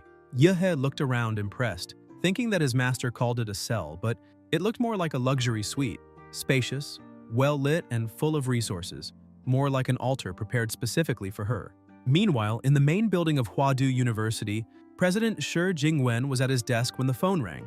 On the other end, one of the directors warned in a desperate tone that Yihe had just become the disciple of Gongke. Jingwen only sighed and said they should let him do as he wished, because Huadu's goal wasn't to produce dozens of mediocre talents, but to prepare a single individual capable of carrying the future of Xia and perhaps humanity itself. When a true genius appears, he said, the university's duty is to give them full support and freedom to grow. Jingwen explained that they should allow Yihe to train with Gongke for now, since the special training camp for the local freshmen was almost ready, and Yihe would be the stone sharpening the new blades of that generation. The directors agreed but reported that Yihe had entered the containment zone with his new master, and, although everything seemed stable, predictive analyses showed a high risk. According to the reports, Gongke, as a special-level combatant, still had more than a 5% chance of losing control when spending too much time with another person. Jingwen looked at the data on his screen. Danger. Outbreak risk. 5% to 14% vertical bar coexistence survival rate. 95% vertical bar injury. Likelihood. 38% vertical bar. Rescue success rate. 10.3% vertical bar safe rescue window. 1 to 3 minutes. One of the directors added that Yihe had only a 10.3% chance of being rescued and nearly a 90% likelihood of dying before the rescue team even arrived. And even if he were rescued, there was still over a 95% chance he wouldn't survive. Ending the call, the president stared out the window and murmured that special class combatants were usually doomed people, either those who possessed overwhelming strength or martial artists with uncontrollable power. In times of peace, the state kept them contained, but when Xia faced real crises, they were deployed to the front lines as human weapons. To face someone like that, Yihe needed to be prepared to die. Without that resolve, he could never walk the path of slaughter. Jingwen concluded by saying that Xia was running out of time. The lunatics from the Northern Bitan Federation and the fanatics of the Divine Descent Nation were on the move with their secret realm technologies, and the new generation needed to mature quickly. In the underground B3 level of the containment zone, Gongke and Yuhei arrived at the training room. She commented that it had been decades since she taught anyone, so they would start with a simple test to see what he was capable of. Yihe asked if she would restrict her own power to the martial stage so they could fight evenly, but she laughed and said she had forgotten that part entirely. He said he was ready for combat while she stretched as if it were just a light workout. Yihe thought he didn't want to relive the guillotine sensation, but before he could react, Gongke advanced with overwhelming killing intent. He was shocked to realize she was aiming directly at his vital points and shouted, asking whether this wasn't supposed to be a friendly training session. Watching her movements, he calculated 5 possible evasion routes, but concluded none would work. She was reading every micro-movement of his like, flipping through an open book. With no options left, he chose to face her head-on and activated his transformation, trying to counterattack. Gongke grew excited, saying he was trying to awaken his bloodline to balance offense and defense, but she stretched her body and wrapped around his arms with impossibly fast movements, murmuring that unfortunately she was still faster. In the blink of an eye, she threw him down and delivered a sharp strike that broke both of Yihe's arms. The brutal pain made him scream so loudly that the pressure in the entire room shifted. The air vibrated and the magnetic field trembled before the explosion of power beginning to awaken inside him. Yihe returns to his normal form while his master steps back, her arm badly injured and her face bruised. Even so, he keeps smiling and comments that she really went hard on him this time, since even his lineage awakening was forced to revert. Gonkei laughs too and licks a bit of blood from her own face, saying it had been a long time since she last tasted blood. The protagonist admits that in hand-to-hand combat he stands no chance against her, so he says he'll have to rely on some unfair techniques and asks her to guide him. Yihe begins releasing his human form, satisfied after spending the entire night maximizing the mega humanoid model. On the other hand, his master Gonkei mirrors his excitement, smiling wide as she realizes that for a mere martial disciple he's displaying absurd strength. Wondering if she accidentally took in a little monster as a disciple and thinking she'll need to take this more seriously, Gonkei makes the first move and attacks. An explosion erupts on impact, but Yihe manages to complete his transformation and charges forward using his armored ancestral humanoid split form. She reads the collision route instantly and inhales, activating the special crushing fist, and the strike completely destroys the monster's arm. Yihe is stunned because the Imperial manhwa exoskeleton, forged through flesh-based armor, should have dozens of times the defense of the mega humanoid, yet his master tore through it like paper. As he gets lost in thought, Gonkei darts in and startles him, appearing right in front of the monster's face and calling out to her disciple, asking if he's hiding inside that big guy's mouth. Yihe is even more shocked by her supernatural perception, since he had shut down all his vital signals and still got detected within seconds. Gonkei prepares to strike, telling him he'd better come out, but the protagonist responds by using the Zhuanlin Horn Spike Meteor Humanoid split form, forcing her to retreat. He then starts concentrating nuclear energy in his mouth and comments that her cuts are insanely sharp, maybe sharp enough to slice through that, but he wants to see how she plans to block it. A second later, chains appear around his head and bind him completely. Suddenly, he's back at the guillotine, shocked that he can't escape that place. The blade starts to descend and Yihe screams for Zawarudo, who appears and, following his master's order, stops time. The protagonist realizes he might have gone overboard because his master dragged him once again into that domain of murderous intent, a mental illusion created by her bloodlust rather than the real world. And now he has to fight back with pure willpower if he wants to break free. With time frozen, Zawarudo unleashes countless strikes until the blade cracks and shatters completely, freeing Yihe and pulling him back into reality. When he opens his eyes, Gonkei is standing in front of him sucking on a lollipop and asks if he's awake, commenting that his turtle shell was pretty tough. Yihe gets up thinking she must have forcibly ripped him out of his humanoid form and casually destroyed the hardened layer he had crystallized to protect his real body, something a mere martial disciple shouldn't be able to do. Yihe stares at her and asks if she cheated, but Gonkei, pretending innocence, asks what he's talking about and claims she won fair and square. Unfair, but still fair. The protagonist presses, asking if she's serious, and Gonkei finally admits she may have used a tiny bit more strength than she should have, explaining that she sometimes miscalculates the first hits.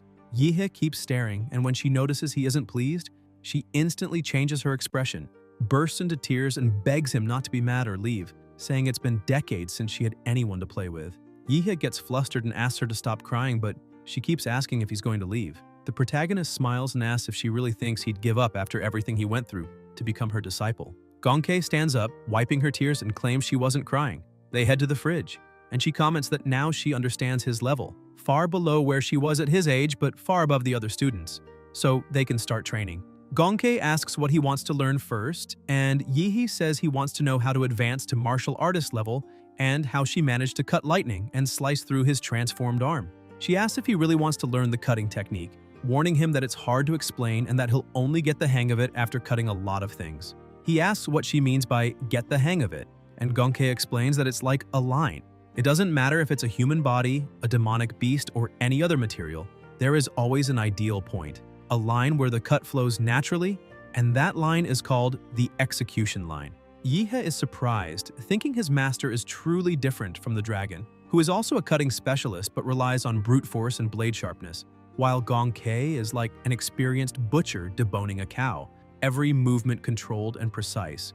Sitting on the bench, she continues explaining that mastering this won't be easy, and recommends that he first become a true martial artist, because if his cultivation doesn't evolve, there's no point in trying to learn most of her techniques. Gonkei asks if he knows the difference between a martial apprentice and a martial artist. Yehei says he doesn't, so she explains that it's not just the body that improves, but also the mind. Martial artists have an ability apprentices don't have: internal visualization. Through it, they move from crude training to refined cultivation, can see their own meridians, acupoint paths, and internal organs, and then use martial energy to strengthen everything, pushing the body beyond its limits. In other words, a strong mind comes first, then a strong body. Yihei gets excited, impressed at how good his master still is at teaching, finally understanding why she remains one of the top figures at the Imperial University, even if she's a bit unhinged. Hearing about mental strength, he realizes that since merging with the vampire model and awakening Zawarudo, he has felt a huge increase in his mental attributes, which should help a lot when he tries to advance. He asks whether there are different kinds of techniques for that, and Gonke says yes.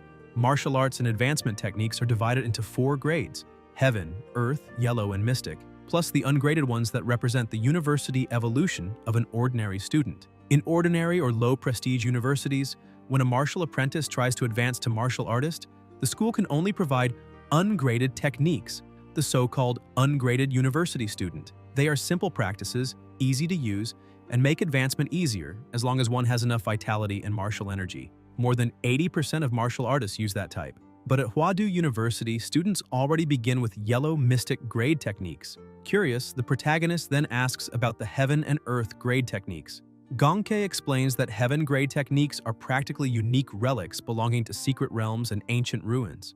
There might be only about 10 in the whole world, and the Imperial University owns one of them, but she adds that he has neither the strength nor the permission to go anywhere near it, although he can learn an Earth grade technique without any issue. Yihei is surprised, and his master continues, saying that the Bodhi Killer Heart Sutra, the technique she masters, was the inspiration for the demonic, flesh-imprisoning arts of Huzinho, which only reinforces its power. Hearing that, the protagonist gets pumped and shouts that he really wants to learn it. Gonke throws the can into the trash and says that if that's the case, then fine, telling him to feel the killing intent she prepared just for him. Suddenly, Yihei is dragged once again into her domain. He screams that he doesn't want to go through that again, but it's already too late. His master laughs, saying she loves watching blood splatter. Later, after classes, Joe walks down the street when he spots the protagonist and asks how his first day went, saying he heard he became the disciple of. Before he can finish, he senses an extremely powerful and terrifying killing aura coming from Yihei. He prepares to fight, but the protagonist instantly stops and apologizes, saying he went a bit overboard. Even so, Joe remains terrified, saying he feels an aura so threatening that a single wrong move seems enough to get him killed. A few hours earlier, inside the illusory realm, Yihei was fighting several zombies rushing toward him. He remembers he can't use techniques or abilities, only blades or his bare hands, and complains that there are too many enemies to fight with that cheap blade he was given. Confused, he asks why, and his master explains that the purpose of the blade is to make him get used to the sensation of cutting flesh and bone so his body can build muscle memory capable of instantly identifying the execution line and hitting the enemy's weak point as fast as possible. After hearing the explanation, he gets excited and focuses completely, saying it makes sense now and that he's going to start practicing. Quickly, he begins attacking all the monsters around him with precise cuts, showing an impressive learning speed. Gonke is startled, thinking that training an Earth-grade technique inside an illusory realm is extremely dangerous, something an ordinary martial apprentice should never attempt. If not for Yihei's absurdly high mental attributes, he would have already been consumed by the killing intent and lost control completely. Yihei observes her focus, control, and determination, and realizes Gonke truly believes he might be Shi Jingweng's hope, maybe even the hope of the entire Huadu University, and she can't wait to see how far he will go. Back in the present, inside his room, Yihei relaxes in his bathtub, muttering that this was only the first day of training and he was already completely exhausted. Now he understood perfectly why this was considered the best university in Xia. Suddenly his phone rang, Qingju calling to say that his mother had sent the things he asked for, and that everything was already in her room, and that his mother also asked her to thank him, because thanks to him, she got first place in the freshman evaluation group. Yihei was happy and said he would stop by her room later to pick everything up. But Qingju, embarrassed, said it wasn't necessary and that she would send it all by drone. He chuckled and asked how her day had been and whether she had already met her new mentor. Qingju replied excitedly that yes, her mentor was none other than Director Bai, who praised her talent and accepted her as a disciple. Yihei was happy for her and said that was great news. Then Qingju asked how his day had been and who his mentor was. The protagonist thought it would be better not to mention that he had rejected all 5 directors or many people would lose sleep that night. He started to say he had become the disciple of but dunked his head underwater before finishing, making Qingzhu understand absolutely nothing. Sometime later, half the year had passed and the first academic term was coming to an end. For the university freshmen, that semester had been full of notable events. Early on, Ouyang gathered the best students from several provinces and formed the Dragon Blood Society, which gained a lot of influence among the newcomers. However, when the students returned from the special summer camp, clashes with Huadu's local students began. As attention grew, duels multiplied, and in the end, the Dragon Blood Society accumulated more losses than victories, causing its reputation to collapse. The most famous freshman at the moment was Xiang Jianhui, perhaps the most well-known in the entire country. He achieved the highest score in the university's entrance exam and during the live stream of the test impressed everyone with his strength. Rumor said that even Fu Hongsheng praised him as a future national-level martial protector. Meanwhile, the protagonist, who had once been at the center of attention, had completely disappeared from the spotlight as he hadn't been seen outside the research institute grounds for more than 3 months. Yihe was entirely focused on his training and cared about nothing else. Gong Kei, in turn, was literally stepping on his body, explaining that with each step she injected martial energy refined by her own hand, energy infused with her understanding of the Bodhi Killer Heart Sutra. She said this would help him stabilize his new martial artist level and that, as a bonus, he got to feel her delicate feet, a privilege few would ever have according to her. But the protagonist was completely exhausted, trembling in pain and pushing himself to the limit. His shoulders, back, and fingers were red. He thought there was nothing lucky about any of this. His master had sealed all the martial energy in his body, and the push-ups felt like carrying a mountain. The energy she injected created an unbearable itch from the inside.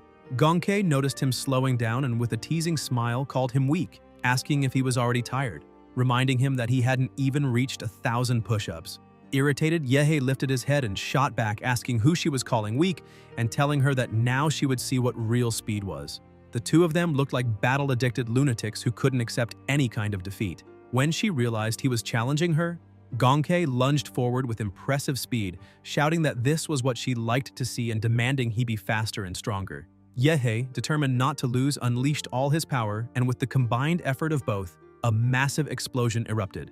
As the smoke cleared, Yehe felt a strange sensation throughout his body, his worn-out muscles torn apart and replaced by new ones, filled with martial energy.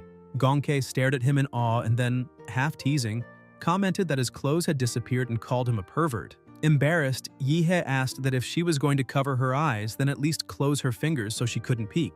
After the transformation, he said it was time to leave seclusion. His master asked if he was really going out, and he confirmed, reminding her that they had been locked in there for more than 3 months and that he needed to see the sun again.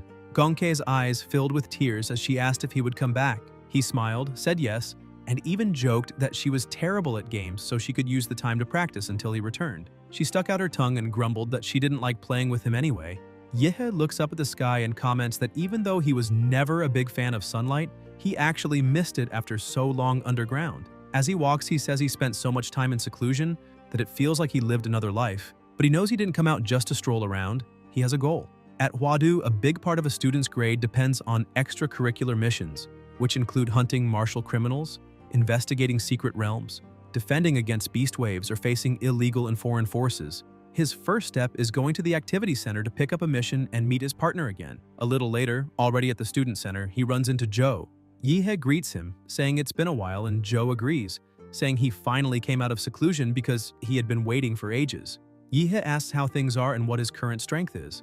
Joe explains that he advanced to martial artist 2 months ago, but then notices something strange. Although Yehe looks the same on the outside, the feeling he gives off is completely different, something terrifying. Joe starts wondering how far his strength has reached and whether he could even fight someone like him. 3 days earlier, he had watched a private match between Huadu freshman president Jian Hui and the vice president of the Dragon Blood Society, Ouyang. As expected, Ouyang lost in just 10 minutes, and the most impressive part was that Jian Hui still hadn't used all his strength. Joe wonders if Yehe could beat him, but after thinking for a bit concludes that maybe even Jian Hui wouldn't stand a chance against him. At that moment, Qingzhu arrives in a hurry, apologizing for the delay and saying she finally made it. The protagonist turns to her and simply says, "Hey." Confused, she suddenly remembers what her mother said, that now she and Yehe were a couple and should act like it on campus. Flustered, she starts mumbling and leans forward to kiss him. Yehe, surprised, asks what she's doing and complains that they hadn't seen each other for 3 months and she didn't even say hello. Qingzhu turns away annoyed and mutters that she hates him deeply. Joe then tries to lighten the mood and explains that the screen on the wall shows the most popular missions and highlighted achievements. He says that he and Qingzhu already completed 3 above-average missions and that today they were just there to form a team with the protagonist. Qingzhu picks 3 options and says those suit them perfectly. The first is Hengcheng serial killer. Location Hengcheng, where in May the first case of extreme torture occurred, a married woman was skinned flawlessly and turned into a human coat hanger. Since then, the deaths have passed 40, including a 7th-level martial artist. The goal is to capture or eliminate the illegal martial artist, difficulty level 2. The second is investigation of the anomaly in lineage beast waves. Location the abandoned city of Liancheng, where, for unknown reasons, beasts began returning en masse to the secret realm. The opposite of what happened 2 months earlier when they advanced outward. The goal is to investigate the cause with the Dragon Guard Special Unit, difficulty level 2. The third is anomaly in Lingshui County, location Lingshui, where 2 weeks ago a group of tourists reported that the locals were acting strangely, craving raw meat and sleepwalking in large groups. The government denied everything, but a day later the tourists were killed one by one. A team of first and second-year students was sent to investigate, and now all of them are missing. The goal is to discover the cause of the anomaly, difficulty level 3. Qingzhu explains that all 3 were originally level 2, but the Lingshui one had just been raised to level 3. Off-campus missions in Huadu range from level 1 to 5, and the higher the level, the more dangerous. Freshmen usually take level 1 missions, and the only level 2 she took involved a team of 10 people. A team of 3 freshmen would never be approved for something like that.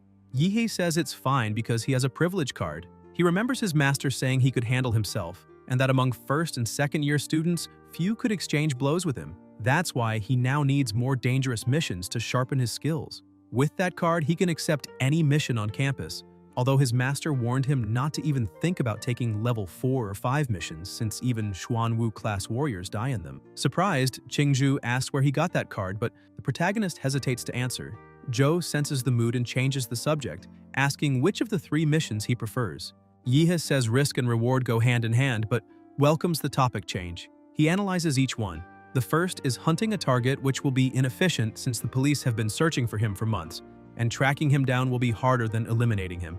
The second is an auxiliary investigation with the Dragon Guard, which will leave them with only unimportant tasks, no real combat or worthwhile loot. The third hands the entire process to them without any safety net, and the variables are massive, but the greater the danger, the greater the reward. He concludes that if someone fears risk and wants to live protected, then they shouldn't call themselves a martial artist, and for that reason, he chooses the third mission. The other 2 agree, and he says it's perfect because they will leave immediately. When they head to the reception desk, the instructor scolds them, calling the whole thing absurd. She asks if they didn't see that a second-year team was completely wiped out there. And even so, 3 freshmen dare to accept a level 3 mission, asking if they think too highly of themselves. But the protagonist calls her over and says he has a privilege card, something extremely rare. The instructor asks if he learned how to lie now and says she will call the dean to expose him right away.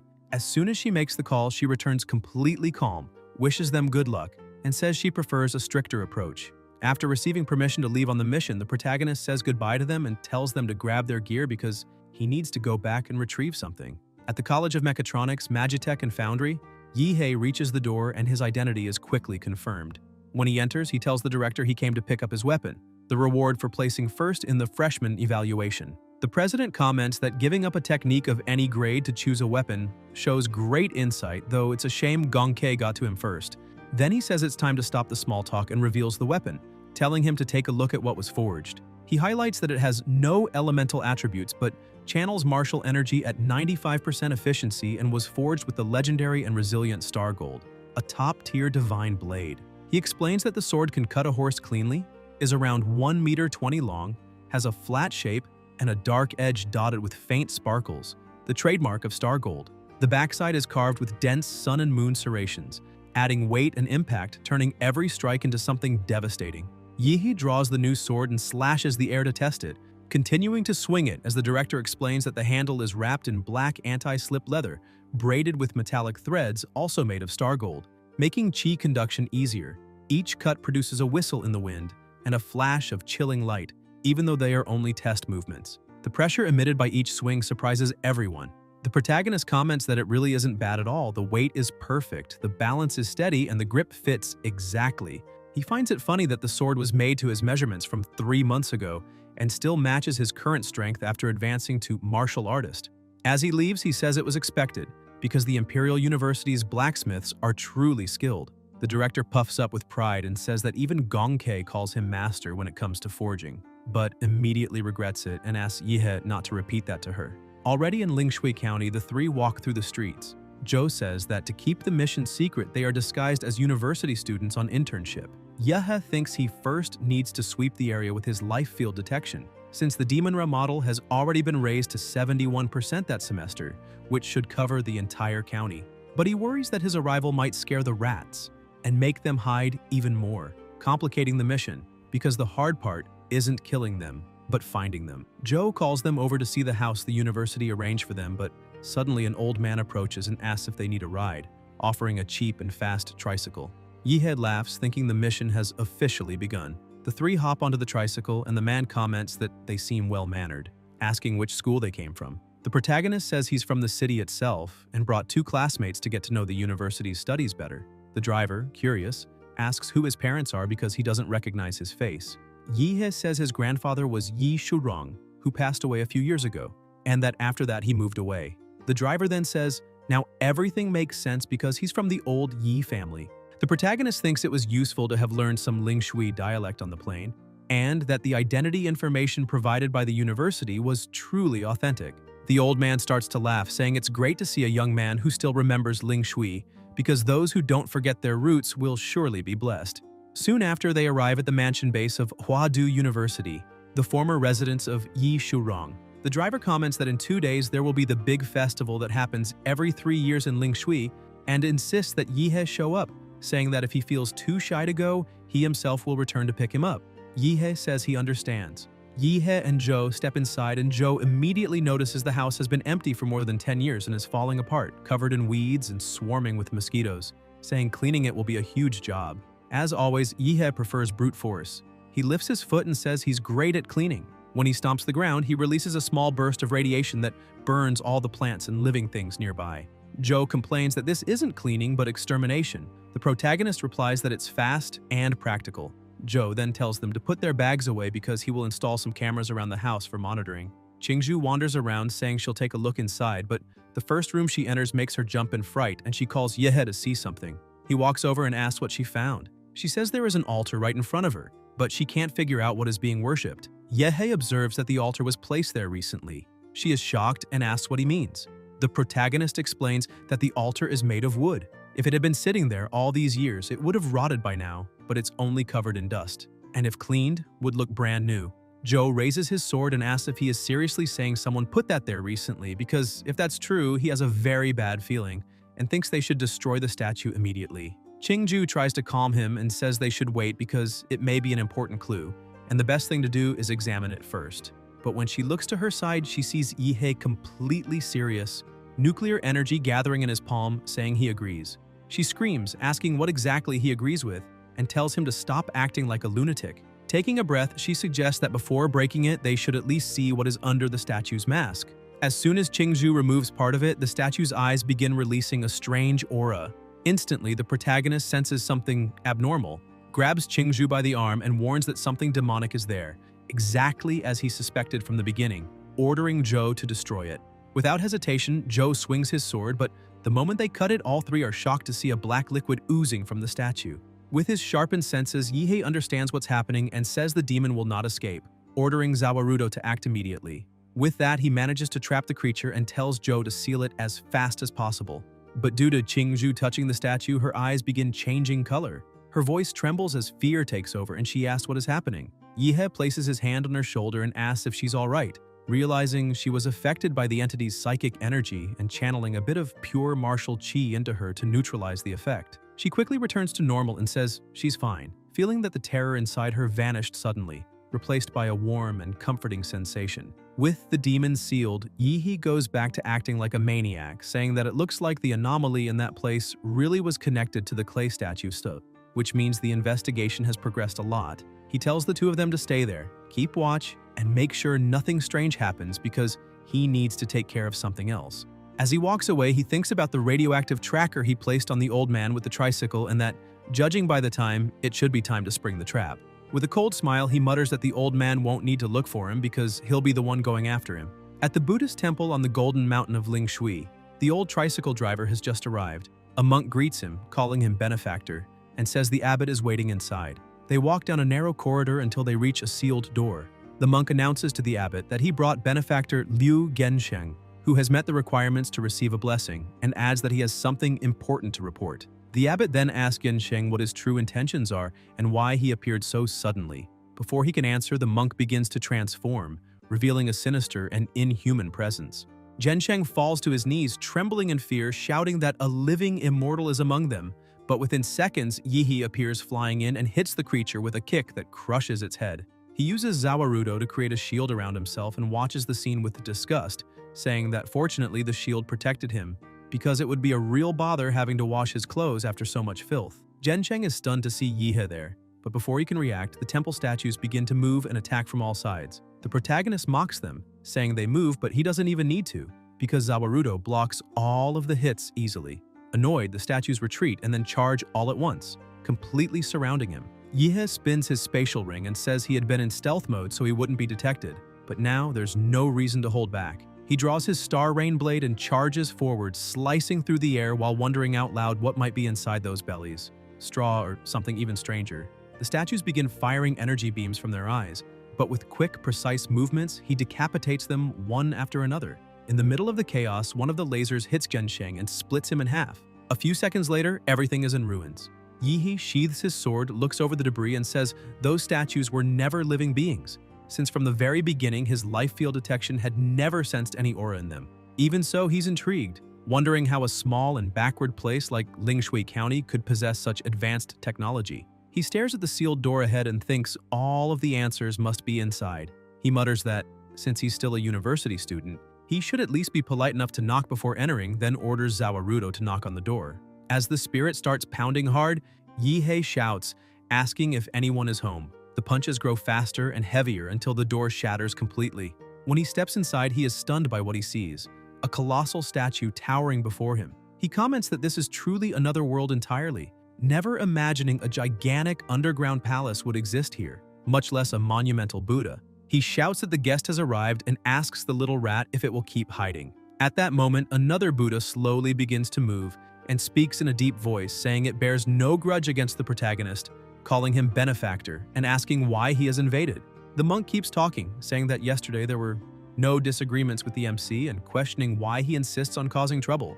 But Yihei asks the monk if he's going to keep this little act and cuts him in half. Yet the monk appears behind him, saying that the blood sins he carries are deep, so the MC turns around, shouting for him to stop talking and start fighting. But when he steps a bit harder, he notices the ground cracking and suddenly begins to fall into a hole.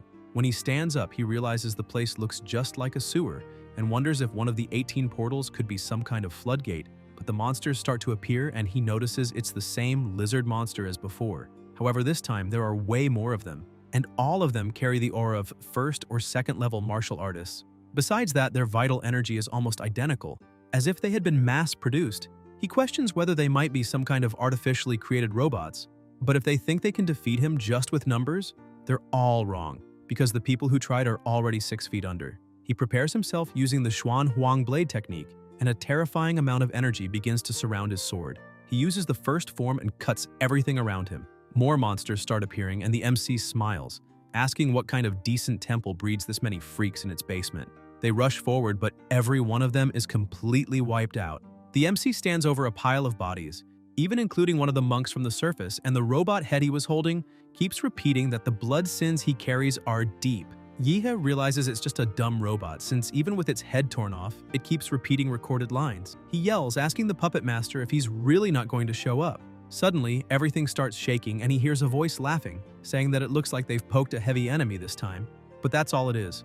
A giant statue begins to move and charge energy as it stands up, looking at the MC, saying that he has no salvation anymore. Yet Yihe keeps mocking it, asking what he stole from the council to even transform like that. The statue starts attacking, saying that it's time for him to return to the cycle of reincarnation.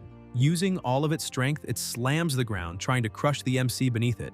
But Yihe starts releasing his radiation, telling the statue to come at him with everything and not get anxious.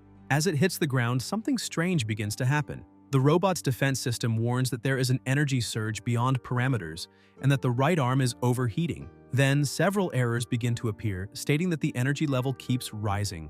The statue questions what that could be. The MC had fused and rises from the ground, landing a punch right in the robot's face, immediately grabbing its head, saying it's not over yet, and hits it with a knee strike. The robot's head is completely deformed, and another critical alert appears, saying that multiple damages were detected in the head.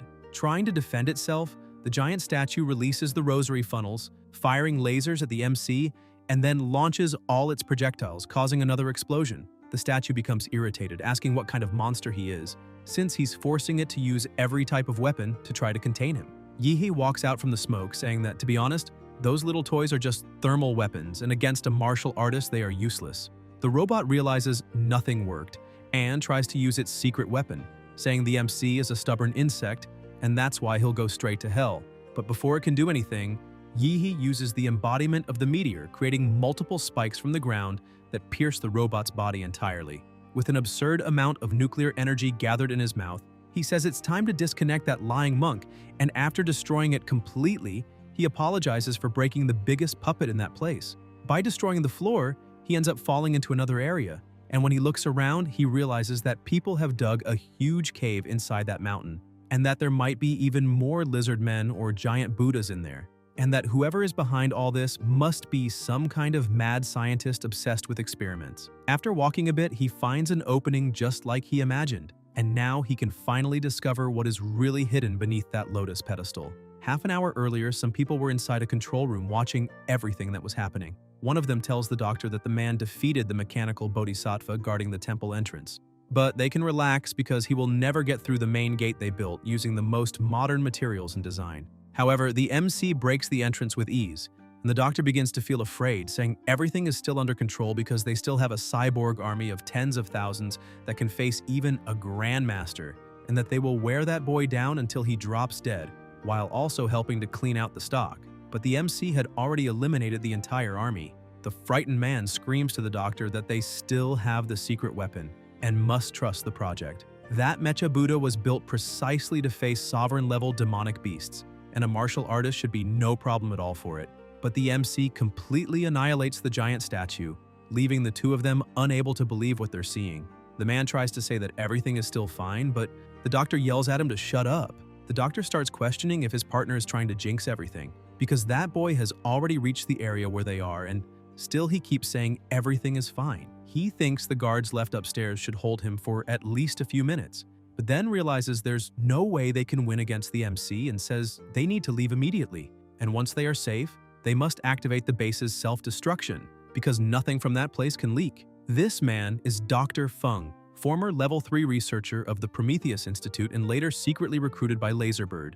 10 years ago, Laserbird turned its attention to an ordinary city called Linshui County, and after secretly replacing all monks of the Buddhist temple, the company used the population's faith in the temple to manipulate and control everyone. Under the pretext of blessings, they convinced people to submit to human modifications, turning them into free test subjects, which provided tons of data and materials for the company's experiments. But now it is time to abandon that base. Suddenly, an atomic beam breaks through the ceiling and the MC jumps in with his arms crossed, asking the abbot where he thinks he is going. The man grabs the doctor, telling the guards to protect him because they need to get him out of there, but with incredible speed, the MC passes through the guards, defeating them instantly. Feng asks him to wait because there is still time to talk and holds a device in his pocket, thinking that all he needs is to press the button on his watch and the self-destruct sequence will begin. Laserbird implanted microbombs in all important researchers and managers, and also keeps their families and friends under surveillance to make sure no one disobeys or leaks any secret from the base.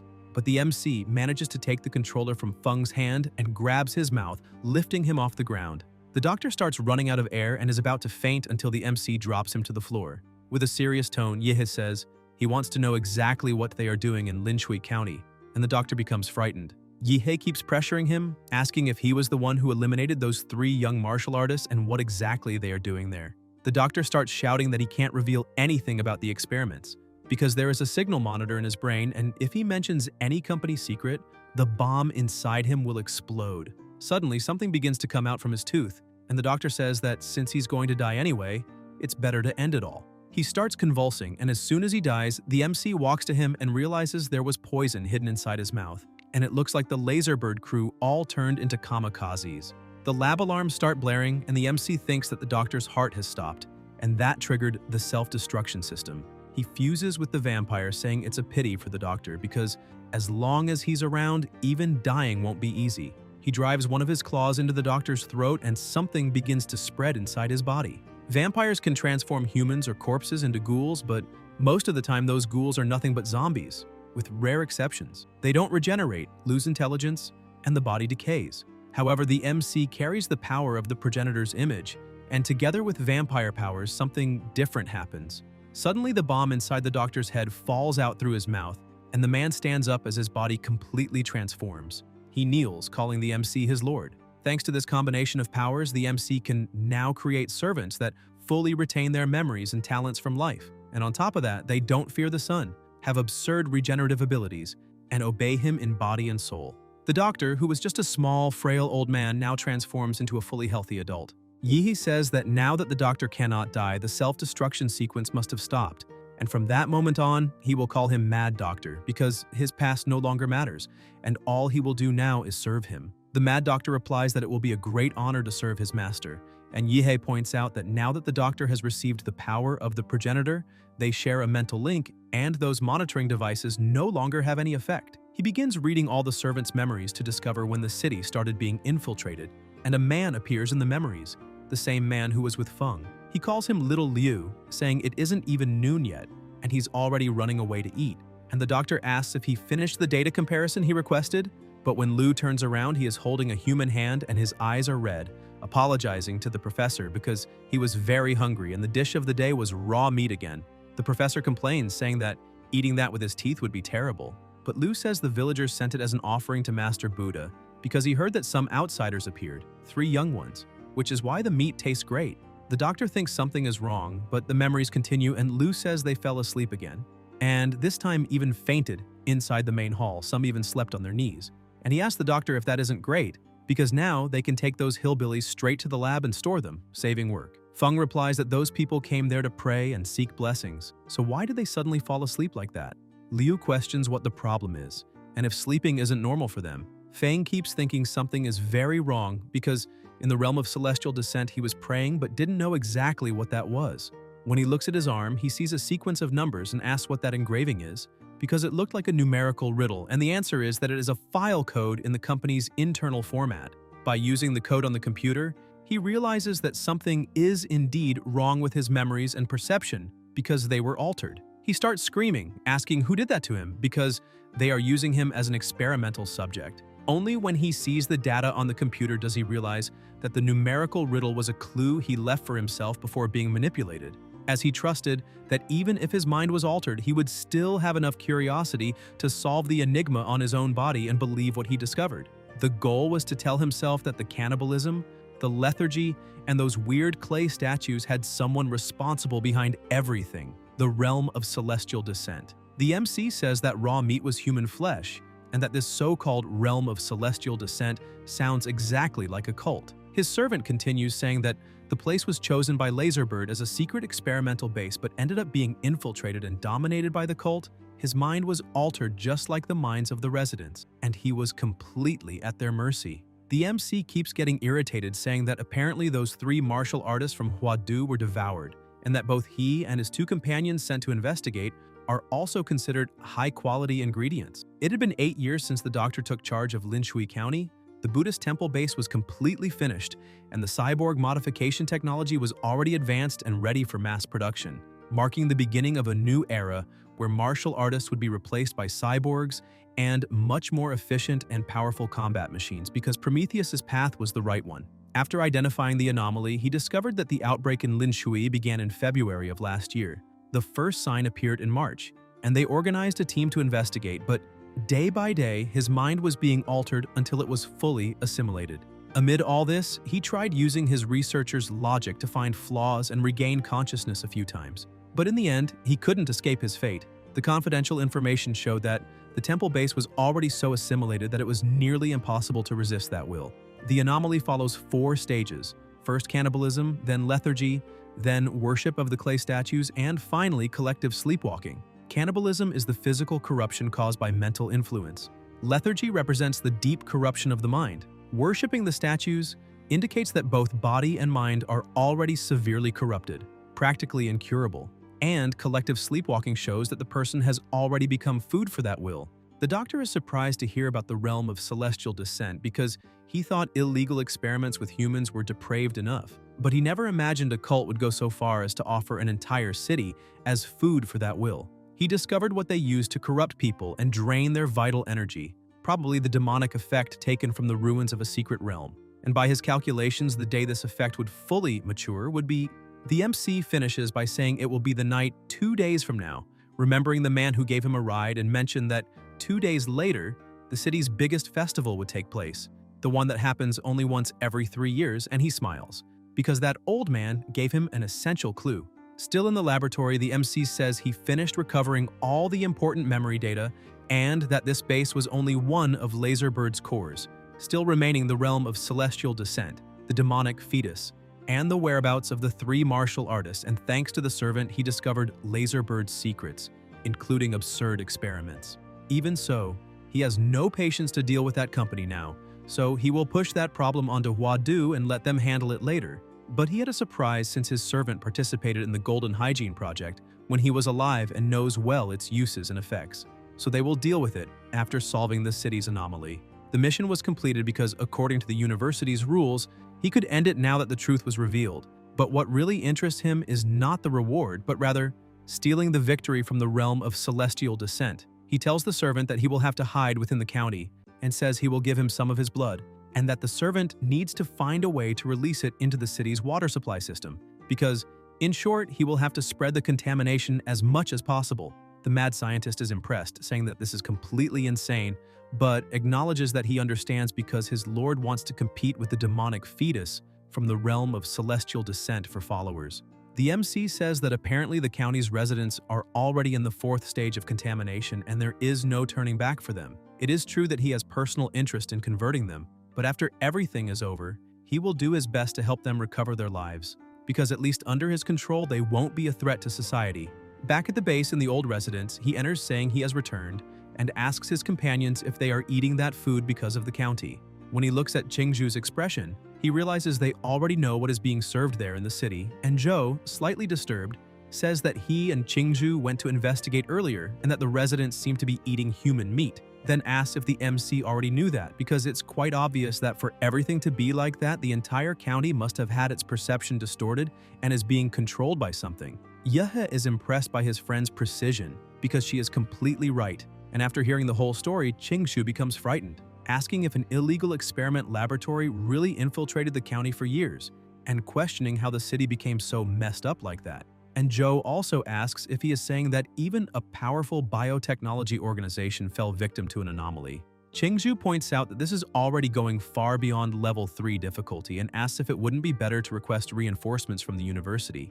But the MC becomes annoyed and thinks if that girl is joking, because if she calls reinforcements, then how will he steal all the rewards generated by the anomaly?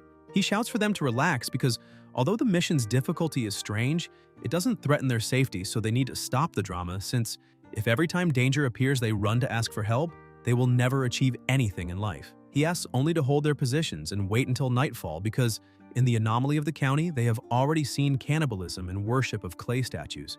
And now only one thing remains: collective sleepwalking, because perhaps that rotten city will reveal its true face during the night. In Z Capital, Laserbird's headquarters, during the council meeting, they point out that 30 minutes ago the headquarters system detected that the high destruction protocol of the Buddhist temple base at Golden Mountain was activated but stopped a few seconds later. So something is wrong because they can no longer contact the base, and the meeting was called to decide how to proceed.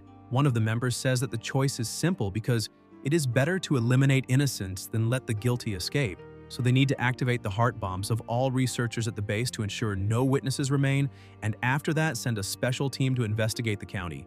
In the county, at the central water station, an explosion occurs, and the mad scientist informs his lord through telepathy that Laserbird tried to detonate the bomb inside his body, but he managed to remove it in time and is recovering. And besides that, knowing them, a special team will arrive soon. The MC says that it doesn't matter, and that he needs to proceed with the plan, and his servant assures him that everything is ready.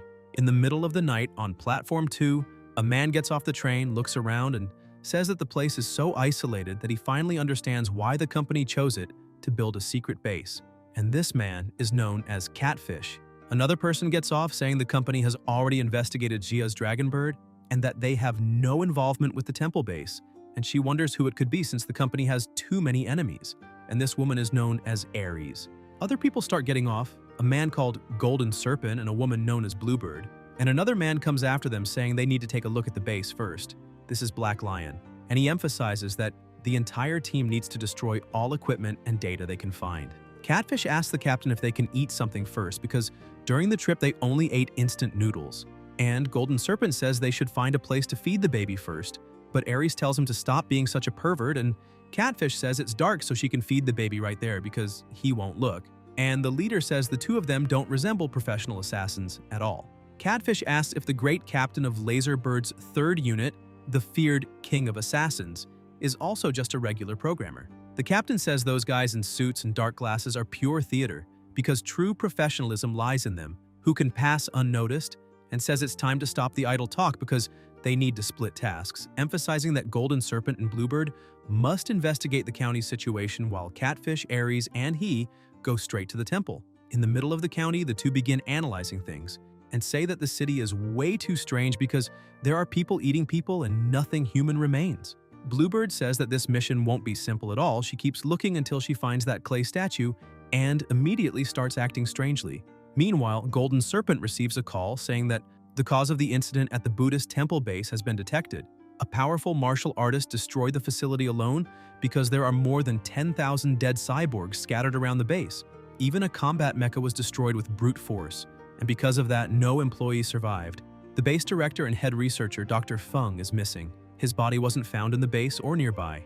Distorted sounds begin echoing on the phone, and Golden Serpent asks if the signal is being blocked, and as soon as he looks through the window, he is completely shocked because the residents were acting like zombies. He realizes it is collective sleepwalking and that they seem to be surrounded. He says they have been discovered and calls Bluebird to get out quickly, but she simply attacks him. And while lying wounded on the ground, he looks up and notices her expression has completely changed and wonders if it's possible that she's being controlled by something. When looking into the room, he realizes that the statue might be the cause and questions whether it was brought from the ruins of a demonic secret realm of Barros Moon. Meanwhile, atop the central church, the MC was acting exactly like a vampire. He looks at the moon and notices it is enormous, and he points out that his field keeps being blocked by something. He takes his phone, saying he first needs to inform his companions about the location of the crowd.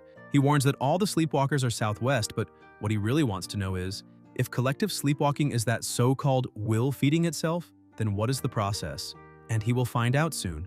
Golden Serpent begins to wake up, asking what is happening to him, but when fully awake, he realizes he is tied to a stake in the middle of the city and asks what the hell is going on. He realizes those people are the county residents and are also being controlled. He starts shouting for Bird to wake up immediately, but she doesn't respond. He tries speaking to the people, asking if they are from the realm of celestial descent, because they can talk since the organization behind him is very powerful.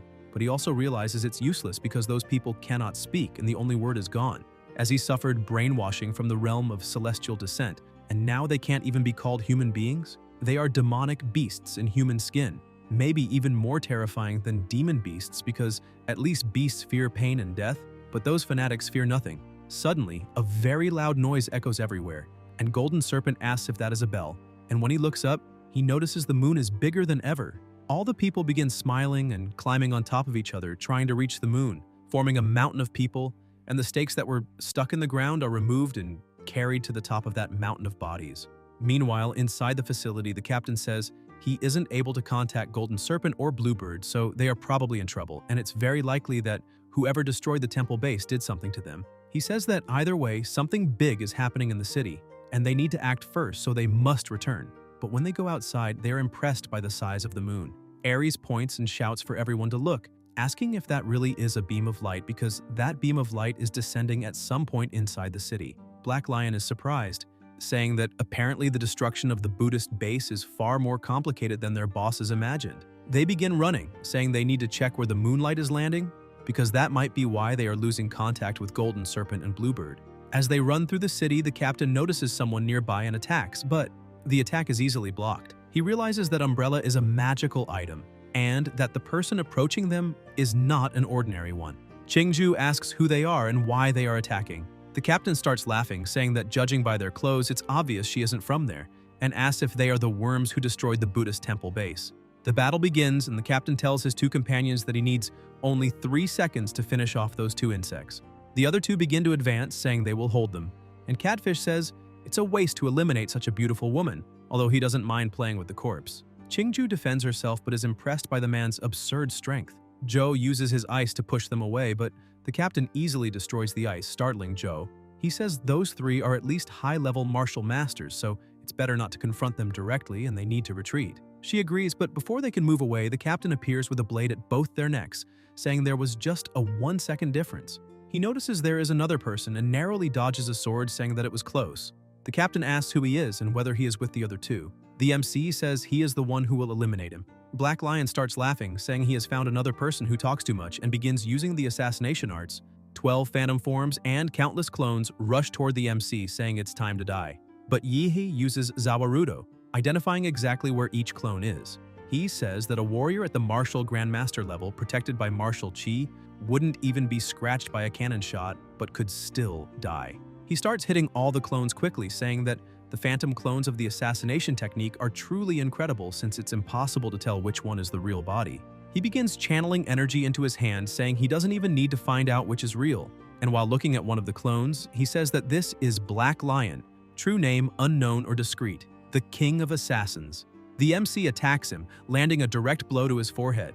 He falls to the ground and Yihei says he is already dead. He picks up the body from the ground, saying it's better to take it while it's still warm because that opponent's blood will help him advance to the next level. He quickly begins to drain all the vital energy still in the body, and as he turns the man into a pool of blood, he says it's not bad at all because he just reached the 8th level of a martial artist. Catfish is terrified, asking what that was because the captain was eliminated by that boy in the blink of an eye, and says that besides that, the boy drained the captain's blood, so he must be a monster. Yaha tells the 2 that it's not over yet because now he will show something even more interesting. He uses the demonic art of imprisoned flesh, blood demon puppet, and a hand begins to emerge from the pool of blood. They are completely terrified, asking what that thing is. The body begins to reconstruct itself, taking the captain's shape. Filled with fear, Catfish asks what kind of abomination that is because each one of them is more terrifying than the last, and she questions whether they are really martial artists. Ares throws the baby into the air, saying they can leave everything to her. And that baby begins to expand, turning into a gigantic monster. She orders her treasure to finish off those 2, and Catfish starts running, saying that now is their chance to escape. The MC tells Qingju and Zhou to stay with his demon shadow and take care of that cyborg, because he is going to hunt those 2 martial masters. Zhou activates his awakening of the demonic ice dragon bloodline and starts facing that monster in front of him. The battle between the 2 continues. Zhou tries to use his ice to restrain the monster, but with its brute strength it manages to defend itself. He takes advantage of all the mist caused by the impact of both attacks and strikes from above, managing to cut off part of the monster's body. Zhou is impressed that the monster managed to dodge the vital point and thinks that for something so big, it has very fast reflexes. But when he looks back, he realizes that wound actually showed the monster is a cyborg. The monster keeps attacking him and he is forced to retreat because of its incredible speed. But the MC's shadow uses its clone attack, cutting the cyborg in countless places. Qingju takes advantage of the opening and uses her energy charged with the bloodline technique, attacking with the purple flames of the underworld. Zhou pins the monster to the ground with his ice so it cannot escape that attack, and the blow hits, causing a devastating explosion. Meanwhile, in the sewers, Catfish is complaining because the last time he ran that much was on the battlefield of warlords and drug lords in the Triangle. He senses an attack coming his way and manages to dodge, and the MC remarks that rats really do like to run into the sewers. Ares, who is a bit away from that place, sees nuclear energy shining in front of her and realizes that this is the creation Catfish was frightened of. She says Golden Serpent and Bluebird have lost contact, the captain was killed, and now even Catfish has been taken out. She wonders if she really is the only one left and who the hell those 3 kids are.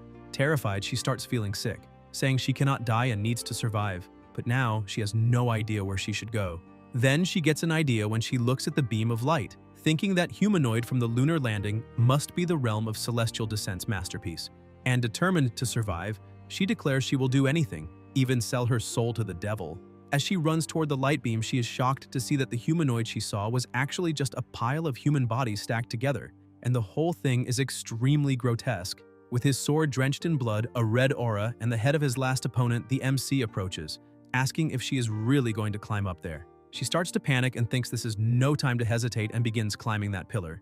When she reaches the top, she sees that it is a door. She tries to open it and a purple light begins to shine on her face. She cries, saying she missed her father and mother so much.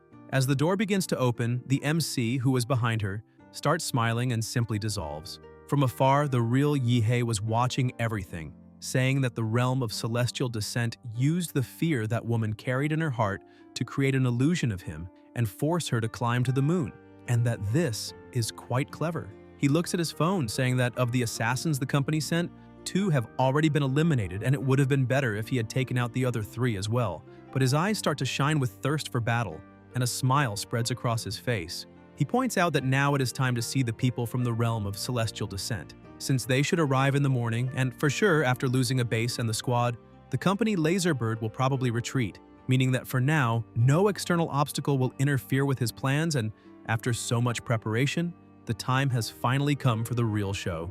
That gigantic moon vanishes and returns to normal, people start going back to their homes, and the 3 of them look down at the county from the top of the cliff. Qingzhu tells the MC that this mission is getting stranger than they expected and asks if he really wants to keep going. The MC asks her to relax because he knows exactly what he is doing, and besides, it is not just the 3 of them. There is someone powerful helping from the shadows who simply prefers not to appear. Joe is surprised and thinks it really is possible for them to have a hidden ally, and that, after spending so much time with the MC, it is impossible for him to be just that ordinary kid described in the records. Among martial artists, there are higher and lower bloodlines, and the ones of the higher level are almost another category of existence compared to ordinary people. Joe thinks the MC is either the bastard son of some powerful master or a young heir of a great martial family undergoing a trial among mortals. And if it is the second option, then there is definitely someone protecting him, which would explain the mysterious ally he just mentioned. Yehei begins releasing an extremely powerful aura and tells his 2 companions that today he has a mission of utmost importance for both of them. That aura coming out of his body begins to spread, taking on a human shape. He says that soon the 2 of them, together with his shadow clones, will walk around the city destroying the clay statues inside the houses without hesitation. Joe receives the order and starts moving forward with the clones, and Qingzhu feels a bit uneasy about it but prepares to advance. The MC calls her, asking her to trust him. She lowers her gaze a little, but with a warm smile she says it is fine because she trusts him completely. However, she would like him to also trust his companions a little more because he doesn't have to do everything alone. Sometime later inside a temple, Yehei meets his servant and says they need to get straight to the point because they don't have much time and must prepare for battle. The mad scientist says that all the cyborgs the MC had eliminated are piled up there. Yehei says that is great because the quantity is more than enough. He starts using the power of anthropomorphization and begins creating a giant, a knight with a heart, and the giant opens its chest wider, pouring blood directly onto the cyborgs. They start waking up again, and the MC remarks that first, he will use the vampire virus to gather those biological bodies, and then, with the power of primordial anthropomorphization, he will grant that power to them, and at the right time, they will transform into a gigantic army of undead completely under his command. The mad scientist tells his master that the biological mosquitoes have been released and are heading toward the county seat. Yehei says this is excellent because those mosquitoes are carrying vampire blood and they will enter the houses and spread his warmth to everyone. And when the infection is complete, his subordinate needs to go and fix that mecha first. He points out that the giant Buddha was practically destroyed and asks if it can still be repaired and adapted with some weapons. His servant says yes and asks his lord to leave everything to him. He smiles, saying that now everything is underway and that he would like to see how his opponents from that so-called realm of celestial descent will act. In the past, the realm of celestial descent was known as the Humanity is Doomed faction, which appeared with the first invasions of the secret realms. With a mysterious religious leader wielding terrifying power taken from the ruins of one of the secret realms, this group grew at an absurd speed, and their doctrine was to create a demonic fetus from a secret realm and feed it with human bodies and souls, thus creating a temporary vessel for a god to descend to Earth. The idea was to guide that doomed civilization as if it were a true celestial kingdom, and the leader said that territory had been the hardest to conquer so far but was about to become part of the realm because the divine fetus was about to be born. Still on the bus, the people tell the bishop that the county is just ahead and that it was there that the archbishop planted the divine fetus 4 years ago. And one of them says it is a tragedy because the archbishop did so much for the sect and ended up being ambushed and eliminated by those fools from Dragonbird. And in the end, he did not even live to see the fetus he cultivated with so much effort reach maturity, which shows how cruel and harsh that world is. Another says the archbishop was a merciful, generous, and upright man. So how could he be eliminated like that when not even his body was left for them to bury? And the man among them replies that this is exactly why they cannot let his sacrifice be in vain, because they cannot just sit and watch that world sink even deeper because of a bunch of reckless people. And if nothing is done, it will become another domain of sin. Everyone on the bus begins praising, saying they must welcome the coming of God, the child, that this is their salvation and the salvation of humanity, asking for God to descend to the world and for paradise to form on earth, while a leader shouts for them to fight for God, marking the arrival of the night of the second day. When they arrive, one of the members says, "This moment is thrilling, because in the entire history of the sect, only 2 divine fetuses have truly been born, and now their names will enter the sect's sacred records. The first one born in the realm of celestial descent caused climate changes, tsunamis, volcanic eruptions, and other disasters, and hundreds of millions died, were injured, or were forced to flee, and all of that happened in just 1 minute of God's activity. The second appeared on the continent and soon formed a dense, recurrent, and dark fog over the surrounding sea, completely isolating the region. And after that, all contact with the continent was lost. To this day, that place is a black hole on satellite maps, and the united forces of several nations have suffered massive losses since then, making the Black Forest Sea classified as an S-level forbidden zone where no one is allowed to enter. The man cut his wrist, letting a drop of blood drip onto the ground, and it began creating something strange as all the other members did the same, and their blood started gathering, giving even more strength to that strange thing. And they said that now it was time to welcome the third god. Chanting a strange incantation as the bishop climbed the mountain of bodies to reach the gate, he also began offering his own blood to the god of the heights, asking him to accept it, and the door opened, calling him forward. Upon entering, he saw the divine platinum coffin and the divine fetus he had cultivated, fed by the energy of the entire population of the county over 4 years, and the fetus was about to mature. The members continued the ritual, and now it was time to begin the reception of their god, as the bishop descended the mountain with the coffin on his shoulders and carried it to the center of the ritual. He said, "O great moon, demonic god of the realm of dreams," the being he faithfully served by invoking him and claiming the sacred name, the moon demon Baros. The mountains sustained by human bodies began to unravel as if the souls of those people were leaving their bodies, and a wave of energy spread through the place, contaminating those souls, while the bishop asked what was happening, because the spirit, once completely white, was beginning to turn blue. He says it might be because of that roar that happened a while ago, and wonders if that could have contaminated the spirit, but soon thinks it makes no sense because how could the spirit of the divine fetus have been corrupted by an unknown roar, and who could be behind it? The blue energy begins moving toward the divine platinum coffin, and the bishop screams that the ritual cannot be reversed and that the blue spirit is being corrupted, trying to desecrate the fetus. Suddenly, the MC appears, apologizing to the bishop, and he turns around frightened, asking who he is, while Yihi asks if even now he still cannot guess. He uses the star rainblade, third form of the officinal flesh, cutting both the bishop and the moon in half and saying that he is the true demon. The bell begins to ring, and before departing, the bishop calls out to Baros, the moon demon, and the MC says that this is disappointing because not even the 3 demonic artifacts manage to help him. Suddenly, another person approaches, telling the MC that he truly has an absurd strike and asking if he would be interested in joining the divine sect. The man removes his hood, saying he would like to introduce himself as Linki, the current supreme leader of the divine sect of the Xia realm, and that the one the MC just eliminated was only the vice bishop, emphasizing that the MC must already understand that being part of the sect means living dangerously, so it made sense for him to send someone pretending to be the chief. Yehe realizes that the one he eliminated was just a pawn and charges at the true leader, but Linki begins using his abilities to restrain the MC, saying that the place was a sacred ground prepared to receive a god, and therefore not somewhere he could just enter and leave as he pleased. Yehe begins to feel something binding him, but cannot see what it is, and wonders if it could be some psychic power. He uses the power of Zawarudo and easily breaks free from the restraints. Linki is surprised and takes a devastating blow that sends him flying through several houses, leaving his body almost completely destroyed, but He begins regenerating, saying that he had already warned that the MC would not be able to hurt him because he was someone blessed by the gods. Yihe asks if he also has a fast regeneration because that is truly a headache, and suddenly countless people begin chanting that God descends to the world and paradise forms on earth, and he realizes that everyone had already surrounded the area. Yihe says that for a moment he even forgot about them, as all the members raise a dagger, shouting that they are justice and that they will now give their own lives.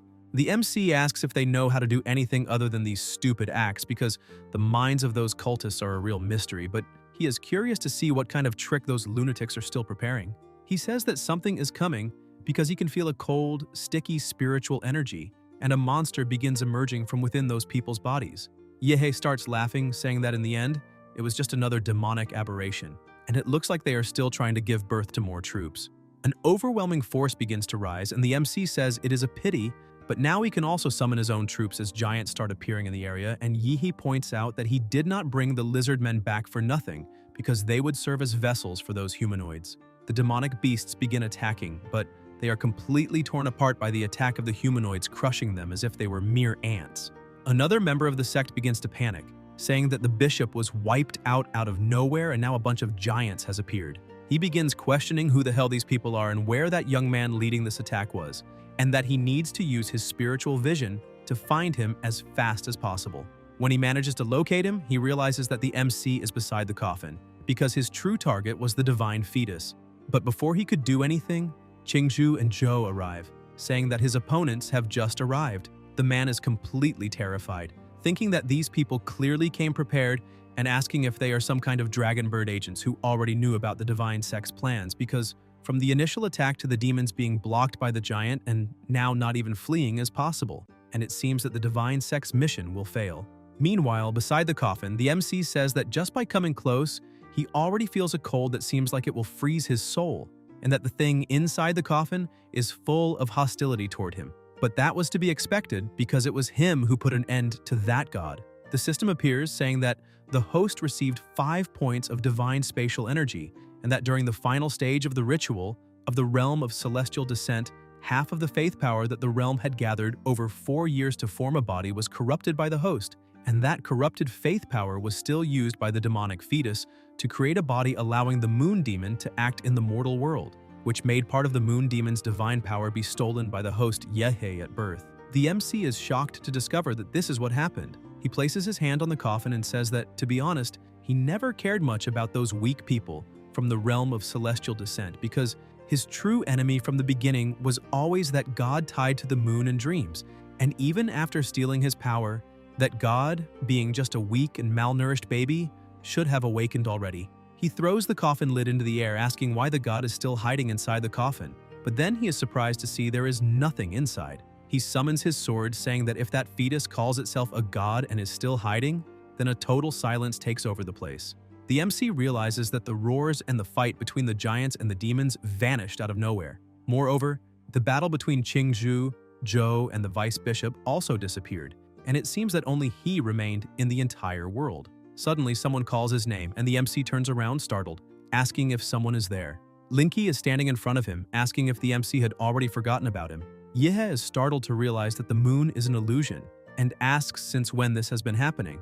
Linky asks what he thinks about trying to guess when he fell into the dream. Meanwhile, Qingzhu and Zhou were fighting another demon, and the vice bishop says he can only hold those two off by using the archdemon, but is worried about how Linky is doing.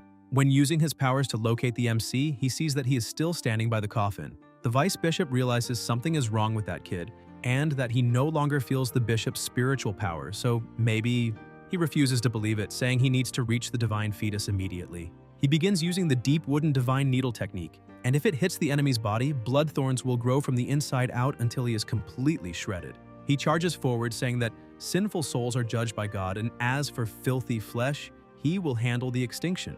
Zhou realizes the vice bishop is heading toward the MC and begins releasing even more power, telling Qingzhu to go save Yihe because he will take care of that guy there. He unleashes the forbidden burning blood technique, and an explosion of ice occurs, freezing that demon completely. He begins breathing heavily, thinking that freezing a guy that big all at once drained almost all of his martial energy. He tells Qingzhu not to hesitate for even a moment because their lives are not worth as much as Yihe's. She says she understands and heads straight there, telling him not to die. He realizes he can no longer control that monster, which suddenly manages to break all the ice and attack, causing a huge explosion in the area.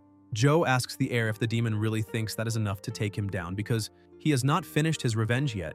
Ice fragments fly toward the archdemon, piercing it in various points, and Joe declares that the blood of a powerful Huadu clan runs through his veins. Joe begins transforming again, saying he has no choice but to use the secret art of burning blood together with his bloodline awakening, and the speed at which his life force burns will double. He raises his hands, saying that even so, it is worth it to send a demon like that back to hell. A gigantic ice sword begins to form, and he attacks with all his strength using the secret art of the Storm Chi sword bloodline, and the strike hits the full-power demon, causing a huge uproar in the area. Joe notices something is wrong with that power. The demon had blocked his attack with its bare hands, and right after that he sees his gigantic sword being shattered by the demon's flames, and now he no longer has any martial chi. Seeing his defeat before his eyes, he thinks everything is lost when suddenly a shot pierces the demon, and right after that countless other shots follow, completely destroying it. Joe returns to his normal form, exhausted, kneeling on the ground in shock, and asks if that guy is another expert and if he might be the hidden ally the MC mentioned. The mad scientist says that it all happened thanks to his master, who left a piercing bullet imbued with his martial chi before leaving, and it was essential at that critical moment. He keeps analyzing the battlefield and says he thought that kid was the weakest on his master's team, as he never imagined he had that much power. The martial system is divided into martial disciples, martial artists, martial masters, martial grandmasters, and national guardian level, and that kid must be close to advancing. Besides that, the girl also seems very strong, which was to be expected from someone following his master, as they all have excellent potential. The mad scientist says that now is the time to at least send a drone to help that boy catch his breath for now, and after that, taking down that archdemon will be easy. The vice bishop looks back after seeing his demon defeated, and in a trembling voice says, "Those people are not from Dragonbird, because the three of them are very young, and each one is more monstrous than the last. So what the hell are they?" Joe, carrying the demon's head, says they are just ordinary freshmen from Huadu University. Suddenly, several coffins fall in front of this vice bishop, and he asks if those things inside are corpses. Qingzhu is shocked, thinking those three are the missing freshman team from the university and three more, and she remembers the guy in the middle as one of the three they fought before. The vice bishop starts laughing, saying that he is protected by a distant god. The mad scientist begins to panic when he sees that the girl his master ordered him to protect is surrounded by 6 living corpses with the aura of martial masters, and she will definitely die. He points out that he had not yet sent the giant army to support Qingzhu's group because the giants are weak and not very smart and would only get in the way, but now he needs to send them urgently as reinforcements, because if he fails the mission his master gave him, not even 10,000 deaths would be enough to redeem him. The giants begin to approach, and Qingzhu quickly realizes they are allies because they are trying to hold the corpses back. She simply leaves the battlefield, thinking about what matters most, saving the MC first. The vice bishop shouts for his corpses not to let that girl get near the divine fetus. The undead try to stop her by launching their attacks, but the giants move in front of her, preventing the strikes from reaching her. She keeps flying as fast as she can, telling Yihe to wait for her, but a bloodthorn manages to hit her in the shoulder. As she falls, she gathers the strength she has left, saying that things cannot end like this. She takes flight again, thinking that this cannot end like this, and stretches her hands out despite the intense pain in her shoulder. The vice bishop feels that everything has gone wrong, and she manages to grab the MC, saying that she finally caught him. Qingzhu starts flying, saying she needs to get him out of there immediately, but the arm where she was hit by the bloodthorn hurts too much, and for now she has to use the purple flame to contain the spread of the thorns, so it will not interfere with her movements. As she flies over the battlefield, she realizes all the giants are already dead, and all 6 corpses are still standing, so she cannot stay there and needs to leave fast. Suddenly she hears a deep, terrifying voice telling her to put the MC down. She panics and shouts, asking who is talking. The moon looks at her with a smile, saying that she has already done enough and the MC will not blame her for it, so she can leave the rest to him. She tries to steady her breath and says she will not do that and lets out a powerful scream, telling the moon to get out of there. However, she starts feeling something very strange and asks if that is a psychic attack because her head hurts so much, and the laughter she keeps hearing is incredibly irritating. As she starts losing consciousness, she refuses to let Yihe get hurt, and holding him tightly, the two of them begin to fall. The corpses of the undead martial artists stare at them as they fall, and their heads start to move and their necks stretch, suddenly turning into spikes that shoot straight at the two of them. Yihe activates Zawarudo, stopping the attack, and Qingzhu starts waking up in the MC's arms. He apologizes to her, saying that he ended up waking up a bit late. Qingzhu, with her body limp and drained of strength, says that he woke up and that is great because she did not pass out again. But right after that, she falls into a deep sleep. He tells her to rest and leave the rest to him. The vice bishop starts shouting in anger, asking how that guy managed to escape a god's illusory realm. But even if he escaped, he will not be able to face 6 apostles of the moon, God alone. The vice bishop orders his apostles to attack together with him because the MC will not be able to defend against 7 people at once. Suddenly, Qingzhu disappears, and the MC says he moved her to a safe place and orders Zawarudo to release everything. The vice bishop, who is trying to kill him, begins to panic, and the MC merges with humanoid giant one and stomps on his opponents, asking what that annoying barking is. Meanwhile, a bit farther away, Linky is sitting on the ground, groaning in pain and trembling, with tears streaming down his face, begging for that torture to stop because he cannot understand it. He was the one who created that realm in the eyes. So why can the MC massacre him there however he wants? Every time he dies in that place, he feels the pain of being quartered, and he begins seeing Yihei's image right in front of him and wonders how he escaped the dream dimension. Or maybe it simply does not work on the MC because that boy seems more like a demonic god, as not even a real god would be able to contain him. Linky looks at the moon and begs its forgiveness because the only thing left is to close the dream domain himself and expel him.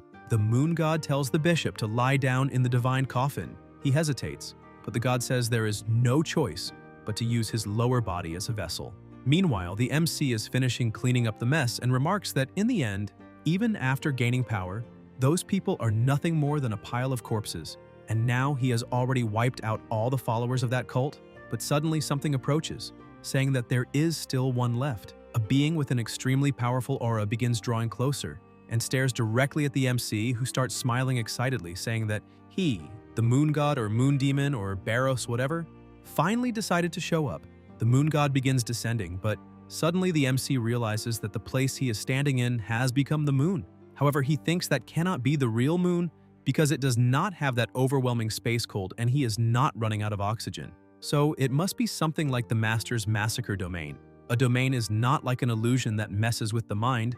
It overlays reality, and any damage it causes is real. In other words, inside it, his invincible golden body from the system does not work. The moon god tells the MC that he admires him, that in a way he is the most impressive human he has ever seen, especially because he managed to steal part of his divinity, and their compatibility is over 96%. He is simply the perfect half he needs to complete himself. Yihei thinks that the god can keep talking because it does not matter. His plan to steal is already complete, and now he just needs to buy time. The god continues, saying that after he uses the MC to complete himself, he is willing to let Yihei keep his consciousness, and with that he will transcend mortality and step into the world of gods. The god emphasizes that the MC may not yet grasp how immense that world is, whether it is the blue star or the domain of sin, which are those secret realms they talk about. He has only seen the tip of the iceberg, and thanks to the talent he possesses, he can ascend to a higher plane of existence. The god extends his hand, inviting the MC to ascend to the moon and rule at his side above the heavens. It is an invitation and a promise made by a god, something maybe not even 10 humans on Blue Star would refuse. The MC gives him the middle finger, saying he refuses, because he really thought those mysterious, unreachable gods would have a bit more class, but in the end they are just intelligent life forms from a higher plane. And since the god could not threaten him in his incomplete form, he used whatever trash he could find to complete himself and now comes in with all this gloom and all these promises. It is all the same as always. Deep down, they are no different from humans, and he was foolish to think they were anything more than that. The god says he would forgive his insolence for being human, even after using a body with only 20% compatibility to complete himself. Yihei has no chance against him, and the god emphasizes that he only asked for his opinion out of respect and formality, but the opinion does not matter and will not change anything in the end of that battle. The god moves just one finger and completely tears apart the giant's body, leaving the MC surprised and exposed, and as the god approaches, the MC is unable to move his body. The moon god touches his forehead, saying that he is nothing more than food waiting to be devoured. The MC begins to roll his eyes, and the god becomes confused, asking why he cannot sense Yihei's consciousness. The MC starts laughing and asks if the god noticed it. Because he cannot touch his soul, he may be physically superior, but when it comes to the mind, the one in control is the system panel. From the start, he knew he could not face a god with brute strength. So he used the absurd regeneration of the vampire model and left half of his body with Dr. Feng, and the MC emphasizes that he cut his body in half, so if the main half is destroyed, his consciousness wakes up in the other. The moon. God cannot believe what he just heard, and suddenly something begins to cut through space-time. An immense sword splits that place in half, and a man enters saying that he is the chief of the 1st Division of Dragonbird. The National Guardian, Qinglong, has just arrived to teach a lesson. The MC starts smiling, thinking that they finally arrived because he reported that infernal place to Dragonbird, as he already assumed he would not be able to defeat that moon demon Barrows, and he only wanted to steal the divine energy it used to descend into the human body. The god stares at the chief of the 1st Division, impressed with his body, and asks if he is really human because maybe they need to review the potential rating of the human species. The 1st Division chief asks the demon if he is truly a demon, because the purity of his physical body is very low and anything but pure, and he emphasizes that when the first demon in human history descended, he was there as a grandmaster, and that was true incarnated chaos. Compared to that, even with this demonic aura, the moon god is light years behind him. The moon god begins to get irritated, thinking it is all because of that filthy body he had to possess, and asks the human if he has ever been crushed by the moon.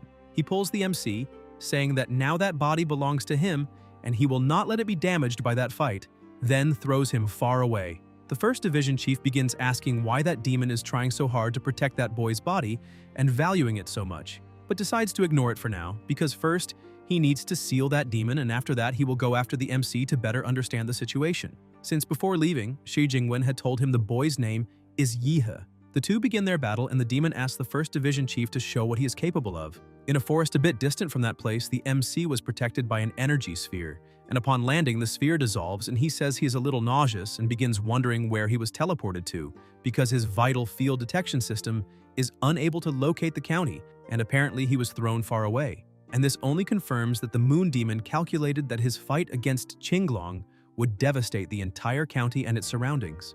And luckily, he had already sent the doctor to flee with Qingzhu and Zhou, who were injured. However, he truly did not expect that demon to have an instant teleportation ability, and if he uses it to find him, it will be a problem because when the moon demon observes a person both in dreams and under the moonlight, he may end up seeing the moon and Nightmare Master. The MC begins mocking, saying he feels like a maniac is watching him, which is terrifying, and that they need to protect themselves while on the streets. He keeps looking at the system, saying that now that he is far from the battle, it is time to finally study this so-called divinity a little.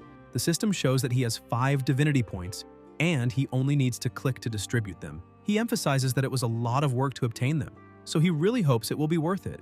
The system begins explaining that divinity, when intensely trained within a certain attribute or domain, allows one to reach an extreme level and transcend. Or it can be an innate divine talent of a higher level race that makes the user irreplaceable in that specific field, being the source of power of these two forms.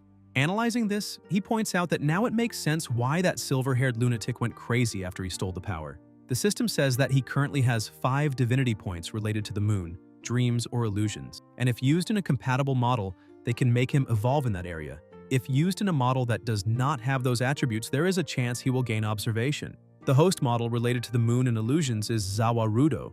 Yihe says he really did not expect divinity to be so powerful. In summary, it enhances a model's potential. However, he has not even properly explored Zawarudo's abilities yet, as until now he had only been using it as a rational talent unconsciously. However, if he combines it with the moon demon's divinity, the Zawarudo model will evolve directly in the moon and illusion areas. The Emperor model already has its own mutation path, so enhancing it would not interfere. And the Giant model, besides not being compatible with those attributes, is only support for the Vampire model, so it is not worth investing. On the other hand, Zawarudo, with this power over time, has infinite potential and is his main ability, aside from combat model. He decides to add all 5 divine points at once, saying he will evolve the vampire. An explosion of energy starts happening and the system announces, B+ ranking model, Rakudo Zawarudo, evolved in the domains of the moon. At each stage, the vampiric bloodline is transformed into the moon demon's bloodline. A ranking model, domain of the moon, Rakudo Zawarudo.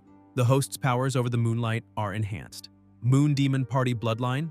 At night, the host receives 40% more martial control and such. Under a full moon, the bonus goes to 450% as the moon grows. Special state activated, the host can release the domain Black Moon World number 1 awakened blood's bloodline, an existence capable of redefining the boundary between humans and demons in each era.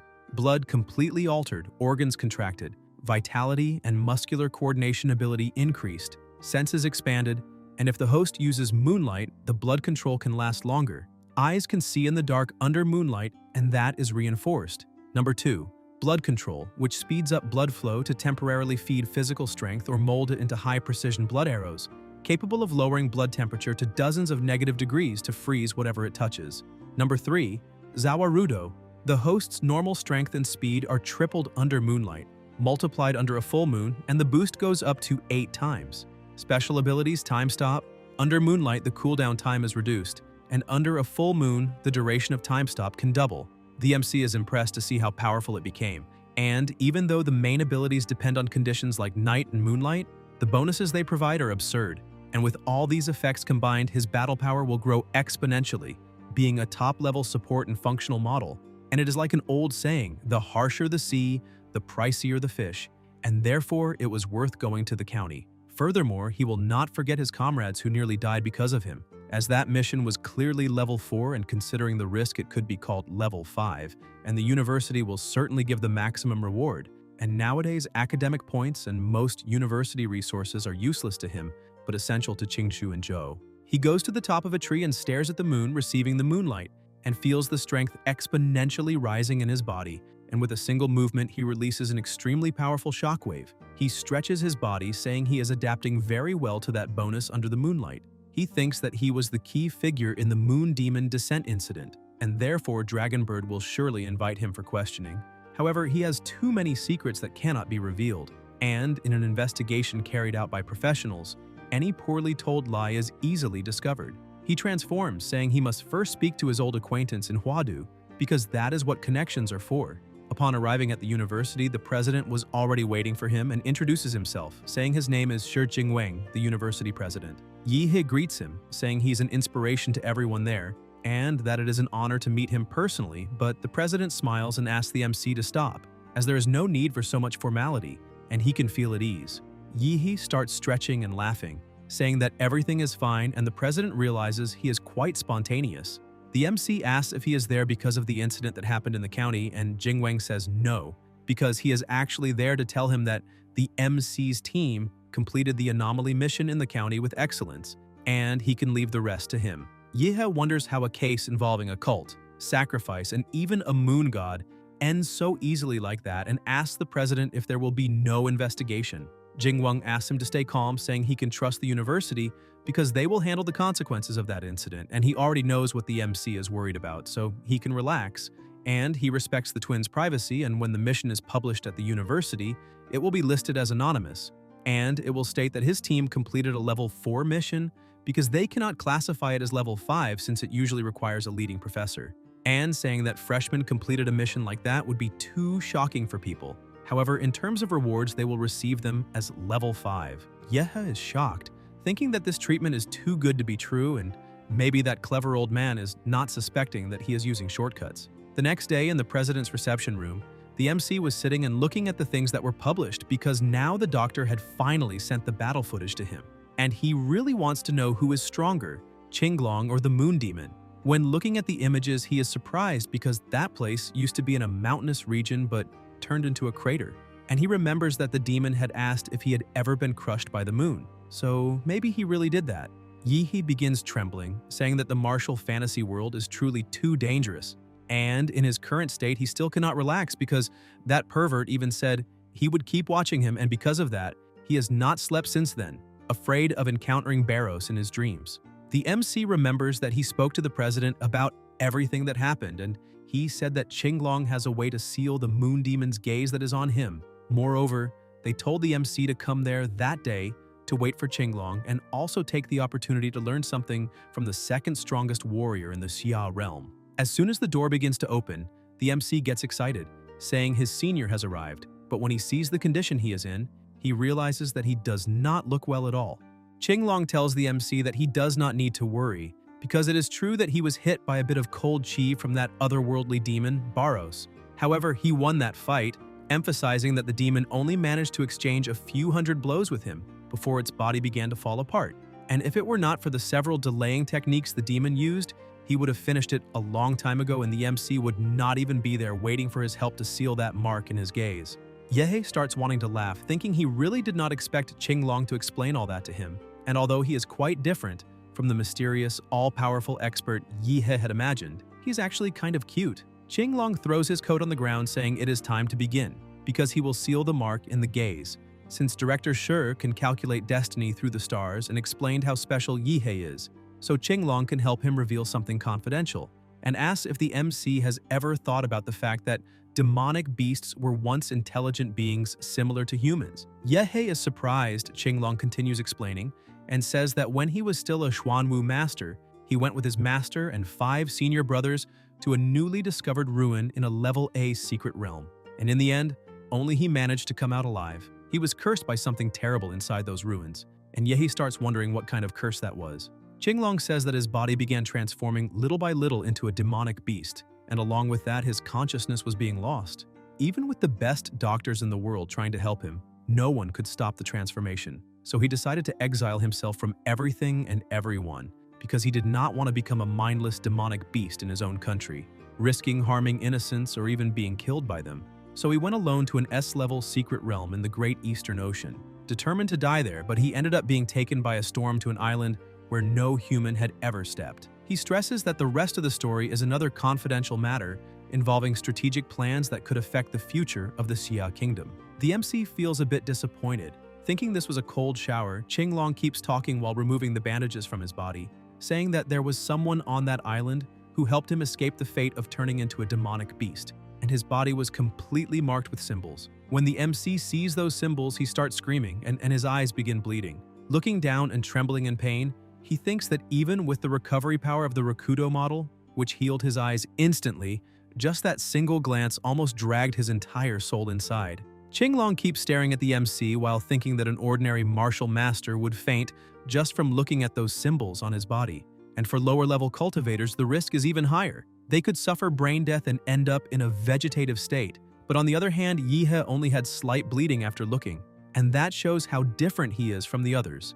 And until now, Jing Wang has never been wrong in his predictions, so perhaps the MC really can change this situation that is becoming increasingly dangerous. Qinglong points his finger at the MC's face, telling him to relax because he is at that very moment marking 2 symbols in his sea of consciousness, and from that day on he will finally be able to sleep peacefully. The mark transfer begins, and the MC starts losing consciousness for a moment.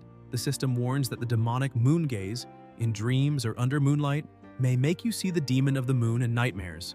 However, those phrases start fading away. Qinglong gets dressed again, saying the work is done, and the MC thanks him. Qinglong changes the subject, asking if his master is Gong Kei. The MC remembers her, and says she was a bit bossy when she was the head at the university, and was harsh with many people, and now everyone is grown up, and becoming a Xuanwu martial artist is already considered the bare minimum for them. So he needs to be careful, and that is why when he leaves, he needs to pretend he is not her disciple.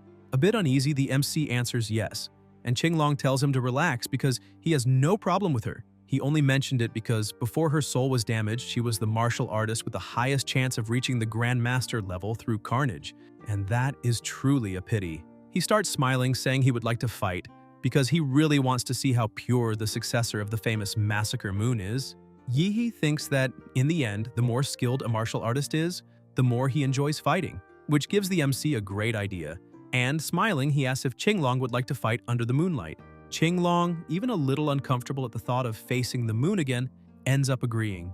The two head to the 4th panoramic arena of the university, which sits on top of a building outdoors. Qinglong says he will not attack, so the MC can show everything he knows, and he will defend himself only with the physical strength of one hand. If the MC can make him move even half a step, then he wins. And if he wins, he may ask for anything he wants and will also enter directly into the 1st division of Dragonbird, with all privileges and benefits.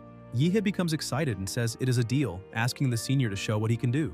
The moon appears bright and strong in the sky. The MC begins drawing its energy, and Qinglong is surprised, seeing that this aura resembles that of the moon demon, beginning to wonder if it is possible that Yehe is. But after analyzing a bit more, he realizes it is not the same thing, but rather something similar, a force that shares the same origin as the moon. Looking like a demon, the MC believes he will land the first strike using the killing intent Moon of Massacre, and Qinglong notices that the killing intent is extremely powerful. Meanwhile, Gongke was calmly lying on her couch, but suddenly feels something strange and becomes startled, asking if that killing intent is coming from her disciple. However, she has no idea how he could have accumulated such terrifying energy in only 3 days. And worried, she wonders if something went wrong in his cultivation and he ended up massacring an entire city. At the university hotel, a girl was in bed with Jian Zhuang and asks if something is happening, and if it is more important than their fun. A bit uneasy, he says it is nothing serious. He just sensed an absurd killing intent. He points out that he really did not expect that person to reach such a distance, because he bets more than half the campus felt it, and it is quite a flashy way to show off. Back at the arena, Qinglong was still using only one hand to defend himself, the ground around him completely destroyed, and the MC thinks that compared to his style, Qinglong's punch is direct and without exaggeration. No wonder he is one of the strongest in the country. Unlike Master Gongke, he was not looking for openings to take him down instantly. He came straight from the front, a pure confrontation, a raw and direct charge. And it is that kind of overwhelming presence that carves a path through brute force, where strength surpasses technique. While the MC was thinking, Qinglong was preparing to attack and unleashes the military fist. Yihe watches and thinks here comes another attack. The blow is so strong it hits the MC directly, throwing him backward. Qinglong realizes the MC used a forbidden technique with a very high price just to try to win. And seeing that he was falling off the arena, he yells that it would be a great loss if someone like him, with so much potential, ended up harming his own martial foundation. He runs over and saves him. Yehe starts laughing, pretending to be emotional, saying that now that Qinglong moved more than half a step, the victory is his. The MC thinks it worked. The hallucinogenic effect of the blood demon art was activated when Qinglong inhaled the blood mist, scrambling his senses, and the moon demon's curse drained his energy. Qinglong accepts defeat, saying that the boy, besides being talented in martial arts, is also very clever, and praises him, saying he did very well. He points out that the MC really won and asks what wish he wants to make. Yihe says he would like to save that favor for another time, and Qinglong says that is a wise decision and that he was not bad at all. He continues praising him, telling Yihe that the mastery of killing aura and techniques is great, and apparently his master trained him very well. However, one thing is still missing. He says that killing intent alone is not enough. Without a body strong enough to sustain all of that, it ends up being only for show. Yehe asks if he means that he needs to train his physical body. However, he starts thinking that he has not even used the Demon Emperor model yet. And Qinglong says yes, but the most important thing is who he will train with. He needs to build a solid physical foundation without shortcuts, and having a master with a powerful physique to guide him is essential. Yihe becomes excited, saying he understands everything, and emphasizes that tomorrow morning he will look for the director of the Body Cultivation Academy to guide this special training. Qinglong feels disappointed because he wanted the MC to accept him as his master, since he had made that so obvious. However, it seemed that the MC, who was usually so clever, had suddenly become very slow. He closes his eyes trying to remember when exactly he, the great Qinglong, ever offered to accept a disciple, but Yihe truly has extraordinary potential. He takes an item and tells the MC that the medallion contains a top-tier physical cultivation technique, and he obtained it years ago after defeating a Western expert. They say it is considered a national treasure in that expert's homeland, and today he is giving that technique to Yihe. He emphasizes that he truly hopes the MC will study and train with dedication until he fully masters it. Yihe becomes very excited and thanks his senior. Qinglong starts smiling, thinking that technique is actually extremely difficult to practice, because that martial rhythm space coming from the West does not accept Easterners, which is why he had to wait until reaching the Grand Master realm to forcibly seize that martial rhythm space and take its inheritance. And now that he has passed that technique to the MC, he knows Yihe will have a very hard time learning it, and when that happens, Yihe will end up coming to him for help, and then it will be done. He will naturally become the MC's master without forcing anything, and afterwards he only needs to formalize the master-disciple bond and everything will be settled. Later, inside his room, he looks at something in his hand and says that in these past 6 months at the Imperial University, he spent more time locked underground with his master than inside his own room. He starts wondering whether he should try using the sleep cultivation method to train the technique he received from his senior. Suddenly, someone rings the bell. He opens the door asking who it is at that hour, and Ouyang asks if he can come in. Yihe is surprised to see Ouyang, says he can enter, and as they walk in, the MC wonders what he is doing there, and whether he is going to try recruiting him again. As soon as they close the door, Ouyang prepares himself and drops to his knees begging, saying that outside there were many people, but inside they are alone. And that is why he is kneeling and begging him to become the president of the Dragon Blood Association. He starts pulling at the towel the MC was using to cover himself, and Yehe says it has been a while, but apparently Young has changed a lot and asks where that spirit went, that strategist full of ambition who wanted to split the world with the local Huadu students, and how he ended up becoming such a failure. He also asks how Young even knew the MC had returned to the dormitory. Young says one of the society members saw him arriving. Yehe becomes irritated, asking if that is true or if he saw it through the hidden cameras they installed. He starts dragging Young into the training room, saying they will train together. Young starts swearing that they did not put cameras in the MC's room, only in the corridor, because it was the only solution they found. After a light training session, the MC asks why he came all the way there to ask him to take the presidency and if the organization is facing problems. Young, lying on the ground with his face a bit bruised, tries to speak but can barely manage. Yehe tells him to stop for a moment and hands him a recovery pill, saying he went too hard on him, and explains that this is a blood transformation pill with which he will be able to recover and speak properly. After taking the pill and returning to normal, he explains that the organization can no longer function, and that is why they are begging for his help. At the university, students can freely create clubs, but the school only gives funding if the group provides some special contribution. When the Dragon Blood Society was created, the freshman students were still in their summer training phase in the capital. The group caught attention for a while and received sponsorship from several martial organizations. With him in leadership, they managed to close partnerships with various businesses that offered discounts to members, which attracted even more students. The increase in members made the group go viral even more, attracting more resources, sponsorships, and even more people wanting to join. The idea was for everything to function like a healthy, self-sustaining cycle. But as the society grew, it began being sabotaged by the student council, dominated by local Huadu students. The result? Under Jiang Jianzhuang's leadership, the society was defeated several times, and with that, the market value kept dropping, investors pulled out, and deals with businesses were canceled. When members saw the society sinking, they started leaving as well, and no one wanted to join a declining group. In the end, the Dragon Blood Society ended up in an unsustainable situation. Yehe says he understands, and apparently, in the end, Young lost to Jianzhuang. Young says that to put an end to Jianzhuang, he could ask a senior student for help. But there is an unwritten rule among students. Fights between freshmen must be resolved between freshmen, and if he asks a strong senior for help, tomorrow Jianzhuang might just call even stronger seniors and destroy the Dragon Blood Society. He bows even more, shouting that there is only one person who fits perfectly, the MC, and that is why he is begging Yehe to save the Dragon Blood Society. The MC agrees, and Young grabs his hand asking if he is serious, because on behalf of everyone in the society he is grateful.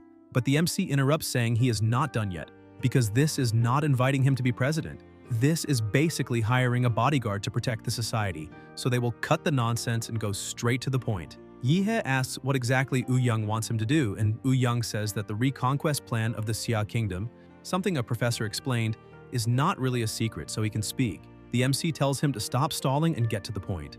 Young explains that this plan is a national mobilization to reclaim the 12 cities and surrounding areas that were completely taken by demonic beasts.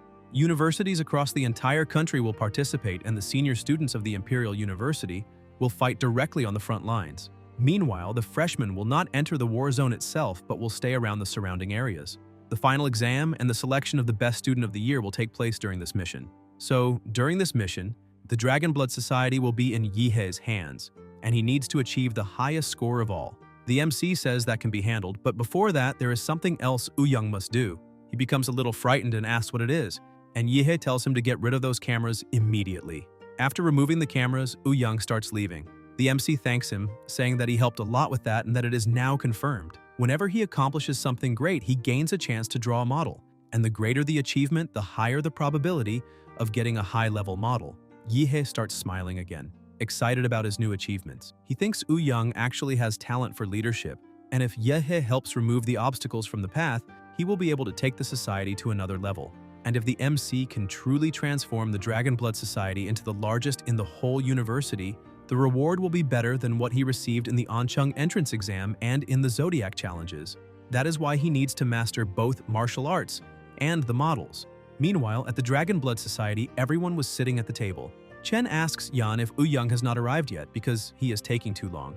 Yan becomes irritated, thinking that when the society was at its peak, Chen used to call Young president and treated him with respect. Now he calls him by his full name and walks in acting all arrogant. It is obvious he did not come with good intentions. Yan says that the vice president went to fetch the true president of the Dragon Blood Society and that he should arrive soon.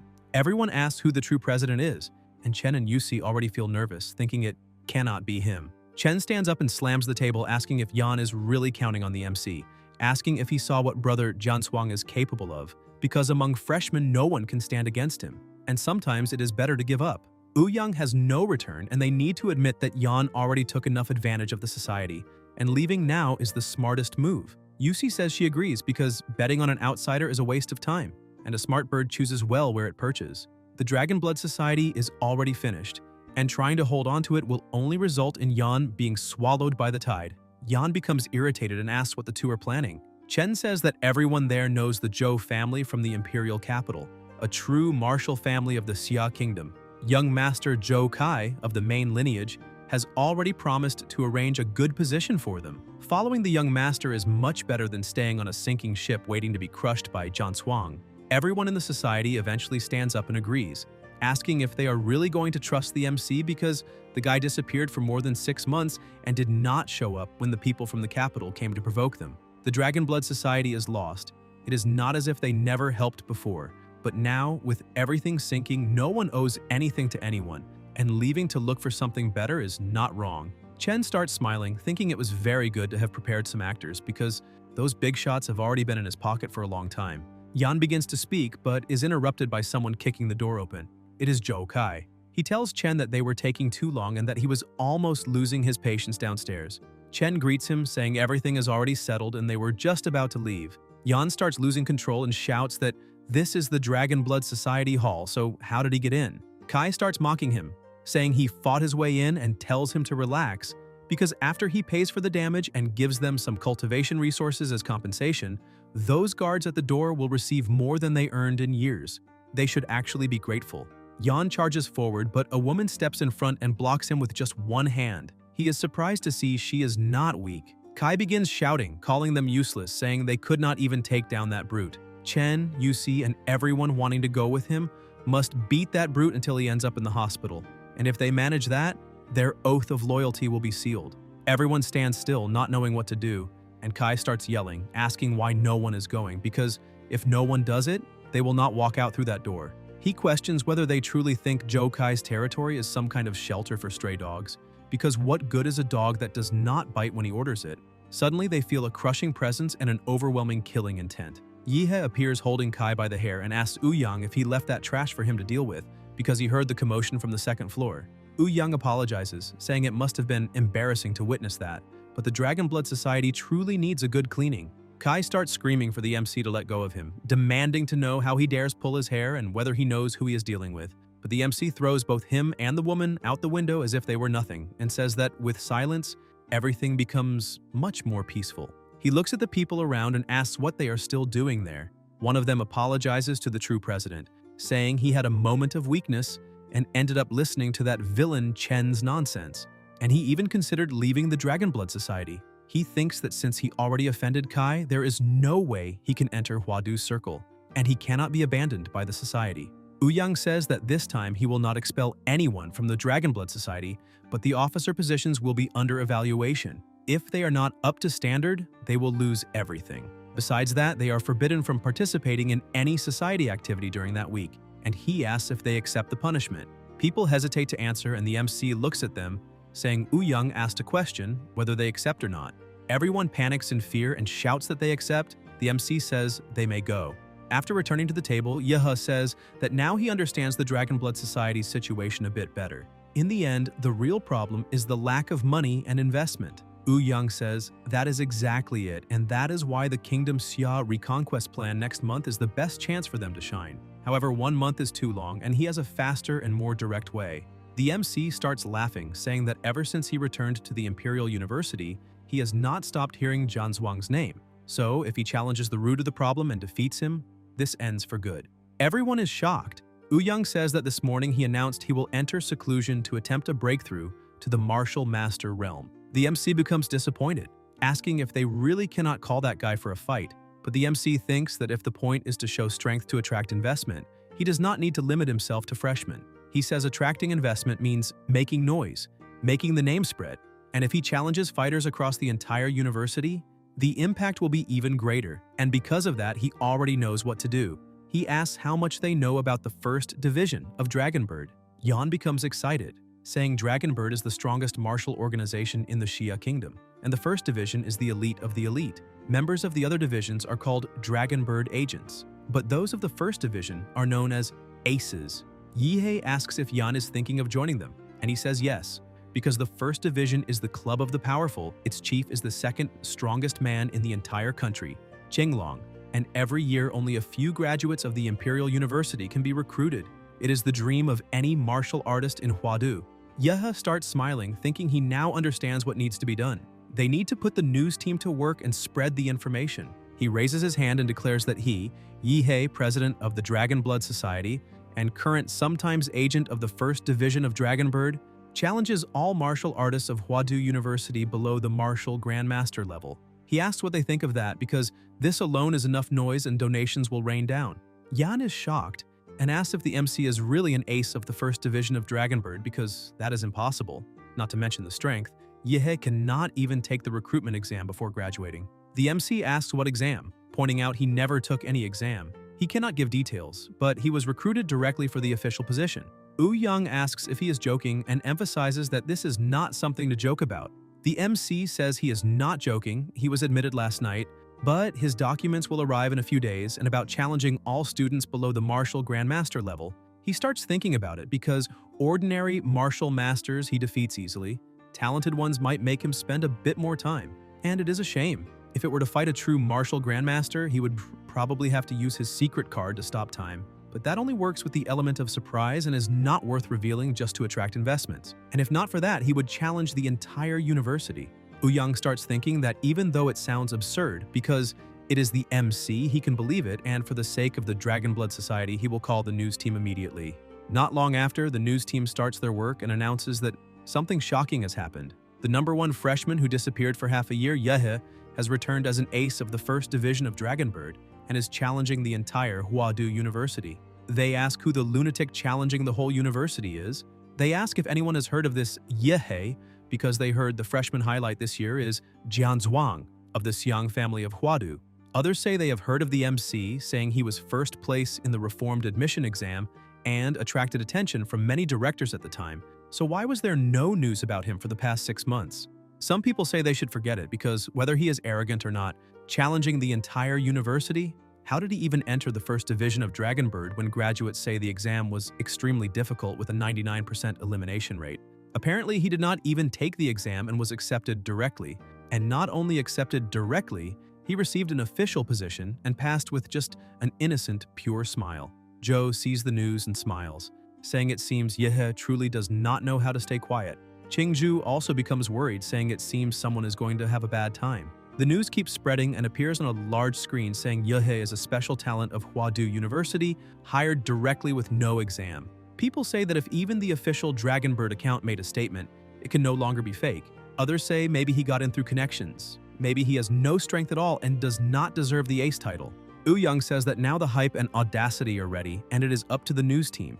They must make the noise grow even more. They start saying that if everyone wants to know whether Yehe is really all that, they just need to watch the Imperial University tournament live stream, because they bet he is all talk and must have struck some backroom deal to enter the first division, and they want to see how long he can maintain the farce. Instead of arguing about his strength, they should just watch the stream. The truth will appear instantly, and they truly believe in the MC. If he had the courage to challenge everyone and even stream it live, the reason must be real. Ouyang starts getting excited, saying the fake accounts were created with different profiles, some supporting Yehe, others insulting him and wanting to see him humiliated, and others pretending to be neutral.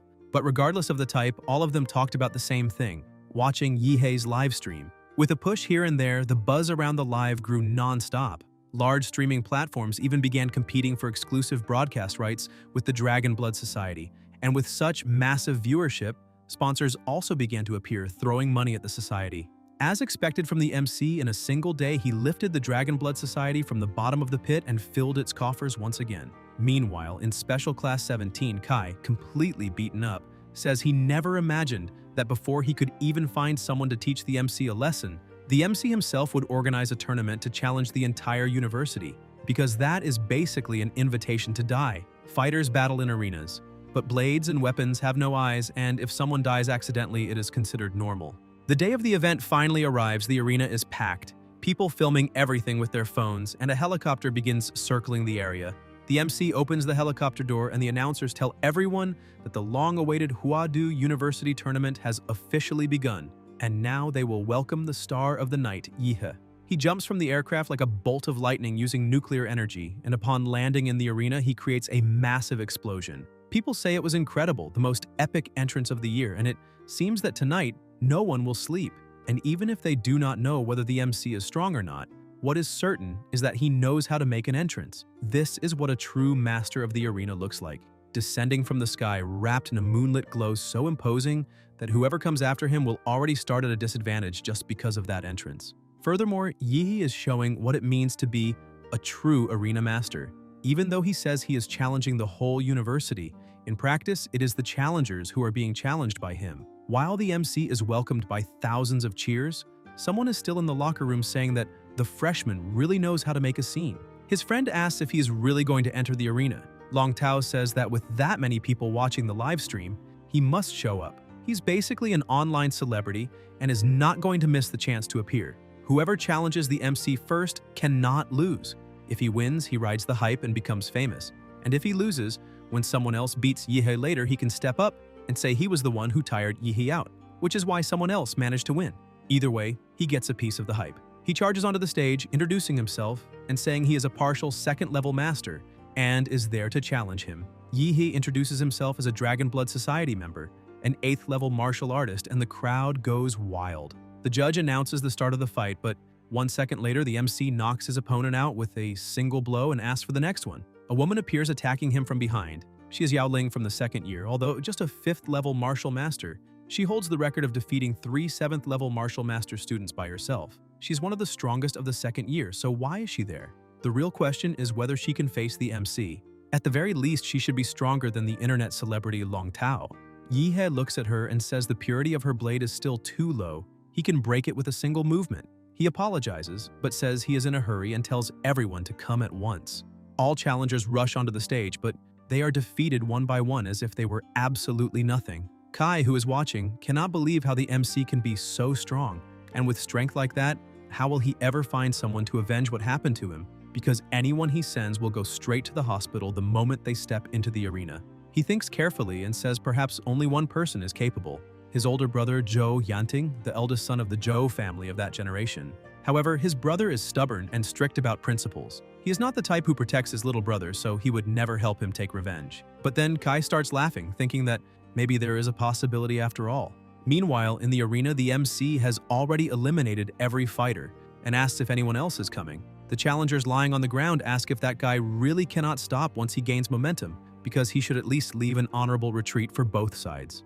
Another one says the current freshmen and seniors of the Imperial University have been humiliated, and in the future they will become an example in the school's hall of shame. Whenever Yihe is mentioned, people will remember that they served as stepping stones for him. Suddenly, another person enters the arena. It is the older brother, Zhou Yanting. Victory is certain. Finally, a 9th-level martial master who has been in seclusion has come to fight the MC.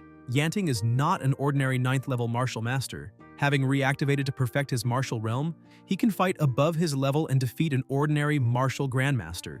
He inherited the Zhou family's bloodline power, the Blazing Sun bloodline, and the purity of that power is considered the peak among all Zhou generations. Furthermore, he himself has trouble controlling the immense energy of his lineage. Since childhood, he frequently lost control and spontaneously combusted, so the family had a custom nano-combat suit crafted to regulate and suppress his body temperature and made him learn the 4 scholarly arts and a heart sutra to calm his mind. Thanks to this, he can live normally, and now the MC will pay the price of his arrogance. Before the fight even begins, Yanting bows and says his younger brother, Zhou Kai, went to the esteemed society of the MC and caused trouble, so they will compensate double for any losses caused to the society.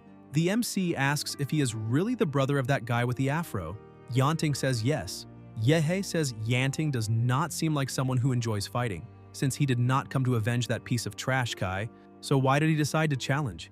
Yanting says he is not there because of his trash younger brother. He is there for the family's reputation. He looks annoyed and says that although his brother is at fault, the MC should not have disgraced the Zhou family's name.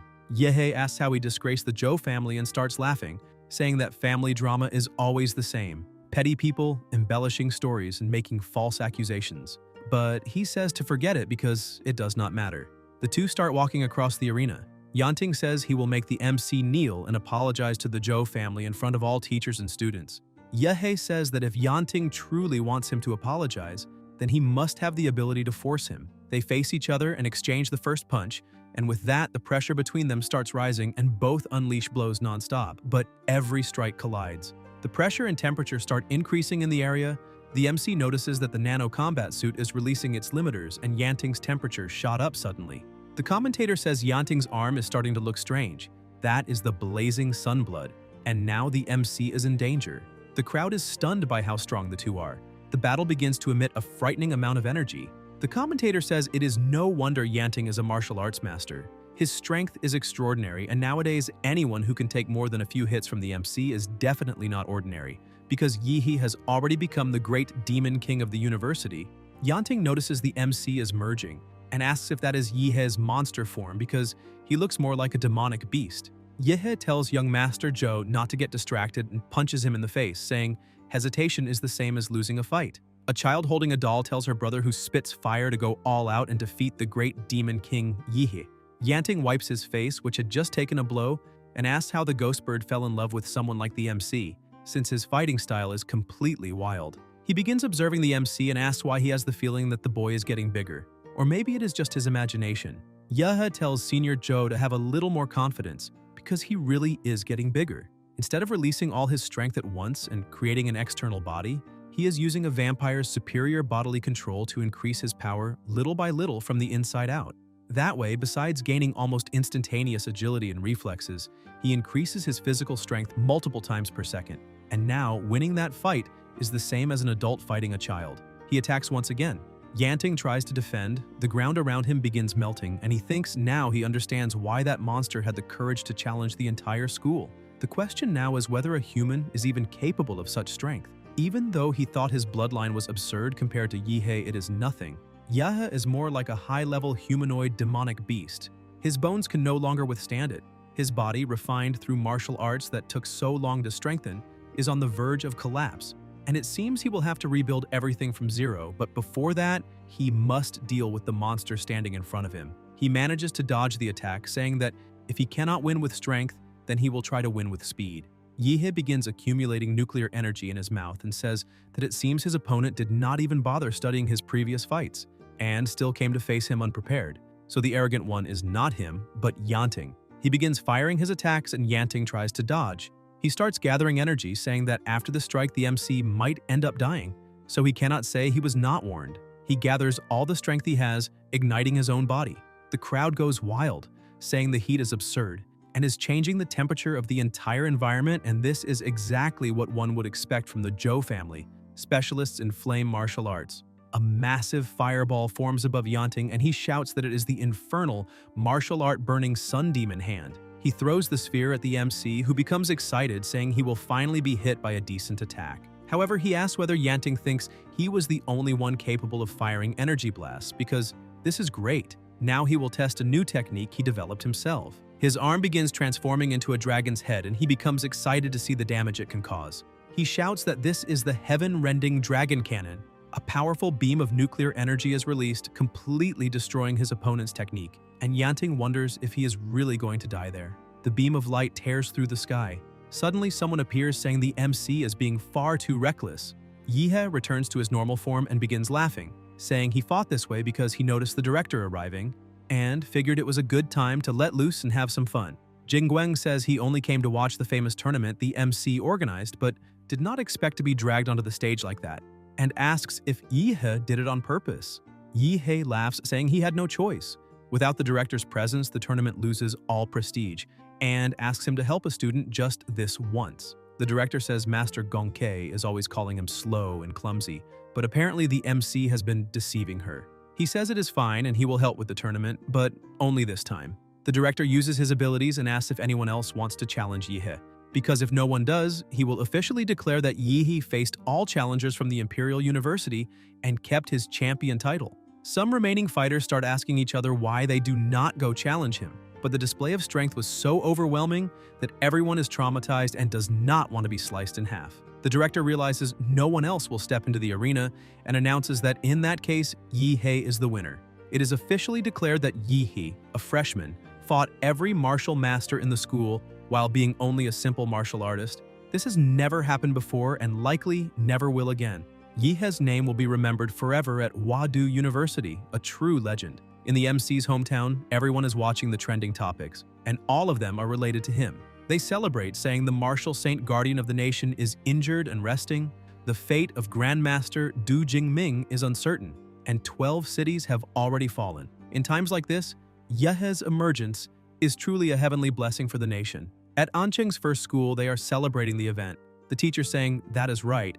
Yihe honored the school's name and everyone knew he would stand out, and he tells everyone to study properly and fight their hardest to become the next Yihe. Online, comments keep appearing, people asking why the Imperial University director personally announced the MC's victory, why the rector of a university would get involved in a private event, and what exactly the relationship between the two is. Or rather, the question they should be asking is, who is behind Yihe? Because of the director's attitude, the MC's name is now in the crosshairs of various organizations and powers. Perhaps this student is not as simple as he seems, for his file states he is an orphan with deceased parents. The official Dragonbird account posts that Yihe's identity involves a top-level Dragonbird secret, and all parties must cease public speculation immediately, or Dragonbird will take drastic measures. Meanwhile, inside the society, everyone is celebrating, saying Chen and the others must regret everything down to their last strand of hair because the Dragonblood Society will rise. While they celebrate, Ouyang asks where the great hero, President Yihe, went. Yan says he mentioned having something urgent to take care of and ran out. Meanwhile, in the MC's dorm, he is sitting on his couch when his subordinate reports that he managed to retrieve the golden gene hidden in Anqing. The MC asks the mad scientist if he can open it. His subordinate says yes because when he was alive, he was one of the chief engineers of Project Golden Genesis, but emphasizes that the container has an embedded electronic transmitter, and as soon as it is opened, Yihe will be marked with a traceable signal, and Laserbird headquarters will hunt him using it. The MC asks if the signal can be blocked. His subordinate says yes, and that he has already begun gathering materials to build a room with electromagnetic shielding. Yihe asks how long it will take to finish. The mad scientist says about a week should be enough, but breaking the container's complex mathematical password will also take at least that long. The MC says it is fine and asks him to hurry because the most important thing is his safety. The MC thinks that he has just reviewed the mad doctor's memories and never imagined that Prometheus had such a close connection with the realm of heavenly descent. Back then, Prometheus used its vast resources to secretly cultivate a demon fetus for the realm of heavenly descent. But when the fetus was almost ready, Prometheus betrayed them. Those mad scientists added several extra substances during the long incubation, causing the extra-dimensional demon to be born weakened. In the end, Prometheus managed to capture the first living extra-dimensional demon in human history. They then dissected the demon piece by piece and experimented on the organs. With a living being far superior to any blue star creature as raw material, Prometheus advanced bioscience like a Formula One car, similar to Max Verstappen. Several breakthroughs came from the demon's body, such as the shocking Eden Project. In that project, Prometheus's mad scientists wanted to create a god on Earth with their own hands. This artificially created god would not only protect Blue Star from invasions and descents of demonic deities, but also eliminate the existing political and ethnic system, unifying all humanity under a single command. It would be the brain of a god, above any organization, managing all the planet's resources. The goal was to create a form of absolute justice and transform Blue Star into the legendary Garden of Eden. There was also Project Spark, which aimed to modify the genes of all humanity and raise the species' overall living standard. In other words, the direct predecessor of Laserbird's Golden Genesis project. Prometheus is a bottomless abyss. Merely mentioning the term genetic darkness already associates someone with them. And now he feels that sooner or later he will be dragged into the storm called Prometheus. He remembers he was so busy helping Ouyang that he did not even have time to study the medallion Qinglong gave him, and now it is time to prepare the sleep cultivation method. Suddenly, he is pulled into a storm, and when he opens his eyes, he realizes he's on a battlefield and says that apparently there was a heavy fight there recently, but judging by the traces, it was not a fight between people. The ground is littered with burn marks that even the cold rain cannot extinguish. There are also claw marks that are definitely not human. Shortly after, he realizes the rain has stopped. He begins throwing his armor on the ground, asking whether Westerners can really fight wearing those heavy armors because he cannot use his full strength in that martial aura space. For now, he will have to make do with their weapons, and it is almost time. The owner of that martial aura that feels like a quest NPC should appear. Suddenly, a giant carriage appears before him. The man inside notices and swerves away, surprising the MC, who asks why he is leaving. He grabs the carriage wheel with one hand and calls out to the old man, asking why he is running away the moment he sees him, questioning whether he was not supposed to give a quest. The old man sticks his head out the window, saying that the boy is strong enough to stop a horse-drawn carriage with one hand, and insists he has nothing to discuss with thieves like him. Yihe becomes confused, asking why he's being called a thief. The old man tells him to stop pretending to be stupid, because that blue-haired martial artist who invaded earlier was also after his family's legacy. His sons and grandsons are useless, so he stayed trapped in that martial aura space to protect the family's honor. However, after advancing in level, that blue-haired guy forced his way in and stole the legacy, and now he says the MC is just like that thief. Yihe starts getting irritated and tells the old man to pay attention, because he is not there to meddle in someone's personal pain, but if he is the quest-giving NPC, then he needs to do his job properly, and he destroys the carriage with a single blow. The old man asks what he thinks he is doing. Yihe starts smiling, saying sorry, but to make sure a competent NPC guide like him does not run away, he will have to carry him while exploring the map. The old man starts walking while complaining that the MC really destroyed his carriage.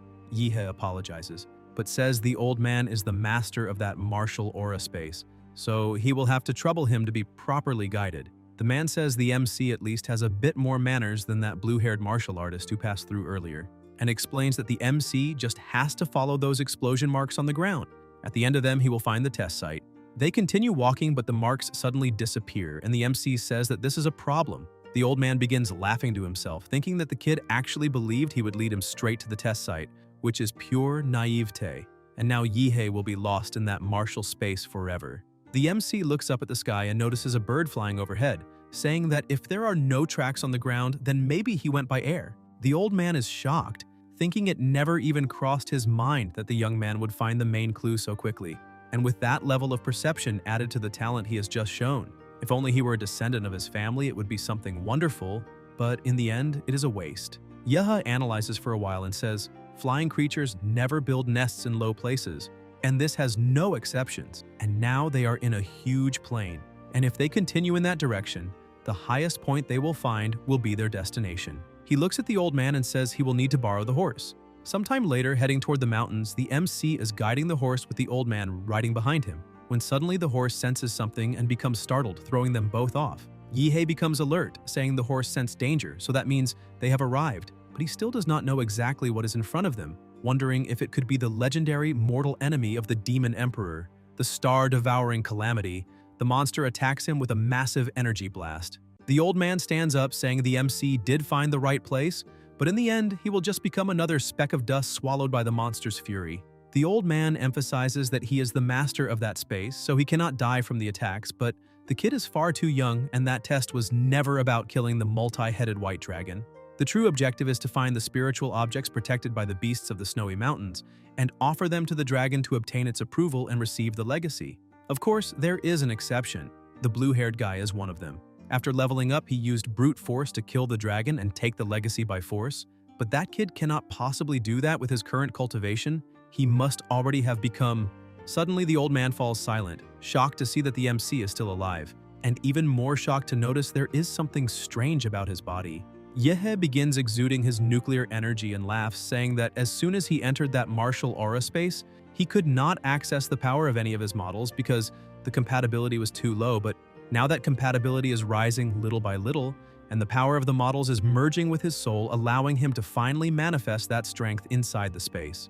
And that is why the broken sword he was about to use is now useless. It's time to show his true power. He begins to transform, and the old man trembles, saying that it is impossible because the real monster in there is actually the kid. Yihe fuses with his beast and tells the dragon that now he will allow the power of the Demon Emperor's cells with 71% compatibility to fully devour the supergiant strength and reach the complete Demon Emperor transformation. However, this terrifying power has limits. When the supergiant strength and nuclear energy run out, that god in demon form will disappear, and at best he can maintain it for 2.5 minutes. But that is more than enough to eliminate that dragon. He grabs one of the dragon's heads and says it is time to see who is stronger, the demon emperor or the star-devouring calamity. The old man keeps watching the fight, saying it will be completely insane. The battle begins and the ground around them is completely destroyed, launching the old man into the air. The calamity tries to counterattack, but the MC does not stop suppressing it, saying they will recreate that legendary battle right there in the martial aura space. The calamity begins flying and the MC asks if it really thinks it can humiliate him just because he cannot fly. The environment begins changing, becoming hotter and hotter. He starts shouting for the calamity not to forget that he also has long-range attacks, and after gathering an absurd amount of nuclear energy, the two of them collide with their attacks. The explosion is so massive it causes a deafening sound. The nuclear energy grows denser and denser. While the MC says that this is not simply a battle of power, he uses his Demon Emperor meteor skill. The calamity tries to counterattack but is hit directly by the waves of radiation. The radiation is so strong that a large portion of the calamity's body is completely destroyed, leaving only 3 heads. The MC keeps advancing while holding 2 of the heads in his hands, and fires another nuclear blast, blowing up the remainder of the calamity's body and holding its heart in his hand. The amount of radiation and power radiating from the MC is so massive that it creates a pillar reaching from the ground to the sky. The old man, who is far from the battlefield, can still see that beam of light, saying it is unbelievable and wondering if he might be trapped in an illusion because he cannot understand how someone in monster form managed to massacre the multi-headed white dragon with such brute force. Suddenly, the old man is startled as the giant heart of the calamity drops right in front of him. The MC, now in human form, jumps onto it, saying it was so satisfying and that diving into the heart of a giant beast is invigorating. He tells the old man that after eliminating that dragon, he already figured out where the inheritance of that martial aura space is, so he will not trouble him any further. The old man says that will not happen, but the MC laughs, saying he already knew the old man would say that, so he will just take it by force. He plunges both arms into the beast's heart and begins feeling intense heat. Inside the heart, it feels like molten iron, and apparently his arm might melt too, until he finally finds it. As soon as he grabs it, he ends up falling with half his body inside the heart because the object is extremely heavy, but he still manages to pull it out, surprising the old man. The item begins enveloping the MC's body, and suddenly several spikes grow, piercing into his skin. An armor begins forming around him and the old man becomes increasingly terrified, thinking the MC's body and strength are far too weak to withstand the weight of the dragon armor and the blood it absorbs, because even that blue-haired martial artist forced the armor but only managed to obtain 90% of the inheritance. However, the MC begins adapting and becomes increasingly excited with the situation, and the old man realizes the boy is the first in more than 1,000 years to be fully recognized by the dragon armor.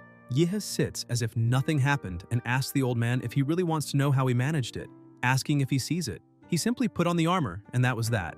Wondering if it was supposed to be difficult, the old man becomes irritated but calms down, saying it is better to leave it at that. He removes his hat, saying that his ancestors recognize the MC and he will not be stingy with the heirless family. Perhaps passing the inheritance to someone more compatible is a blessing in disguise, and at least in the end the inheritance was not dishonored. Yeha looks at him and says he has the impression something is missing, asking if there is supposed to be a second volume. The old man becomes angry, telling him not to push it, calling him a thief, and asking if he is still eyeing his family's belongings. Yehe says the dragon armor that suppresses the abyss is an extremely dominant technique that focuses only on external power. It must be balanced with an internal strength technique of the same level so that the martial artist has equilibrium. Otherwise, the internal organs would not withstand the armor's pressure. The bones would be crushed and the flesh and blood drained by it. That is why these internal and external strengthening techniques, when united, form a complete body refinement method. It is a heavenly level martial technique, and he will not let such a rare opportunity slip by under any circumstances. 7 days later, lying on his bed, his phone begins ringing. He answers with a slightly trembling voice, asking if Joe is doing well and saying that these days he spent 80% of his time cultivating, even sleeping. The dragon armor contains a lot of information that must be absorbed slowly inside the martial aura space. Joe says that after he and Qingju were discharged, they were told to go to the University Activities Center to claim the mission rewards, and that the director in charge of student missions asked Joe to tell the MC that he must go directly to the director's office to receive his reward because it will be delivered personally. Yihei asks if he really needs to go to the director's office, wondering if the director wants another private conversation with him. In the center of the floating metropolis of Huadu University, Inside the Crimson Celestial Tower, a woman welcomes the MC saying she'd been waiting for him. She introduces herself as MANHUA and says the president is waiting upstairs, then asks him to follow her. Yehe says that's fine, but becomes a bit suspicious, thinking that although he cannot sense any martial aura from this woman, she certainly does not seem like an ordinary human and wonders whether she is even human at all. As the two go up in the elevator, he keeps observing her. MANHUA notices and asks if he is very curious about her body. The MC becomes surprised and a bit embarrassed, saying she misunderstood, that he is only interested in advanced technology. She begins unbuttoning her shirt, saying the two of them are different. Yehe becomes even more flustered, asking what she is talking about and telling her to wait because she misunderstood. And that is not what he meant. But when she opens her blouse, she reveals that she is a robot, saying that that mass-produced service model body has a very different structure from a human woman, though the head was made realistic to appear a bit more friendly. Yehe relaxes and says now he understands what she meant by different, and that she gave him quite a scare, but the university's technology really is impressive. After they reach the 667th floor, MANHUA says the president is waiting in his office. Yehe says he understands and thanks her for her services, but as he steps out of the elevator, he suddenly feels a very strong sensation and collapses onto a sofa. The president says the MC has slept enough and asks if he has learned the martial artist manual that Qinglong gave him. Yehe, still confused, asks how he suddenly ended up there and where exactly he is, wondering if that is the president's office. Jingguang hands him a cup of tea, saying it is a special type of tea enhanced by the research institute based on a secret realm, that the flavor is quite unique. But the MC still wants to know what just happened and asks if the ability the president used involves space. Jingguang says that indeed he can perform spatial transfers within a certain range. Yehe thinks he already suspected this. Otherwise, how could the president have saved Yanting, an ability so special it matches a divine skill like stopping time? The president sips his tea and tells the MC that his academic points and the access cards for Imperial University's resources have already been sent to him, and as the main contributor to the completion of a level 5 mission, he may choose 2 Earth-level martial techniques, as well as the chance to have a high-level customized weapon made. Yehe thinks that at the moment he needs neither weapons nor techniques, so he tells the president he would like access to the files on genetic locks, and also permission to view more information about Prometheus, emphasizing he has no ulterior motives. It is purely academic interest, and the president agrees. Yehe realizes this was far too easy and wonders if Jingguang already knows what he intends to do with that information. The president stands and tells the MC to follow him because he will take him to the archives. Yehe asks if they are really going to look at that now since he has not even finished drinking his tea, but the director simply keeps walking. Sometime later, he opens a room and says the MC may finish his tea after seeing the archives. When Yehe looks inside, he becomes shocked, asking what the hell that thing is, and what creature's brain is that? Only half of it. The president says that is MANHWA's central computation unit, her main body. The MC says now he understands, and that apparently that staff member was also an AI creation. Jingguang says that decades ago that half-brain belonged to Prometheus. As soon as he hears this, the MC is startled, thinking about the Otherworld God Project. In other words, that half-brain belonged to the first extra-dimensional demon ever captured alive in human history. Such a magnificent and transcendent being was really cut into pieces by Prometheus, and apparently at its peak was indeed insane and overwhelmingly powerful. And it is no wonder they dared to plan Project Eden. If they dared eliminate a god, why would they not dare unify the planet and redistribute humanity's resources? Jingguang approaches and calls MANHWA. She responds saying she awaits orders. The director asks her to export the data, and within seconds he removes a storage pen drive and gives it to the MC, saying that he stored a part of MANHWA inside that drive and that he may ask her about many of the things he wants to know. Yehe starts sweating, thinking that no one knows exactly how many core secrets MANHWA's computer holds, how many strategic missions important to the university, or even the Great Xia are involved, and the president is simply handing this all over to him. This level of trust is surreal, making him wonder if there is a conspiracy going on. Jingguang takes the MC's hand and places the pen drive in it, saying he cannot stand there doing nothing. For even as the university's president, it is against the rules to bring a specific student to that place, so they must leave quickly. Yehe becomes surprised seeing that the president is breaking rules for him. Meanwhile, in another place, Jianzhuang is cultivating. After all this time, his eyes open and a terrifying aura begins exuding from his body. He walks toward the door and says that in only 1 semester he has achieved what a normal student at the university takes more than a year to accomplish. The difference between people really is enormous, and even among geniuses there are levels. and he is the highest level of all. The MC opens the door asking if he is already done. When Jianshuang sees him, he starts laughing, asking if he is the Yehe that Wu Yang talked so much about and saying that apparently he came to offer himself up. The MC has no idea what he's talking about and asks if he is also from the Dragon Blood Society, because if he needs anything, he should talk to Wu Yang, since right now the MC only wants to use the training room. Jianshuang starts releasing his power while laughing and says that Yehe is very good at pretending to be dumb, because otherwise, how could he not know who stands right in front of him? He tells the MC to listen carefully. His name is Jianshuang, the one who stomped on Wu Yang, the same one who nearly erased the Dragon Blood Society from existence, the king of the freshmen. He keeps yelling, but the MC becomes irritated and with a single simple strike knocks Jianshuang unconscious, saying he needed to use the training room, but Jianshuang kept spouting nonsense and blocking the door, which is annoying. As for what happened afterward, Jianshuang cannot say, because when he woke up an entire week had passed. In the exclusive training room for special students, the MC celebrates, saying that finally there is no one in his way and that the Monster King has come home. He releases countless cores inside the room, saying the monster may devour at will, because all the demonic beast cores he personally collected, along with those purchased by the university, are there. And now it is finally time to increase the compatibility with the Demon Emperor model. Considering that providing a huge quantity of cores at once will put him in a transformation state during sleep, in addition to releasing an enormous amount of nuclear radiation, he specially asked his little electronic servant, MANHUA, to release the largest fully sealed training room for him. And ever since he obtained MANHWA, the university has become practically his home. Anything he wants to do, all he has to do is ask her to open the access, and that's that. No bureaucracy at all. When others enjoy privileges, he becomes indignant at the unfairness. But when he is the one privileged, the feeling is wonderful. He asks her to activate the room's energy shield because he's about to begin. She says she understands and activates the shield. The MC begins consuming the cores but soon realizes it is not enough and continues eating more and more because the higher the compatibility, the harder it is to increase. Both the quantity and quality of the cores needed grow exponentially. That is the downside of high-level models. The growth period is far too long and the resources required are absurd. He begins his evolution, saying that if the model he gets cannot be converted into combat power quickly, his progress will fall behind, so he still needs to work hard on martial arts as well.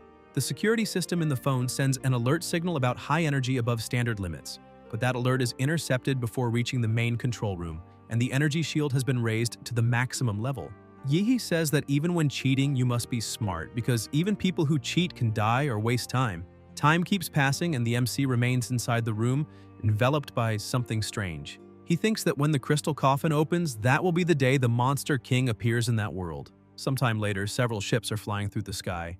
The president says that that day marks the beginning of the Great Xia Reconquest Plan, that 70% of the country's martial artists are heading to war, that Great Xia's martial artists will take back the 12 lost cities. He looks at the army and shouts that all students of Huadu University must ignite the flames of their qi and blood. The students shout excitedly, and a great energy begins emanating from all of them. The flames of qi and blood rise toward the sky, intertwining in a clash between martial aura and vital essence. The column of energy becomes stronger and stronger because that is their fighting will, the determination to recover the lost lands and restore the nation's glory, even if it costs their lives. They are ready. The president continues leading, saying everyone already knows the missions and plans well, and he knows many have prepared for sacrifice, but they all must return alive, for there is only hope as long as they live. Huadu University will always be their home, and it will always be there awaiting their return. All martial artists of Imperial University must listen to the president's command and swear an oath alongside him. The president raises his hand, saying that before them, there is no enemy capable of defeating them.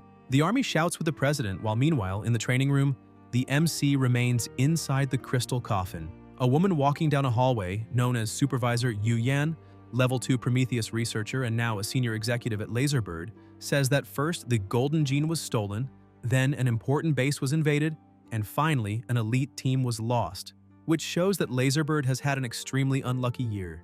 The board of directors has already begun to suspect that there is someone behind all of this, with the objective of bringing Laserbird down, but they still have no proof. And although the Black Lion erased all traces at the Buddhist temple base on Golden Mountain, the Dragonbird is still watching Laserbird.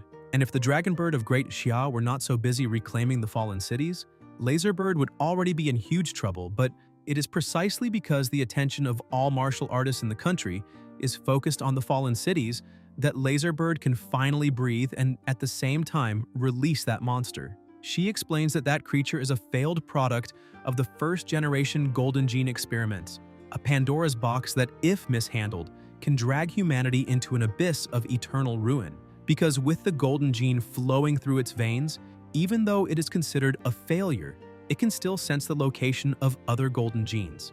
Even with its tendency to lose control, it is the only hunting dog capable of finding the lost Golden Genes. She walks up to a completely sealed door, pulls out countless keys from her pocket, places each one in its designated slot, opens the door, and looks toward the cell of the monster called the Negative. She approaches and, knocking over some medicine bottles, says that it is time for the world to witness his terror. Laserbird's aircraft roars at high speed, and the Negative says they must continue in that direction and keep flying. One of the subordinates tells the captain that the place the hound is pointing to seems to be Xicheng, and the captain is surprised, saying that this is one of the fallen cities that Dragonbird is preparing to recapture. His subordinate tells him not to worry because as long as the one who stole the Golden Gene is not a Grandmaster level expert, even if they are a Zhuanwu martial artist, they can surround and eliminate them quickly. Another subordinate asks the captain when they have ever failed under his leadership and says that as long as they do not encounter Dragonbird's first division, they will be able to retrieve the gene and retreat without suffering any casualties. The captain orders Eve to block the plane's signal, hack into the flight system, and activate autopilot. After the command is executed, the plane begins behaving strangely. The crew says the aircraft is out of control, and the captain quickly begins eliminating them. One of his subordinates asks when he became a traitor, but the captain says it is not exactly like that because he never belonged to Laserbird to begin with, so it cannot be called betrayal. He apologizes to them all, emphasizing that when he goes to hell, they may punish him then, but for now they must die. After eliminating everyone, he goes to the Negative, who begins laughing, saying that they are all dead. The creature opens its mouth and asks its brother to give him some blood because he is very thirsty. The captain holds pieces of the crew in his hands, saying that those team members, who were all martial artists at the Grandmaster level, are now his, and the Negative may savor all their hearts. He pushes one of the hearts into the Negative's mouth, saying that the hound is now free. The Negative says it is still not enough and asks the captain to give him all the hearts. The captain takes a deep breath, saying that he is an agent of Bebeidun, and here he is feeding a dog. After feeding the Negative, the monster asks the captain what he wants him to do. The captain says he does not need him to do anything specific. He only needs him to unleash his rage however he wishes across the lands of the Xia nation, because Great Jia has begun reclaiming its lost cities, and that resurgence is something they, of Bebeidun, do not want to see. After opening the aircraft door, the captain says he had better leave. Otherwise, when the hunting hound is released, it will likely tear him apart as well. He emphasizes that he will leave the bodies of those Grandmaster martial artists as the first full meal since the creature was freed.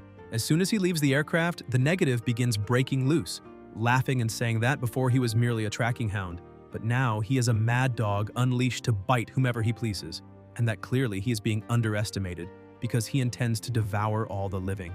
The bolts begin snapping apart and suddenly everything that was restraining the hunting hound is destroyed. He breaks free and says that the first thing he must do is complete his Golden Gene and achieve a true transformation, and then become a god, because once that happens, he wants to see who will dare treat him like a dog. Guys, if you enjoyed the video, leave a like, comment, and subscribe to the channel so you don't miss new content. Thank you.